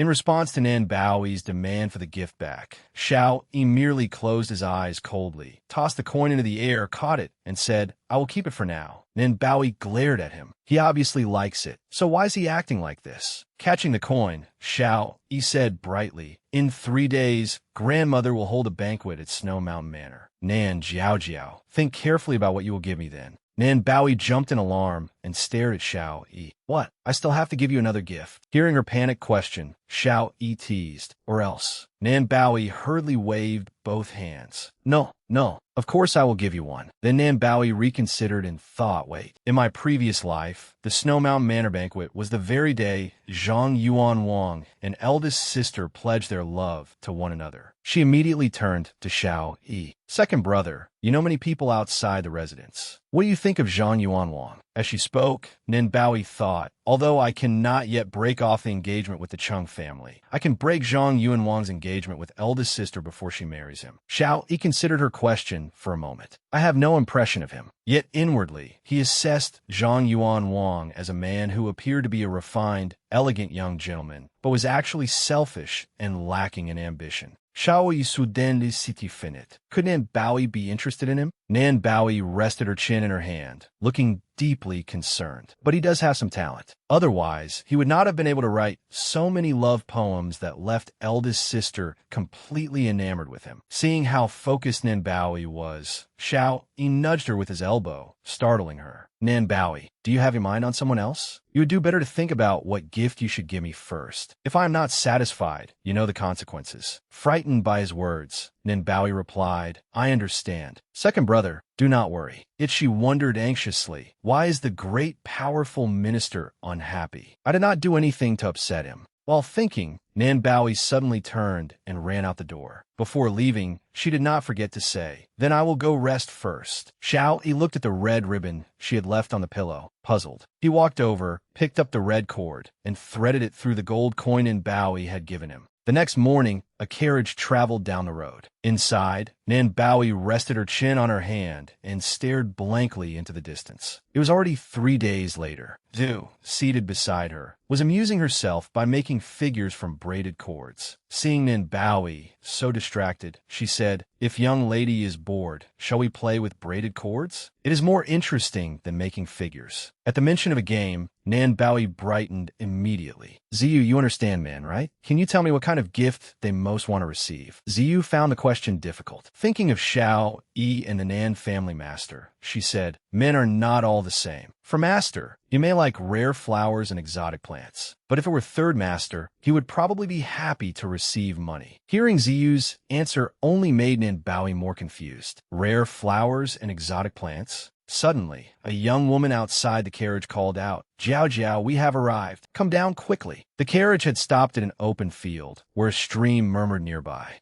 Nan Baoi took her hand and walked forward. "Eldest sister is here today, too. Let's go find her." At that moment, the Nan family's eldest young lady, Nan Baorong, had also gotten down from the carriage. She took Nan Baoi's hand and pointed ahead. "Eldest sister is over there." The two girls held hands tightly as they walked forward. Before them stood Zhang Yuan Wang, the young master of the Zhang family. He was staring intently at Nan Baorong. "Look, who is that?" The two girls approached. One looked delighted, while the other stiffened. "We arrived at just the right time. Eldest sister is meeting her sweetheart." From afar, Xiao Yi had also arrived. Looking ahead, he saw the two young ladies playing together, with Zhang Yuan Wang standing beside Nan Baorong. Ziyu clasped her hands and reported to Xiao. The young lady behaved very well along the way. She merely asked me, as a joke, what gifts men like most. Hearing this, Xiao Yi's expression became extremely surprised. There was even a trace of irritation in his surprise. Nan Jiao wants to give Zhang Yuan Wang a gift, so she truly likes him that much. Then the group headed toward the stream, where they began playing together. She glanced at Xiao Yi and then at Ziyu beside him, silently appraising them. What man would bring a maid along at his side? Could this maid of young Master Zhang's be suspicious? Nan Baorong stroked Nan Baoi's head and said softly, "Jiao Jiao." Young Master Zhang caught a chill today, so Tian Tian came along to attend to him. "Don't think badly of him." Nanbaoey nodded obediently. "Yes, elder sister." Yet memories from her previous life surfaced in her mind. In her previous life, son Tian Tian had born Zhang Yuanwang a child before her eldest sister married into the family. Later, her eldest sister was cast aside, while son Tian Tian became an honored concubine thanks to her son. Even after her eldest sister remarried, Zhang Yuanwang continued to harass her. But son Tian Tian suspected that elder sister had deliberately seduced him, so she ordered maids to beat her severely. Her eldest sister was too kind-hearted to fight that wretched pair. She might as well let elder sister see Zhang Yuanwang's true colors today and give up on him completely. Nanbaoey turned to Nanbao. "I hear young Master Zhang's learning is renowned throughout Shu Commandery. I have a couplet here. I wonder whether young Master Zhang can match it."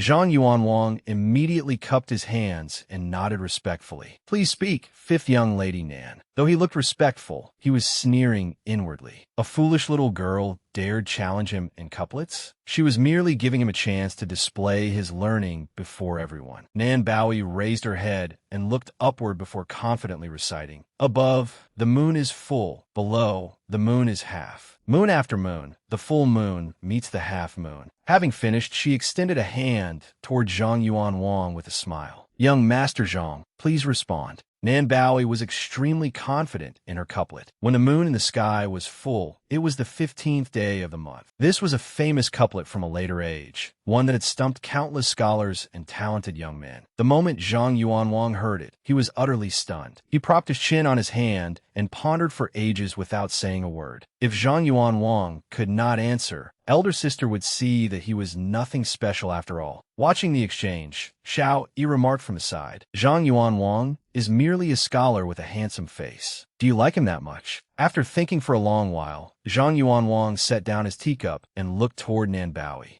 Zhang Yuanwang hesitantly replied, "This evening's year-end meets next year's beginning. Year after year, the year's end follows the year's beginning." As soon as he finished, everyone exclaimed in amazement, "Wonderful! Young Master Zhang is truly outstanding." Nanbaoey was utterly dumbfounded upon hearing the brilliant response. She had wanted Zhang Yuanwang to fail and embarrass himself. So why had second brother interfered? So it was not Zhang Yuanwang at all. It was her Xiao Yi who had answered for him. He was even glaring at her. Was he unhappy because she had stolen Zhang Yuanwang's limelight? Nanbaoey made a pitiful face. "Second brother, I'll give young Master Zhang another couplet then." She looked rather displeased. Nanbaoey clenched her fists, trembling with irritation, before turning to Zhang Yuanwang again. "Young Master Zhang, I have another couplet here. Please listen." Nanbaoey immediately recited, "A Narcissus maiden holds a jade-green hairpin. Before the wind, she plays slow, slow melody." Zhang Yuanwang broke out in a cold sweat. Narcissus maiden, jade-green hairpin, and slow, slow melody were all tune titles. This was even more difficult than the last one. After hearing Nanbaoey's couplet, Zhang Yuanwang stood frozen for a long while, unable to move. He was supposed to be the foremost talent in Shu Commandery. How could he fail to answer this? Meanwhile, Nanbaoey seemed to read every thought in his mind. What talented scholar! Today you're bound to lose face.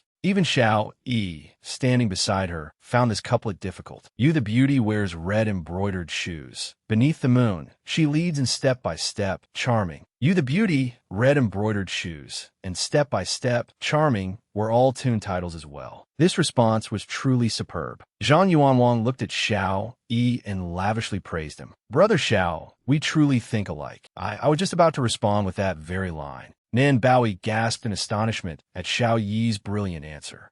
Just then, an announcement sounded from inside. "The banquet has begun. Young masters and young ladies, please enter." After being shocked twice in a row, Nanbaoey felt like crying without tears. Why did her two brothers keep ruining her plans? As she pondered this, Xiao Yi suddenly stood before her. He raised a hand above Nanbaoey's head and said, "Nanbaoey, where is my gift?" After startling her twice, he was even demanding a gift, which made Nanbaoey rather angry. "I promised to give you one, so I certainly will." "Second brother, why are you in such a hurry?" Hearing that, Xiao Yi turned to leave. "Do not take something meant for me and give it to someone else." Nanbaoey fumed at Xiao Yi's somewhat resentful words. What a strange person. Everyone began heading toward the opera stage in the waterside pavilion where the banquet was being held. As Nan Bowie ate pastries, she considered her options. Elder sister was too innocent. Mere trifles would likely not sway her. She had to let her see Zhang Yuanwang's true face. But second brother wanted a gift, so she had to settle matters on his side first, lest he interfere with her plans against Zhang Yuanwang again. As she wondered what to do, a thought suddenly flashed through Nan Bowie's mind. That was it. She had an idea. She rose and headed outside. A young man was standing there, and Nan Bowie asked with a smile, "Are you from the Jade Tower Spring Opera Troupe?" He immediately answered, "Yes, fifth young lady Nan. What do you need?" Nan Bowie beamed. "I want to learn opera singing. Can you help me find a teacher?" The young man was stunned. A wealthy young lady wanted to learn opera singing? Where had such a joke come from? As she spoke to him, a young woman beside them suddenly asked, "What sort of opera do you wish to learn?" As if she had found exactly the person she needed, Nan Bowie immediately turned to her, clasped her hands, and said, "Madam Hang, I want to learn an opera involving flowers." Nan Bowie had already planned it all out. Second brother liked flowers. Ordinary flowers would not please him, and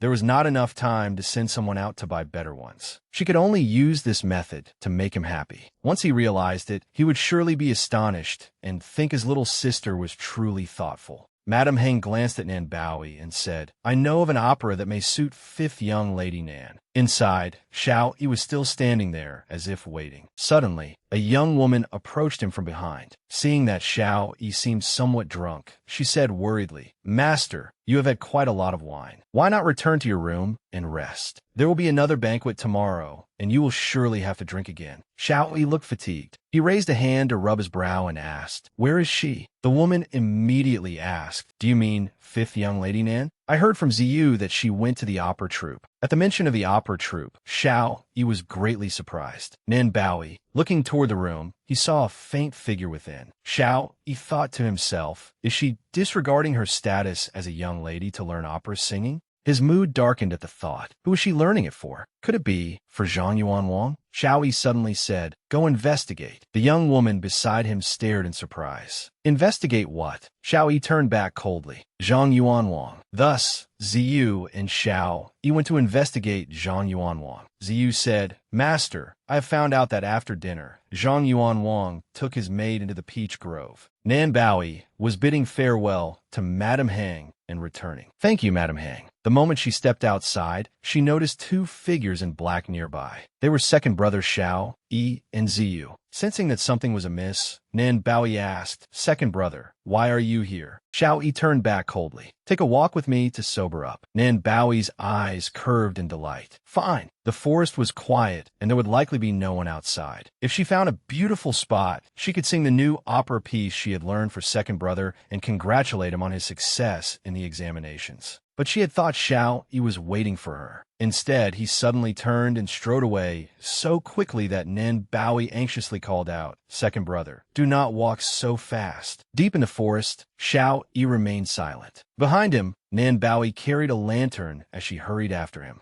She looked up at him. Clearly, Lord Chief Minister had invited her for a walk, so why was he not saying anything? A sullen thought arose in Nan Bowie's heart. He really was infuriating. After walking a little farther, they heard voices ahead. Nan Bowie looked over and saw a man and a woman embracing intimately. The young man said to the woman, "Tian Tian, do not worry. One day, I will make you my principal wife." The lantern suddenly fell from Nan Bowie's hand. Nan Bowie covered her mouth in alarm. It was Zhang Yuanwang's voice. Hearing the unexpected noise, Zhang Yuanwang whirled toward its source and shouted, "Who is there?" Nan Bowie thought in panic, "Oh no, we have been discovered." Xiao Yi immediately pulled Nan Bowie behind a tree. In the distance, Zhang Yuanwang carefully searched around, trying to find whoever had made the sound. After searching for a long while without finding anyone, Zhang Yuanwang looked angry. What rotten luck! Nan Bowie glared furiously at him. Zhang Yuanwang was still studying, yet he dared bring his maid into the peach grove for a private tryst. How could elder sister marry such a shameless man? Xiao Yi stood above her, closely watching Nan Bowie's reaction.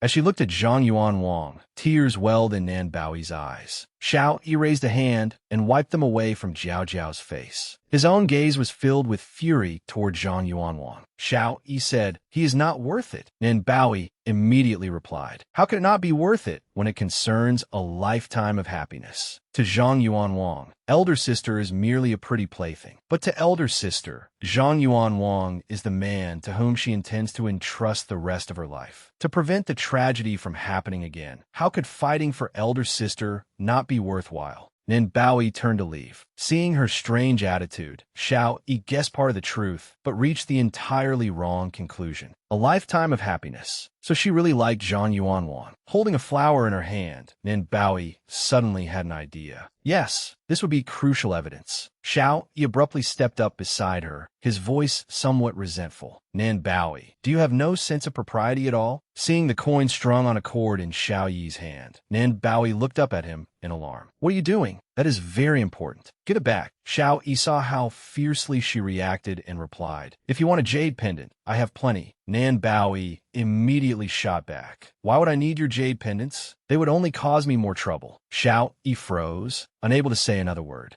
Nan Baoi turned away and left. Xiao Yi panicked and called out, "Nan Baoi, Zhang Yuanwang is your elder sister's fiancé. If you like Zhang Yuanwang, what is your elder sister supposed to do?" Nan Baoi stared at him in shock. What on earth was he saying? With a pitiful expression, she turned back to look at him, her face drained of color. "What did you say? You think I like Zhang Yuanwang?" Xiao Yi reaffirmed it. "You like him?" She finally understood the whole misunderstanding. The corner of her mouth lifted in a speechless smile. This young man was truly absurd. She decided to tease Xiao Yi properly. Closing her eyes, Nan Baoi said, "Zhang Yuanwang is Shu Commandery's famed scholar and comes from an official family. Naturally, many people like him." Then she opened her eyes, a smile playing at her lips. "But I'm not one of them. The man I marry must be the most upright man in the world. Wealthy, powerful, talented, able to protect me from all worries for 100 years, and able to safeguard the prosperity of the Nan family. Zhang Yuanwang is fickle, heartless, and selfish, while the Zhang family is a rotten mess. I would have to be mad to like him." Hearing this, Xiao Yi finally understood. So her standards for marriage were that high. Xiao Yi immediately rushed over and seized Nan Baoi's hand. His voice gentler now, he asked, "It is good that you do not think that way." Nan Baoi shyly leaned against him. "I know second brother cares about me, but I'm still young. There is no need to rush in a marriage. Once second brother establishes himself in officialdom, he can choose a suitable, powerful family for me. A duke, a marquis, or even a prince would do." Nan Baoi rattled on. "I hear the current crown prince is generous and gentle. I think that if I married him, I would not have to suffer." Xiao Yi was thoroughly startled by his little sister's demand for the crown prince. The crown prince, a marquis, a duke. This girl's standards were terrifyingly high. Alarmed, he turned away. "If that is what you think, why not marry the emperor himself?" Seeing that second brother had suddenly turned his face away, Nan Baoi thought, fine.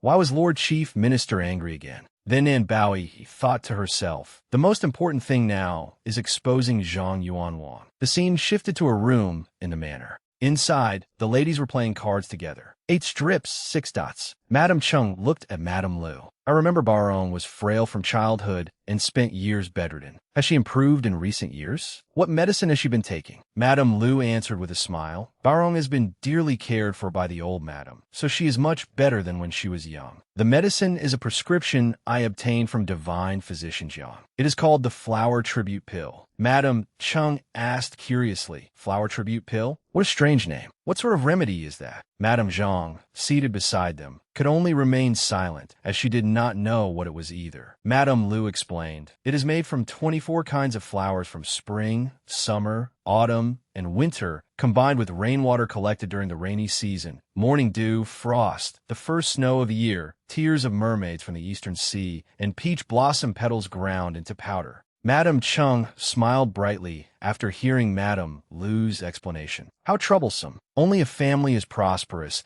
as the Nan family could make such a special medicine. Madame Zhang's expression immediately changed. The Zhang family was not as wealthy as the Nan family. Once Barong married over. Just then, Nan Baorong came forward carrying tea. Auntie, I hear you are very knowledgeable about tea. Please try this tea picked this spring. Madam Chung, seated nearby, added, Baorong is right. This is dragon well-rained tip tea. I hear Madam Nan specially brought it here. It is most precious. Madam Zhang angrily flung both hands toward Nan Baorong and shouted, Precious? My Zhang family cannot afford to drink this tea. The teacup in Nan Baorong's hand fell to the ground and shattered. Madame Zhang suddenly rose to her feet, her face furious. Pointing at Nan Baorong, she shouted, What arrogance! You are merely the daughter of a merchant family, yet you dare look down on our family? Her expression was exceedingly ugly. Let me tell you, do not think I care about your shabby dowry. If old Madam Nan had not begged us so earnestly, do you think our family would have agreed to marry you? Madam Chung stepped forward to mediate. It is all my fault. I spoke carelessly. Baorong is a good girl. This has nothing to do with her. Madame Zhang snapped back. What good girl? She is merely a sickly girl from a lowly merchant family. Madame Zhang put her hands on her hips arrogantly. Being allowed to marry into my Zhang family is the blessing of 8 lifetimes for her. Who knows whether she will pass her illness on to our Yuan Wang. Any family that marries her will suffer misfortune, yet you do not even know to be grateful for our kindness. You collude with outsiders to disgrace my Zhang family? I think this marriage should be called off. Having listened to Madame Zhang's outrageous performance, Nan Baoyi lifted the curtain and stepped out from inside. Auntie is right. This marriage should indeed be called off. Nan Baoyi stepped forward to help Nan Baorong to her feet. But let us make one thing clear. Today, it is our Nan family that is breaking off the engagement with your Zhang family. Nan Baoyi continued boldly. It is not the Zhang family breaking off the engagement with the Nan family. Madame Zhang was utterly astonished by Nan Baoyi's words. Unable to endure it any longer, she pointed angrily at Nan Baoyi and shouted, The Nan family has no proper upbringing. The elder young lady is unreasonable, and the younger young lady is no different. Madame Zhang could no longer endure it and finally showed her true colors. Since when did it become your turn to call the shots here? A young man stepped out from inside. It was Xiao Yi. As he entered, he said, I'm calling the shots. Is that enough? Xiao Yi's cold, sharp gaze made Madame Zhang's entire body tremble. She thought to herself, Xiao Yi has only just entered officialdom, yet his prestige already surpasses that of the Nan family head. What is he doing here, joining in the excitement?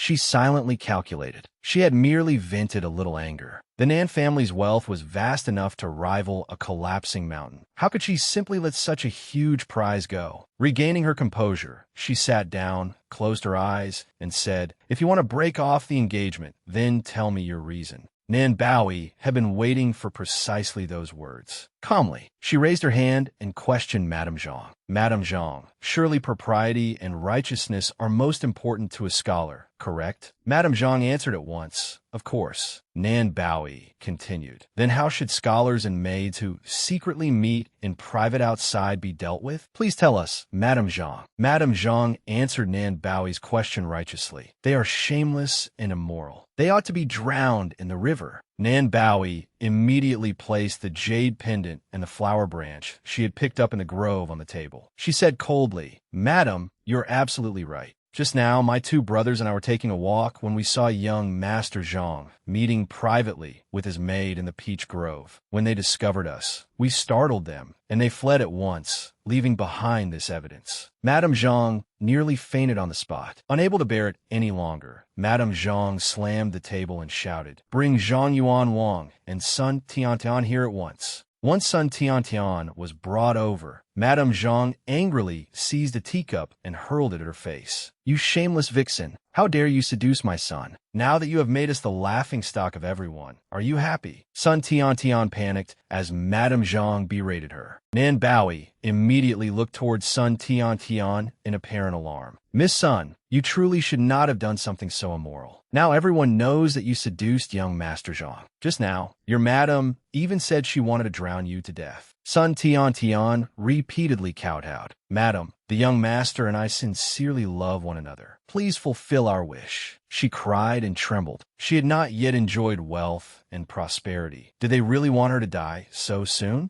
Madame Zhang shot Nin Baoyi a furious glare. Nin Baoyi had ruined everything. Madame Zhang slammed the table and roared. You seduced your master, yet you still dare talk about sincere love? Guards, drag this shameless wretch out and beat her to death. The moment she heard that, Sun Tian rushed forward and grabbed Zhang Yuanwang's hand. Young master, we clearly love each other. How did it become seduction? Tears streamed down her face. Young master, save me. She had thought Zhang Yuanwang would save her. Instead, he waved her away without hesitation. Tian, a woman's dignity is her most important virtue. These past few days, you have tried every possible way to seduce me. Aren't you ashamed of yourself? With nothing left to lose, Sun Tian struggled furiously. Who dares touch me? Her face suddenly turned icy. She declared in a shocking voice, I am carrying the young master's child. Let me see who dares lay a hand on me. The room immediately erupted into hushed discussion.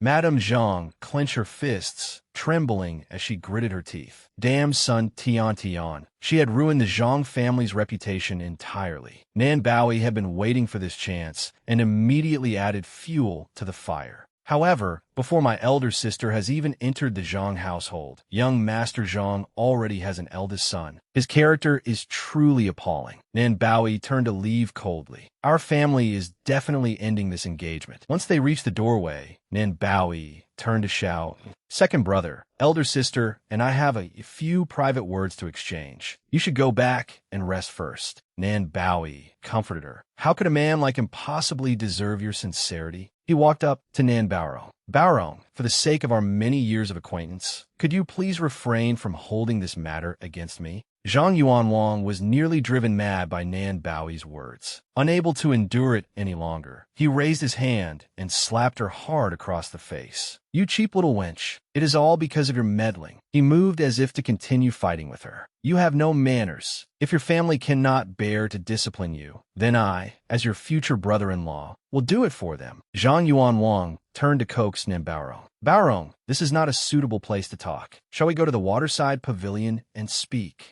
I never imagined that you would not only have an affair with a maid, but also dare to hurt my younger sister. Nan Baorong stepped forward and gently rubbed Nan Baoyi's cheek. Her gaze turned sharp as she looked at Zhang Yuanwang. Everyone in the Nan family treasures Baoyi like a precious jewel. What right do you have to claim that you can discipline her? After tonight, we shall have no further connection. As long as you let tonight's matter go, you can still be the Zhang family's young madam. Countless women in Shu Commandery could only dream of such good fortune, yet you dare refuse it. I not only disdain your family, I also disdain men like you. A person like you deserves to have his reputation utterly ruined. Nan Baorong lowered her head and stroked her younger sister's cheek. Baoyi, I am sorry. It was all because of me that you were slapped. Come to my room. I will apply medicine for you. As Nan Baoyi walked away, her heart was filled with joy. At last, everything had been resolved. Second brother was probably still awake. Since everyone had been busy dealing with the broken engagement tonight, and no one had interrupted them, she ought to give him a congratulatory gift. The spring breeze carries the peach blossoms, their petals light as arrows. Snow falls like red dust upon the stage, scattering fresh blood across plain peach blossom faces. All are here for the young scholar, who comes to the painted brocade tower, unfolding old grievances. Beneath the peach blossoms, he binds a lifelong grievance.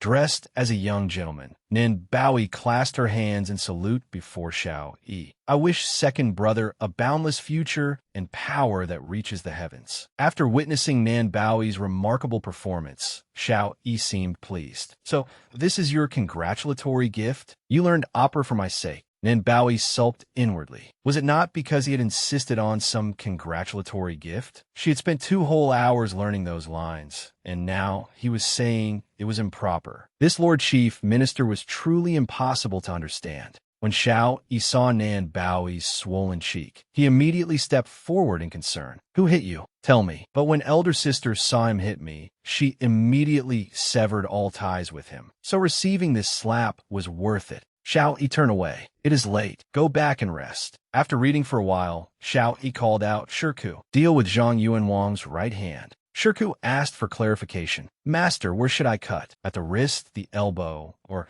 should I simply cut it off at the shoulder? Shirku wandered away in a daze. As for Zhang Yuanwang's hand, if Master did not want blood on his hands, what was he supposed to do? Suddenly, a maid pushed open the door and rushed inside to report. It is done. It is done. The Zhang family has sent someone to return the betrothal gifts. Everyone has taken our side. I heard that last night, a venomous snake entered his room and bit his right arm. His entire right arm is swollen like a pig's trotter. I fear he may not be able to hold a brush anymore. Today is the main banquet. My cousin from the Song family will be coming. I must seize this opportunity to arrange a good match for elder sister. Song Shining turned at her call. It has been a long time, Bowie. You have grown taller again. In her previous life, when her elder sister had been abandoned and was at her loneliest, her cousin had come to propose marriage. Unfortunately, Nan Baorong had already fallen into Zhang Yuanwang's trap of love and eventually died of depression. Song Shining replied, "But your elder sister is both talented and beautiful. She deserves the finest man in the world. I am only an ordinary merchant. How could I possibly be worthy of her?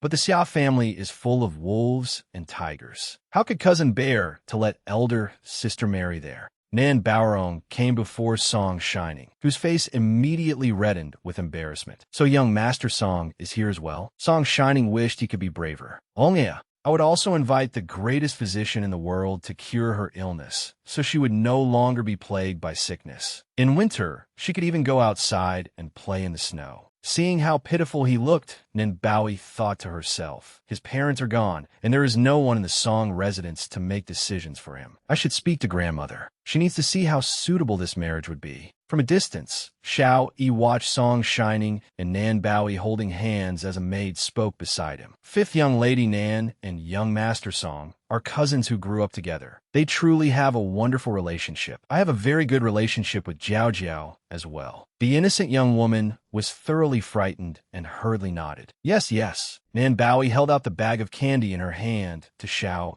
Second brother, this is Guangdong candy that cousin brought for me. It's crispy and fragrant. Would you like to try some? Upon hearing Nan Bowie, Xiao Yi merely turned and left coldly without a word. One look at the young man's expression told her that he was angry. What was second brother sulking about this time? What a difficult person. As she spoke, Nan Bowie threw the candy at Xiao Yi. After being struck on the head by the candy, Xiao Yi turned around angrily, but Nan Bowie had already run away. Nan Jiao Jiao, you're quite something. Just then, two young ladies walked over, calling out to him, Young Master Xiao. Young Master Xiao is handsome and exceptionally talented, with a brilliant future and a promising official career. Xia Tiandan closed her eyes confidently, thinking that Xiao Yi was young, handsome, and gifted. Not only did the Nan family support him, but he also had a bright future ahead. If she married him, she might even become an official's wife someday. Faced with the two ladies' extravagant praise, Xiao Yi only coldly left, uttering a single word,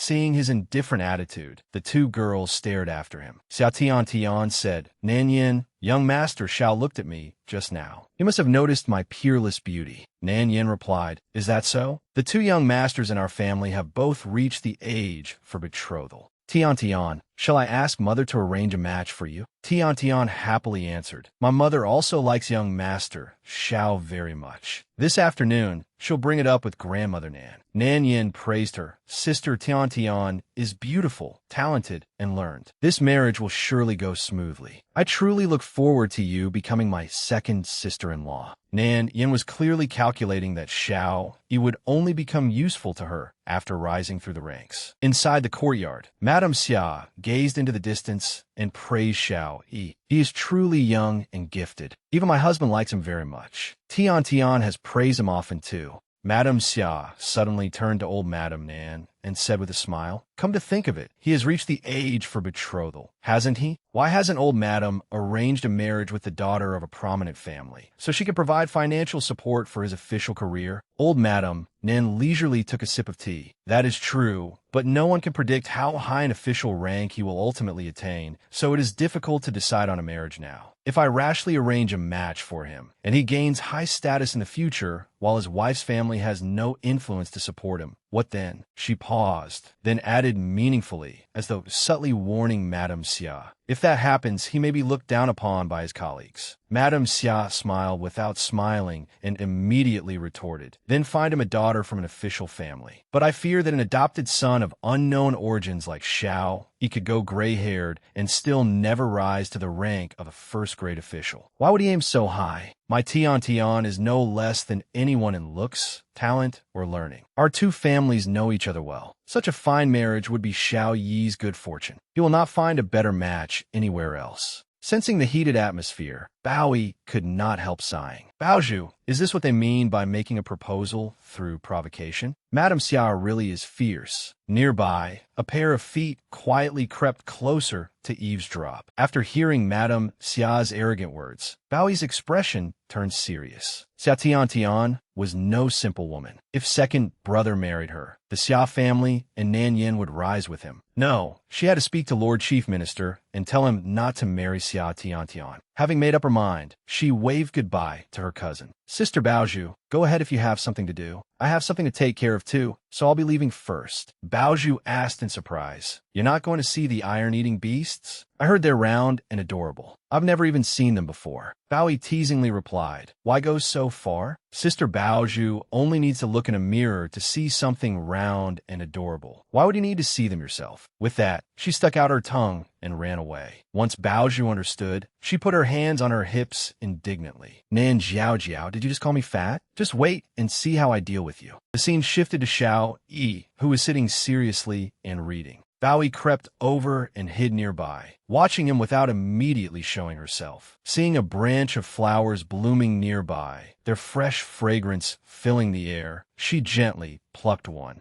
Looking at the flower in her hand, she was lost in thought. She would wait until he grew tired of reading, then appear and discuss the matter with him. Just as she was spacing out, a familiar voice startled her.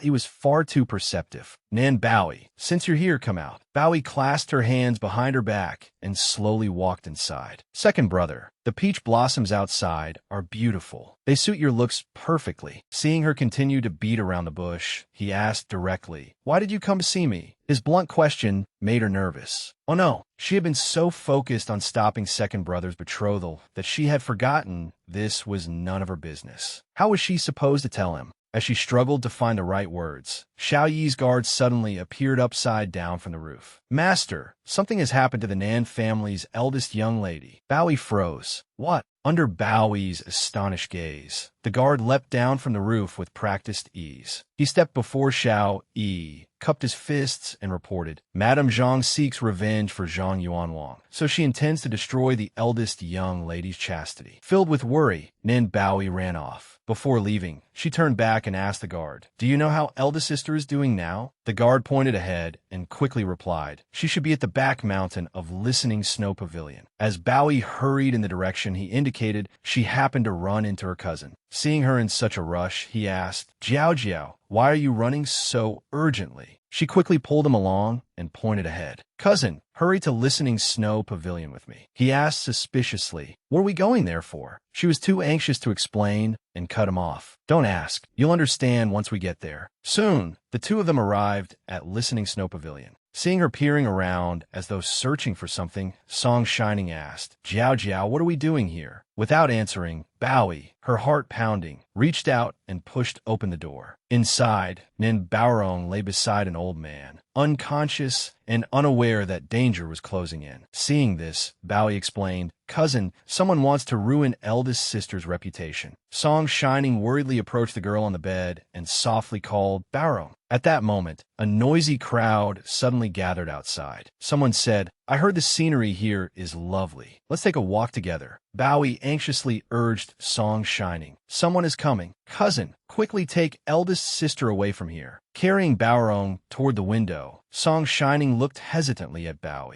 But if we leave, what will you do? If someone sees you here, your reputation will be damaged. Bao did not have time to think. Don't delay any longer. I have a plan. Seeing her determined expression and hearing the approaching footsteps, Song Shining had no choice but to carry Baorong out through the window. After thinking for a moment, Bowie decisively removed the hairpin from her head. She stared resolutely at her arm. There was no other way. But before the hairpin could touch her pale arm, someone's hand moved faster and stopped her reckless act. The person who had arrived was Xiao Yi. Seeing her try to hurt herself, he inexplicably felt angry. Nan Bowie, stop. He forcefully snatched the hairpin from her hand. Startled by his appearance, she called, "Second brother, tell me, if I had arrived one step later, what were you planning to do?" She glanced at the unconscious man on the bed and sighed. "Second brother, don't worry. I was only trying to protect myself." With clear eyes, she explained her plan. "If I were injured, I could say that he dragged me here. Then no one could accuse me of improper conduct." Xiao Yi bent down, flicked her forehead, and scolded, "You foolish girl." Xiao Yi did not waste any more words. He wrapped an arm around her slender body and decisively jumped out the window. Bowie was delighted to be leaping from such a height. Outside the room, Madame Zhang stopped at the door and peered through the crack. She said suggestively, "Why is Nan Baorong sleeping with an old man? Could there be another reason behind her breaking off the engagement with our family?" Several people, all smiles, asked, "Madame Zhang, your eyesight is truly remarkable. The door is only slightly open, yet we can see nothing." Madame Zhang displayed her talent for lying without batting an eye. "Perhaps you don't know this, but my eyesight has been excellent since childhood. I can see everything clearly. If you don't believe me, just look for yourselves. Look, doesn't that appear to be the Nan family's eldest young lady?" Brimming with pride, she shoved open the door. Thinking her scheme had gone perfectly, Madame Zhang sneered, "I was wondering why the Nan family suddenly wanted to cancel the engagement." So Nan Baorong had already been intimate with another man and lost her chastity. They were afraid she would expose her secret after marrying into our family, weren't they? Today, I will ask the Nan family how they intend to compensate our Yuan Wang.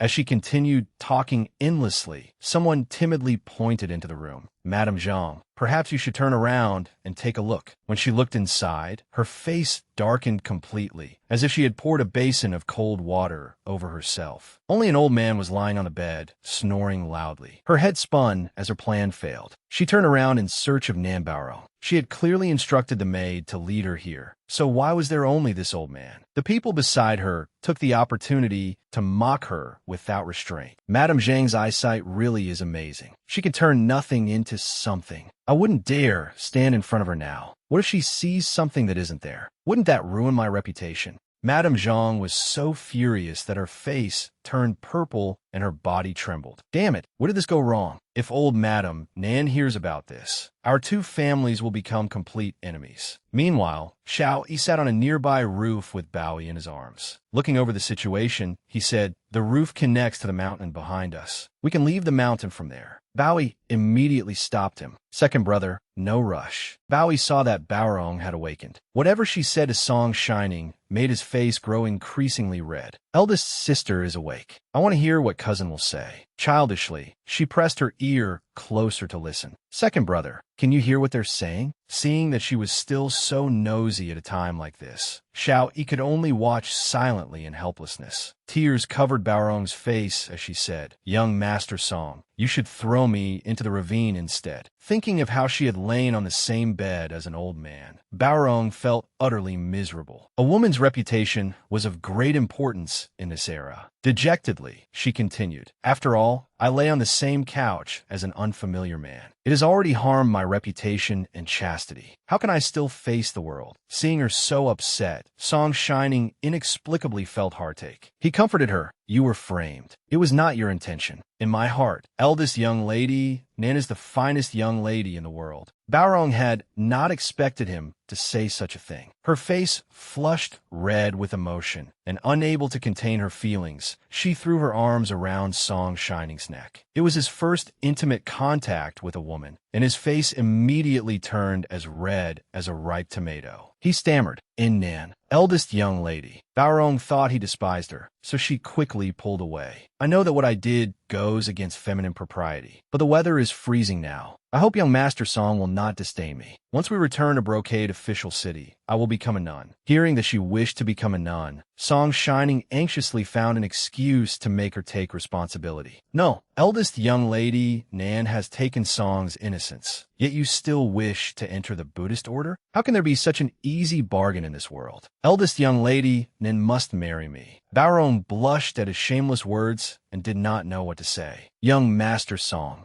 Shining no longer concealed his feelings. Ronger, don't become a nun. I have truly liked you for a long time. Meanwhile, Bowie could not hear a thing and grew frantic. Second brother, why are their faces so red? Were they saying? Knowing she would refuse to leave without finding out, Xiao Yi folded his arms and smiled faintly. Song Shining said he likes Nin Baoro, so your efforts were not in vain. Bowie immediately rejoiced. That's wonderful. Cousin finally took the initiative for once. There couldn't be a better match in the world. Seeing how happy she was, Xiao Yi understood at last. So she had been working so hard to bring Song Shining and Nan Baoram together. As she laughed merrily, a cold wind swept past, making her shiver and sneeze. Worried, Xiao Yi walked over and picked her up. Everything has been resolved. Let's go down the mountain. Bowie's face flushed slightly at his concern. All right. Near the foot of the mountain, he put her down, took her hand, and led her down the stone steps. After hesitating for a while, Bowie finally asked, Second brother, Madame Xia came to discuss your marriage. She wants you to marry Xia Tian. Did you know about it? Xiao Yi indifferently answered with one word. Yes. Bowie looked away, her expression gloomy. But I don't want you to marry her. Xiao Yi's steps stopped unconsciously at her words. For some reason, he felt a little pleased. He looked at her expectantly. What? Seeing that he seemed swayed, she earnestly advised him, because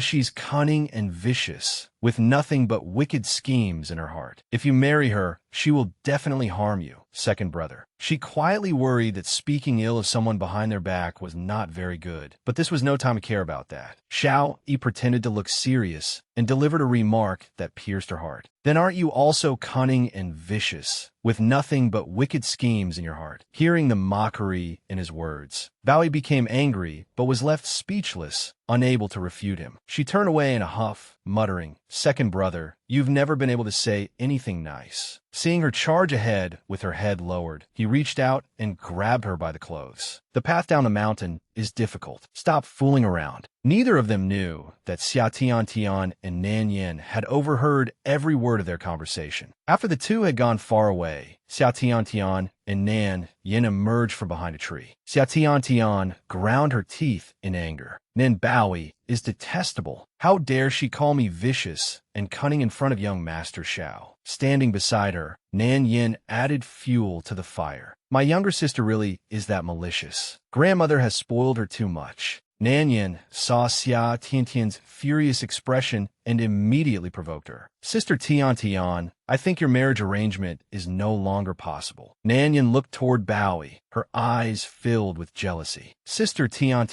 do you know when silkworms spin their cocoons? Something has happened to the Nan residence's mulberry fields, so their spring silkworms are about to starve to death. This will be an enormous loss. Xia Tian asked blankly, but what does that have to do with my marriage? Nan Yin promptly offered an idea. Sister Tian's family owns countless mulberry fields. If your family is willing to help the Nan residents through this difficult time, then won't your marriage to Xiao Yi be settled? Xia Tian still did not fully understand Nan Yan's intentions and voiced her doubt. That may be true, but how can we make something happen to the Nan residence's mulberry fields? There are tens of thousands of mu of land. Nan Yin had been waiting for that question and cut in, what is so difficult about that? She moved closer and whispered into Xia Tian's ear. The Zhang and Nan families have completely fallen out, and Madame Zhang deeply despises the Nan family. As long as you say a few words to her, I'm sure she will come begging you for help. Nan Yan's face was full of sinister intent. This was called killing with a borrowed knife. Seeing Bowie repeatedly looking over the jewelry in the box, he suggested, Young lady, your complexion is naturally fair. You would certainly look lovely in these jade-studded phoenix tail earrings. Let me put them on for you. Bowie was in no mood to consider whether they looked pretty. Resting her chin in her hand, she sighed. He, second brother, hasn't returned to the residence for 3 days. Is the military camp truly that busy? He put the earrings on her and replied with a smile. The second young master has only just entered officialdom, so naturally he must get acquainted with his colleagues. It is perfectly reasonable for them to go out and drink together. For some some reason, Bowie felt increasingly restless. She rose unhappily and retorted, "Young men should focus on their careers. How can they indulge themselves in revelry every day?" He was utterly confused by her ever-changing mood. Bowie looked at herself in the mirror, feeling that something was still missing. He put that on for me. Then quickly prepare a few delicious dishes. I want to visit second brother at the military camp. Yes, I will do it at once. After changing into an outfit she liked, Bowie happily carried a box of hot food to visit Xiao Yi. Yet as soon as she arrived, the guard at the entrance stretched out his arm to stop her. Inside the military camp, Xiao Yi was reviewing records and assessing the situation. Although the border had been peaceful in recent years, military discipline had only grown more lax. The officers had accumulated so many debts. This was a good opportunity for him to establish his authority. As Xiao Yi pondered his next move, the gatekeeper came in to report, "Lord Xiao,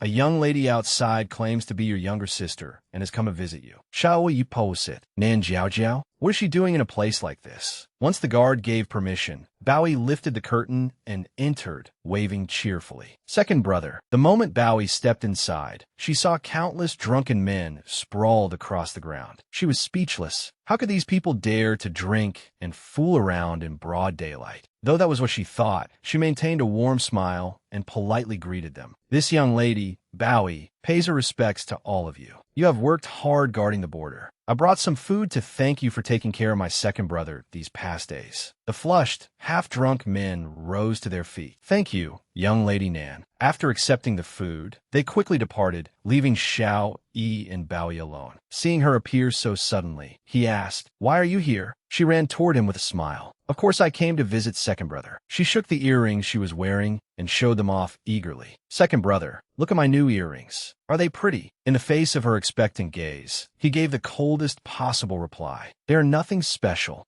Bowie barely restrained herself from knocking him on the head. "Oomph. Second brother, if you do not know how to sweet-talk girls, you will never find a wife." Xiao Yi merely folded his arms and gave a helpless smile at her frustrated expression. Noticing something unusual on his desk, she pointed to it and asked, "Second brother, why are there so many ledgers on your desk, but not even a brush?" She immediately became fiercely indignant. "Did those lazy people leave all the work to you alone? Second brother, are they bullying you? If they are, I will demand an explanation from them for you." As she turned to leave in a rage, Xiao Yi called unhurriedly, "Come back." Her brows drew together, and her face was full of outrage. How can they push all the work onto you? I refuse to accept this. I have to ask them for an explanation." Xiao Yi lightly shook his head, picked up a piece of candy, and said calmly, "This can also be considered an opportunity for me." He looked at her and continued, "Do you know that when I studied at the academy as a child, I was ostracized because I was an adopted son?" Bowie felt a little distressed and guilty. Back then, she seemed to have bullied second brother too. Seeing her remain silent, he slowly placed the candy in her palm. Seeing the heavy thoughts in his heart, she quietly listened as he spoke of the past. Xiao Yi kept turning the teacup in his hand as he recalled those unpleasant childhood memories. At that time, the teacher often required the students to copy their lessons every day, but no one was willing to do it, so all those tasks were pushed onto me. His eyes were deep as he recalled the cold and lonely, resigned child he once was. During that long winter, I copied 55 sets of lessons. My hand were rub raw, but my writing improved greatly. Because of that, I easily took first place. He gently rubbed her head and shared the principle he had learned in life. Nan Jiao Jiao. One must lose something to gain something. Seeing him treat her like a child and keep patting her head, Bowie raised her hand to stop him. "But what use is there in reading all these? You will not be keeping accounts in the future." Xiao Yi pointed to the ledgers in his hand and explained, "Household expenses must be checked. Sending troops into battle requires calculations. Even court affairs require calculations. Tell me, is it important or not?" After Xiao Yi's explanation, Bowie quickly understood a little. Her eyes brightened as if she had suddenly been enlightened. "That is true. The two aunts are skilled at calculating accounts, which is why the residence is so orderly. Second brother, will you teach me accounting?" Remembering her disastrous studies of music, chess, calligraphy, and painting, Xiao Yi shuddered and decisively refused. No, rejected so bluntly, Bowie felt as though she had fallen from a great height and began to cry in grievance.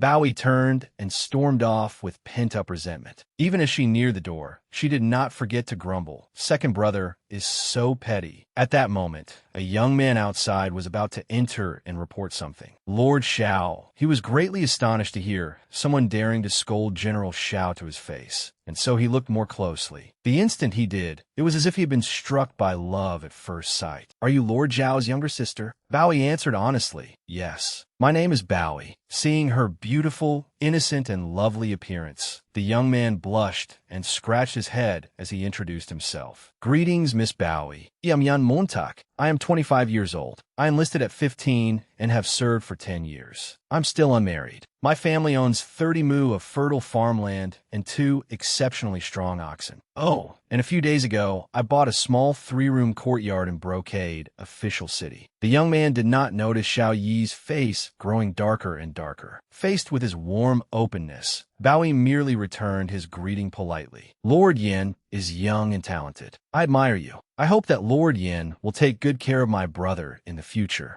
Yin Mo's sincerity gave Baoi a favorable impression, though she inwardly thought it was a pity that he could not help the Nan family. Watching Baoi's departing back, Yin Mo's heart raced. "Lord Xiao, your younger sister is truly gentle as water. Does she have a betrothal arrangement?" Xiao, he practically reeked of jealousy. "What does it have to do with you whether she is betrothed or not?" The young man awkwardly scratched his head and spoke quietly. "After all, I am not young anymore. My fellow soldiers all have children already. I only want to—" Xiao Yi naturally understood Yin Mo's meaning and immediately came up with a plan. Before he could finish, Xiao Yi cut him off with a dark expression. "My younger sister has lived in luxury since childhood. She needs 72 new outfits every year, with no fewer than 9 for each season." Every word that followed struck Yin Mo like a bolt from the blue, leaving him nearly fainting. "Also, she requires 12 pastries for breakfast. The kitchen must always have bird's nest soup ready. She drinks tea brewed only with snow water and morning dew. She will not use rouge that has been sitting for more than 7 days. Even her embroidered shoes must be made with Sichuan brocade and gold thread. Those are merely the basics. So, Yin Mo, can you afford to support her?" Yin Mo stammered to himself. Is this raising a daughter or worshipping a bodhisattva? Frightened pale by Xiao Yi's words, Yin Mo swiftly changed the subject. General Sidhu asked me to tell you that he invites you to Green City Mountain to supervise the provisions and audit the accounts." Seeing Yin Mo abandon any thoughts about Baoi, Xiao Yi was secretly delighted. As for Baoi, when she returned to the Nan residence, the anger in her chest still had not subsided. Sitting on a swing, she scowled and cursed. "Humph, petty man, what is so impressive about knowing how to calculate accounts? I can learn it myself. Who needs you?" At that moment, Hiye's breathless and anxious voice sounded from behind her. Young lady,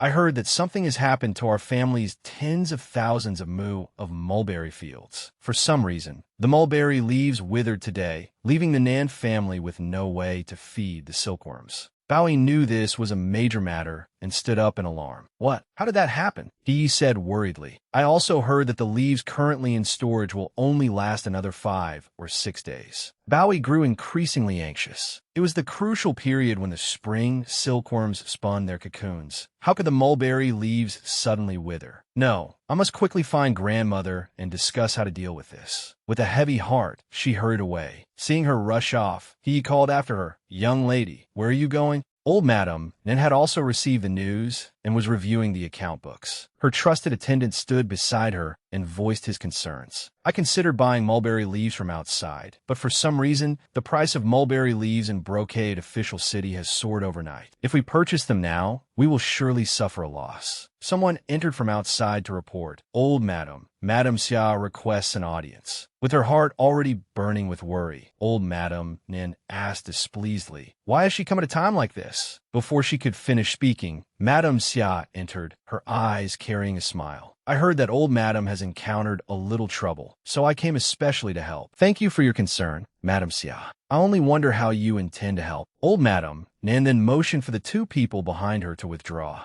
Baoi came over and hid behind the door, observing the conversation inside. The Xia family also had thousands of mu of mulberry fields under its name. With market prices for mulberry leaves so high, apart from the Nan family, only the Xia family had such an abundant supply. Yet they had come here pretending to be kind-hearted. Madame Xia did not beat around the bush and stated her purpose. This is the time when the spring silkworms are spinning their cocoons. It would be a shame if they starved to death. Our family has plenty of extra mulberry leaves and can help you. The price is negotiable. Old Madame Nan maintained a composed facade, sipping her tea as she asked, Madame Xia, just state your condition directly. At that, Madame Xia revealed a sly, sinister smile. Our Tian truly likes young Master Xiao of residence. What other condition could there be? As long as old Madame agrees to this marriage, the Xia family will do everything in our power to provide all the mulberry leaves the Nan residence lacks. Bowie unconsciously clenched the curtain in her hand. Oomph. The Xia family is taking advantage of someone in a crisis. Could it be that they were behind what happened to the Nan family's mulberry fields? Old Madame Nan did not need long to make her decision. Her eyes turned sharp and stern as she ordered her guest out. Madame Xia, please leave. The Nan family's affairs do not require your concern. Inwardly, she thought that Xiao Yi's value far exceeded a year's harvest in Brocade Official City. She knew business quite well. Madame Xia had not expected such a direct refusal, and her face darkened in unwillingness. She rose to her feet and gave a cold snort before leaving. Fine, I want to see how you will get through this crisis without the Xia family's help. After watching her leave, old Madame Nan tiredly lowered her head and rubbed her temples, sighing repeatedly. Bowie's heart ached at the sight. Though grandmother had refused the Xia family, the Nan family's predicament was truly difficult to resolve. Grandmother was old and should not have to worry so much. She stepped out from behind the door and went inside, pretending that she had just arrived. Grandmother, are you troubled by the mulberry fields? Seeing her, old Madame Nan lovingly pulled her into an embrace. Those are business matters. Jiao, do not concern yourself with them. As long as you eat and drink well every day, grandmother will be happy. Bowie looked at her solemnly. Grandmother, I am also a member of the Nan family. Now that the Nan family is in trouble, I should help. Looking straight into her grandmother's eyes, she firmly proposed. You are getting older, so it is inconvenient for you to travel to the estate. Let me go in your place and see what has happened to those mulberry fields. Seeing her determination, old Madame Nan smiled in great satisfaction. Jiao's filial heart is truly precious. Of course, grandmother agrees. Thank you, grandmother.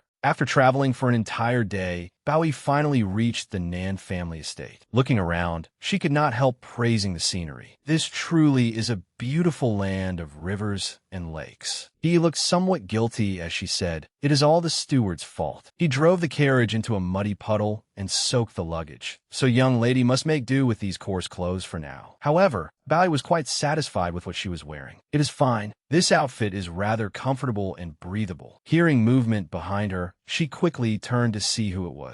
To her surprise, the person who entered her sight was Xiao Yi. Seeing him there, she asked in astonishment, Second brother, why are you here? Rather than answer immediately, he looked at her and asked, And what are you doing here? She answered proudly, I came on behalf of the Nan family to inspect the mulberry fields. Seeing her thin clothes, Xiao Yi raised his hand to remove his outer robe. With warm eyes, he called, Come here. It has just rained, so be careful not to catch cold. Just as he was about to drape the robe over her shoulders, she raised her hand and refused. Second brother's clothes are too large. They will be inconvenient for me to wear. Since I am here, I should get to work. Afraid that he would stop her, she quickly ran ahead. It is not dark yet. I must go look at the mulberry fields first. Watching her go, Xiao Yi was full of emotion. She runs so fast, just like a fluffy little puppy. Bowie and he arrived at the withered mulberry fields. From afar, the sight made Bowie's heart ache. She asked, Uncle, what did the botanist say? The old man gazed sadly at the withered leaves and replied softly. The best botanist in Shu Commandery came and examined them. He said these mulberry trees have contracted a strange disease. It seems as though someone deliberately poisoned them, but there is nothing else he can do.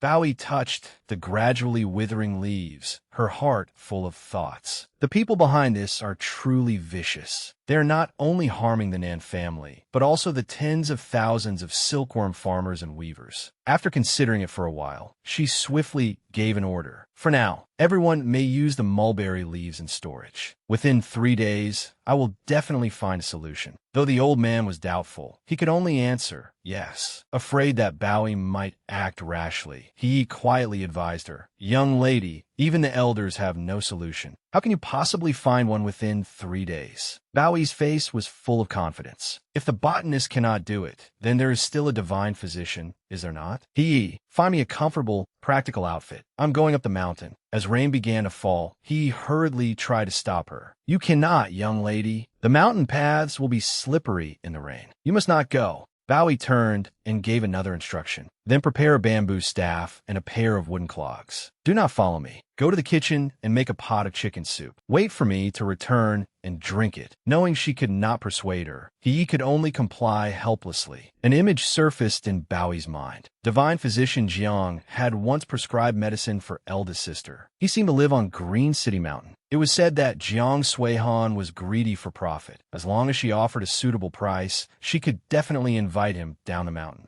Bowie put on a simple raincoat and rain hat, then climbed the mountain step by step. The mountain path is so difficult in the rain. Fortunately, I am almost there. Bowie did not know that Xiao Yi had followed her from the moment she set out. Watching her back, he wondered, why is she going up the mountain? His gaze shifted toward the small house near the mountaintop. Could she be looking for Jiang Suihan for help? He quickened his pace along another path, his eyes continually and anxiously fixed in her direction. Jiang Suihan has an eccentric temperament. He may not be willing to see her. Thus, they took 2 separate paths, though both were headed for the thatched cottage high above. Inside, Jiang Suihan was leisurely playing chess. Xiao Yi entered and softly called, Jiang Suihan. Hearing him, Jiang Suihan turned around. Well, what wind has blown our eldest young master of the Xiao family here? Jiang Suihan teased. The Dragon Boat Festival was 2 days ago. Has second brother, Xiao, come to visit me? Xiao Yi walked over and sat opposite Jiang Suihan. Without beating around the bush, he asked him to do the Nan family a favor. Resting his chin on his hand, the young man gazed idly out the window. I heard about it. There's a problem with the Nan family's mulberry trees, isn't there? But your relationship with the Nan family is only average. Why are you stepping in for them? Seeing him persistently questioning him, Xiao Yi turned away and coolly refused to answer. It has nothing to do with you. Jiang Suihan grinned and continued teasing him. Oh, I was just curious. Look how stingy you are. As they chatted, Bowie's voice sounded outside, making them both turn around. Divine physician Jiang, are you there? This young lady, Nan Bowie, has come to pay you a visit. Jiang Suihan seemed to realize something. His gaze at Xiao Yi became more meaningful. Could it be that you came here because of a young lady from the Nan family? Xiao Yi stood up to find a place to hide, not forgetting to turn back and warn him, don't tell her I was here. Jiang Suihan smiled and nodded. All right, I understand. Filled with curiosity, the young man went to open the door. What would the girl Xiao Yi had taken a liking to be like? As the door opened, Bowie happily greeted divine physician Jiang. When she clearly saw the figure before her, she froze. I thought divine physician Jiang would be an old gentleman with a white beard. I never expected you to be so young. Unable to hold back, she praised him. Divine physician Jiang, you are truly a young talent and a model for all youths. This young lady came because I admire you. I would like to ask you to save... Wait, I only know how to save people. I can't save an Nan family's mulberry trees. Jiang Suihan thought he had made himself sufficiently clear, but Nan Bowie's next words left him utterly confused. Divine physician Jiang, I invited you down the mountain precisely to save people. The young man stared blankly. What do you mean? Closing her eyes, she thought of the countless people who would be affected and spoke passionately. If something is wrong with the Nan family's mulberry trees, tens of thousands of people who grow mulberries and raise silkworms will lose their harvest. They will become disheartened because of the food shortage, and in time, they could easily fall ill. Her large eyes shone brightly, and her clear voice rang out. Divine physician Jiang, you have a compassionate heart. The Nan family is willing to pay whatever is necessary. Please save them.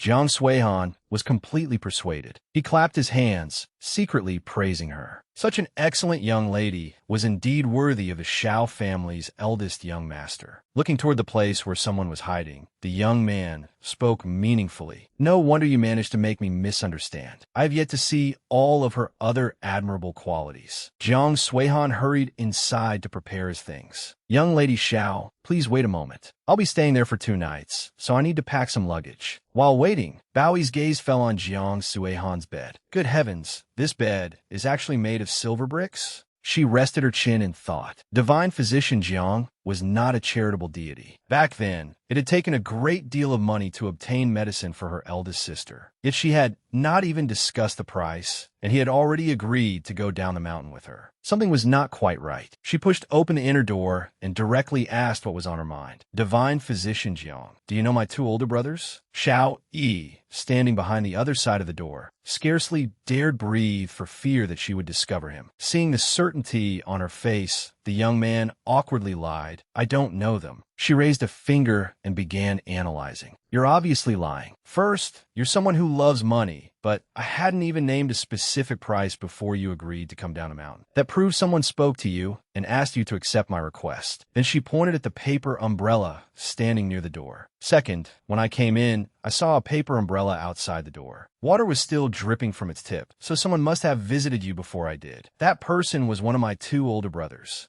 After saying that, she even praised herself. Her analysis was flawless. So she was this clever after all. She raised her hand and pushed open the adjacent door to search. Then I'm sure he must still be in this room. Yet all she saw was an empty room, with only the window carelessly left open, as if someone had just departed. It seemed Xiao Yi really did like the Nan family's fifth young lady. He was simply too reserved. He did good deeds, but did not want others to know about them. Poor second brother, Xiao, had no elders to arrange matters for him. He was also clumsy and proud by nature. As a sworn brother, Jiang Suihan could only help him out. Jiang Suihan smiled and pretended to say, "I agreed to help the Nan family not because of your two older brothers, but because fifth young lady Nan is clever and generous. I find you very agreeable." The young man walked over, bent down, and asked, "May I ask whether fifth young lady Nan has a marriage engagement?" A faint blush appeared on Nan Baoyi's face as she asked directly, "Divine Physician Jiang, are you asking because you are interested in me?" She shyly declined him. "I'm used to a life of luxury. You can't afford to support me." Her eyes drifted toward the floor as she thought. Those footprints were clearly left by second brother Xiao, but he does not want to see me. Thinking Jiang Suihan had improper intentions toward her, Baoyi put on a cold expression and urged him, "Divine Physician Jiang, you should hurry and pack. Going down the mountain to examine the mulberry trees is what matters most." Jiang Suihan found the young lady before him rather interesting. He thought, this little girl from a Nan family is quite overbearing. I wonder if Xiao Yi knows her true nature. Seeing him continuously pack one large bottle after another, she curiously asked, "Divine Physician Jiang, are these your medicinal pills?" He picked up a bottle, turned around, and began promoting it. "This is a beauty product. For example, this is called eye cream. Apply it around your eyes. Every day can reduce wrinkles and dark circles." Seeing her bright eyes attentively focused on him, Jiang Suihan happily introduced more of his things. "And these are face masks, toner, makeup remover, and moisturizing cream. These are all very common where I come from." Baoyi looked at the young man before her and silently assessed him. Divine Physician Jiang was acquainted with the powerful Xiao Yi, and his medical skills were extraordinary. He would surely have a boundless future. The more she considered it, the more satisfied she became, gradually setting her sights on the young man before her. If she married him, then whenever grandmother had a headache or fever, there would be no need to summon a physician. He could even teach her about beauty care. She immediately imagined herself domineeringly tying Jiang Suihan up and bringing him back to the Nan residence. Most importantly, Jiang Suihan was all alone. If she married him, not only would she avoid being bullied by her husband's family, she might even persuade him to marry into the Nan family. And if he refused, she would simply tie him up and take him away. Baoyi was immensely pleased with the future she had imagined and stood there covering her mouth as she giggled to herself. After packing the necessary items, Jiang Suihan slung his bag over his shoulder and said brightly, "I'm done packing. Let's go down the mountain." But when he turned around, he was startled by the calculating, rather scheming look in Baoyi's eyes. Jiang Suihan clutched his bundle to his chest, trembling as he stammered, "Why you? What do you want?" Afraid he would run away, Baoyi hid the wolfish side of herself and put on an innocent expression. "My feet hurt terribly after walking so far up the mountain. Young Master Jiang,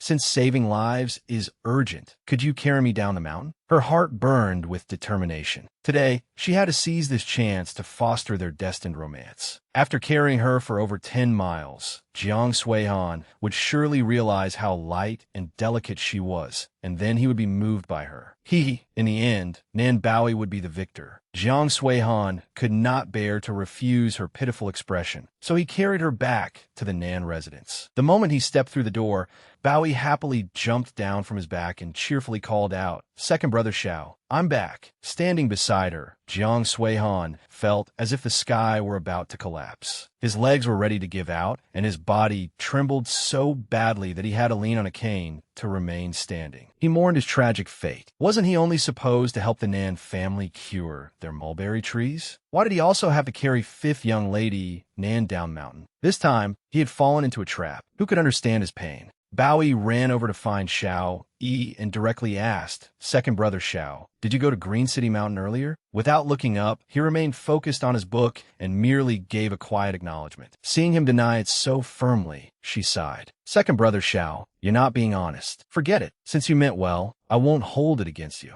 Suddenly recalling her earlier plan, she eagerly sought his opinion. "Second brother Xiao, young Master Jiang is young and talented, so I no longer intend to marry Chung to you. I want to marry young Master Jiang instead. What do you think?" Xiao Yi suddenly grew tense. His face darkened as he unhappily looked up at her. "Nan Bowie, you have taken a fancy to Jiang Sui-han?" He did not understand why this made him feel so uncomfortable. He forcefully snapped his book shut and coldly said, word by word, "Even if the Nan residence has no rules, it will not tolerate such absurd words." Before she could say another word, he abruptly rose to his feet. Killing intent radiated from his entire body as he gave the icy command, "Copy the 4 books and 5 classics 10 times, then reflect silently on your mistakes. Let today's punishment serve as a warning." It had been a long time since Bowie had seen him so cold and decisive. Startled and frightened, she backed away again and again, murmuring softly, "Second brother Xiao, that's too much." Jiang Sui-han knew nothing of the tense situation here. After settling in, he entered and said, "Fifth young lady, I've finished arranging my things." He paused slightly upon noticing Xiao Yi nearby.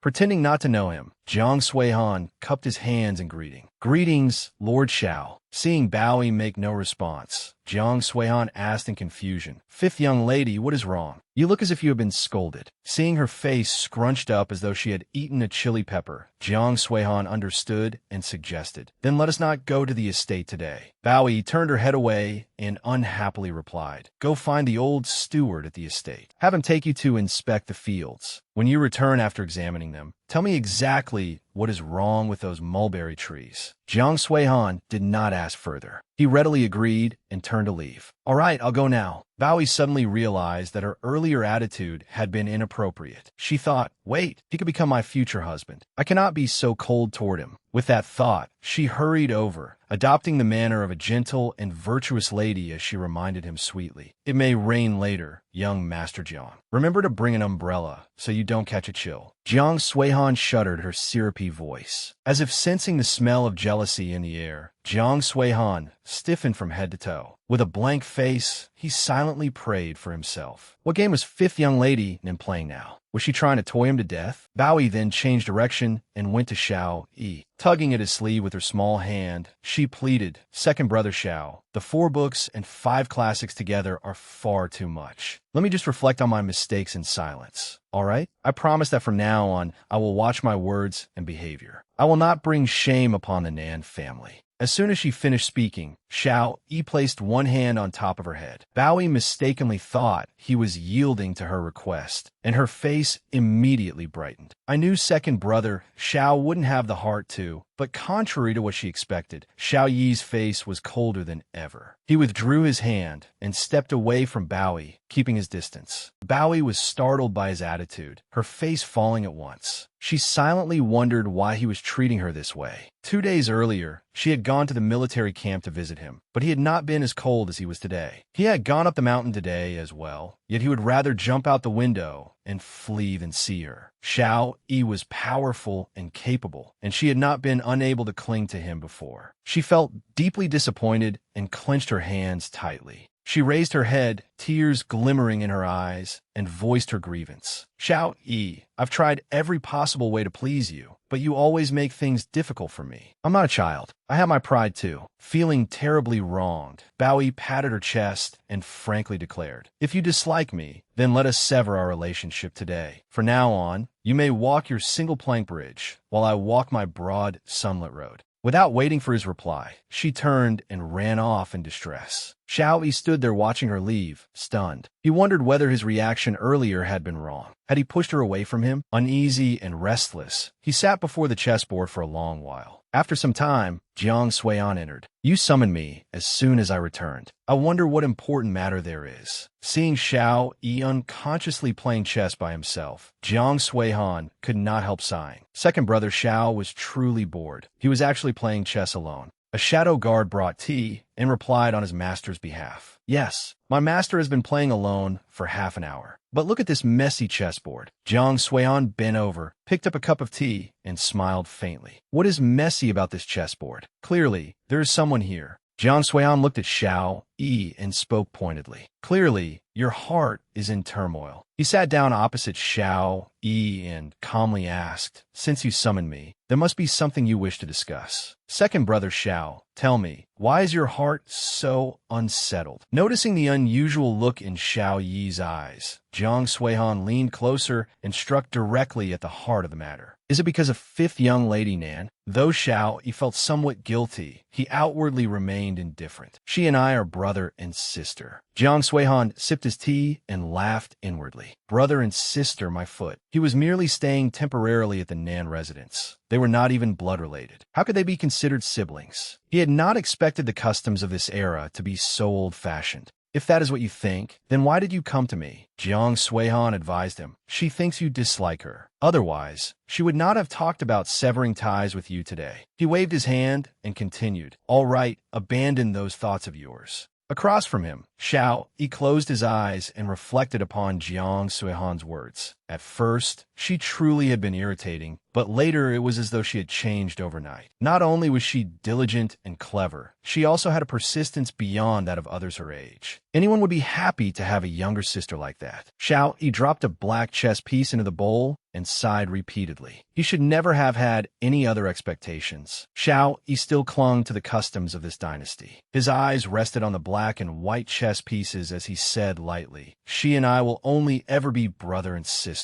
Jiang Suihan covered his mouth to suppress a laugh. He muttered inwardly, this man not only wants to convince himself, but also wants me to be his witness. Xiao Yi truly is strange. Oh, just convince yourself if you want. As for me, I have never been used to listening to such words that say one thing, but mean another. It's getting late, and I still have something important to discuss with fifth young lady Nan. I'll take my leave first. With that, Jiang Suian stood and prepared to go to Nan Baoi's room. Yet before he had taken more than a few steps, an ice-cold voice behind him stopped him. There is a distinction between men and women. When you see her, you may only stand outside the door. You're not allowed to enter her room. Do you understand? Jiang Suian pulled a face and sarcastically praised him. My Lord Xiao is certainly eager to dote on his younger sister. Jiang Suihan obediently followed his instructions and only spoke with Baoi through the doorway. Young Master Jiang, what exactly is wrong with our family's mulberry trees? After examining them, I discovered that someone poisoned the upstream water used to irrigate the mulberry trees, causing them to gradually wither. They can be cured, but it will take half a month before new leaves grow. Baoi fell into deep thought. Half a month? These mulberry leaves can no longer be used, and the leaves we have in storage will only last 3 days. What are we supposed to do for the remaining days? An image of Madame Xia appeared in her mind. The mulberry leaves on the market were now being monopolized by the Xia family, who had raised the price to 12 taels of silver per caddy. She hesitated at the exorbitant price. If they bought from outside, who knew how much money it would cost? Seeing her sigh again and again, Jiang Suihan asked in confusion, Fifth young lady, it was not easy for you to come all the way from Brocade, official city. Why trouble yourself over such matters? Shouldn't this be something the elders worry about? Baoi sighed in distress and looked at him, answering resolutely. The elders of the family are all away. At present, only grandmother is managing everything, but she is advanced in years. Naturally, I must share her worries. As the two spoke, Hiye's voice sounded. Miss, someone wishes to see you. Bowie only had time to bid Jiang Suihan farewell before hurrying to the main hall. By then, many people were already seated inside, waiting. Uncles, where did you all come from? What brings you to visit so late at night? A silver-haired old man stepped forward and said, Fifth young lady Nan, we are all brocade merchants from Brocade, official city. We heard that the Nan family had encountered some difficulties, so we came to offer our help. She steadied herself and asked with a smile, Could it be that you wish to sell mulberry leaves to our family? Unfortunately, market prices are too high, and our family. Bowie was stunned, unable to understand what they meant. She had never expected that the crisis which had troubled the Nan family for so many days would be resolved just like that. Her heart surged with unprecedented joy.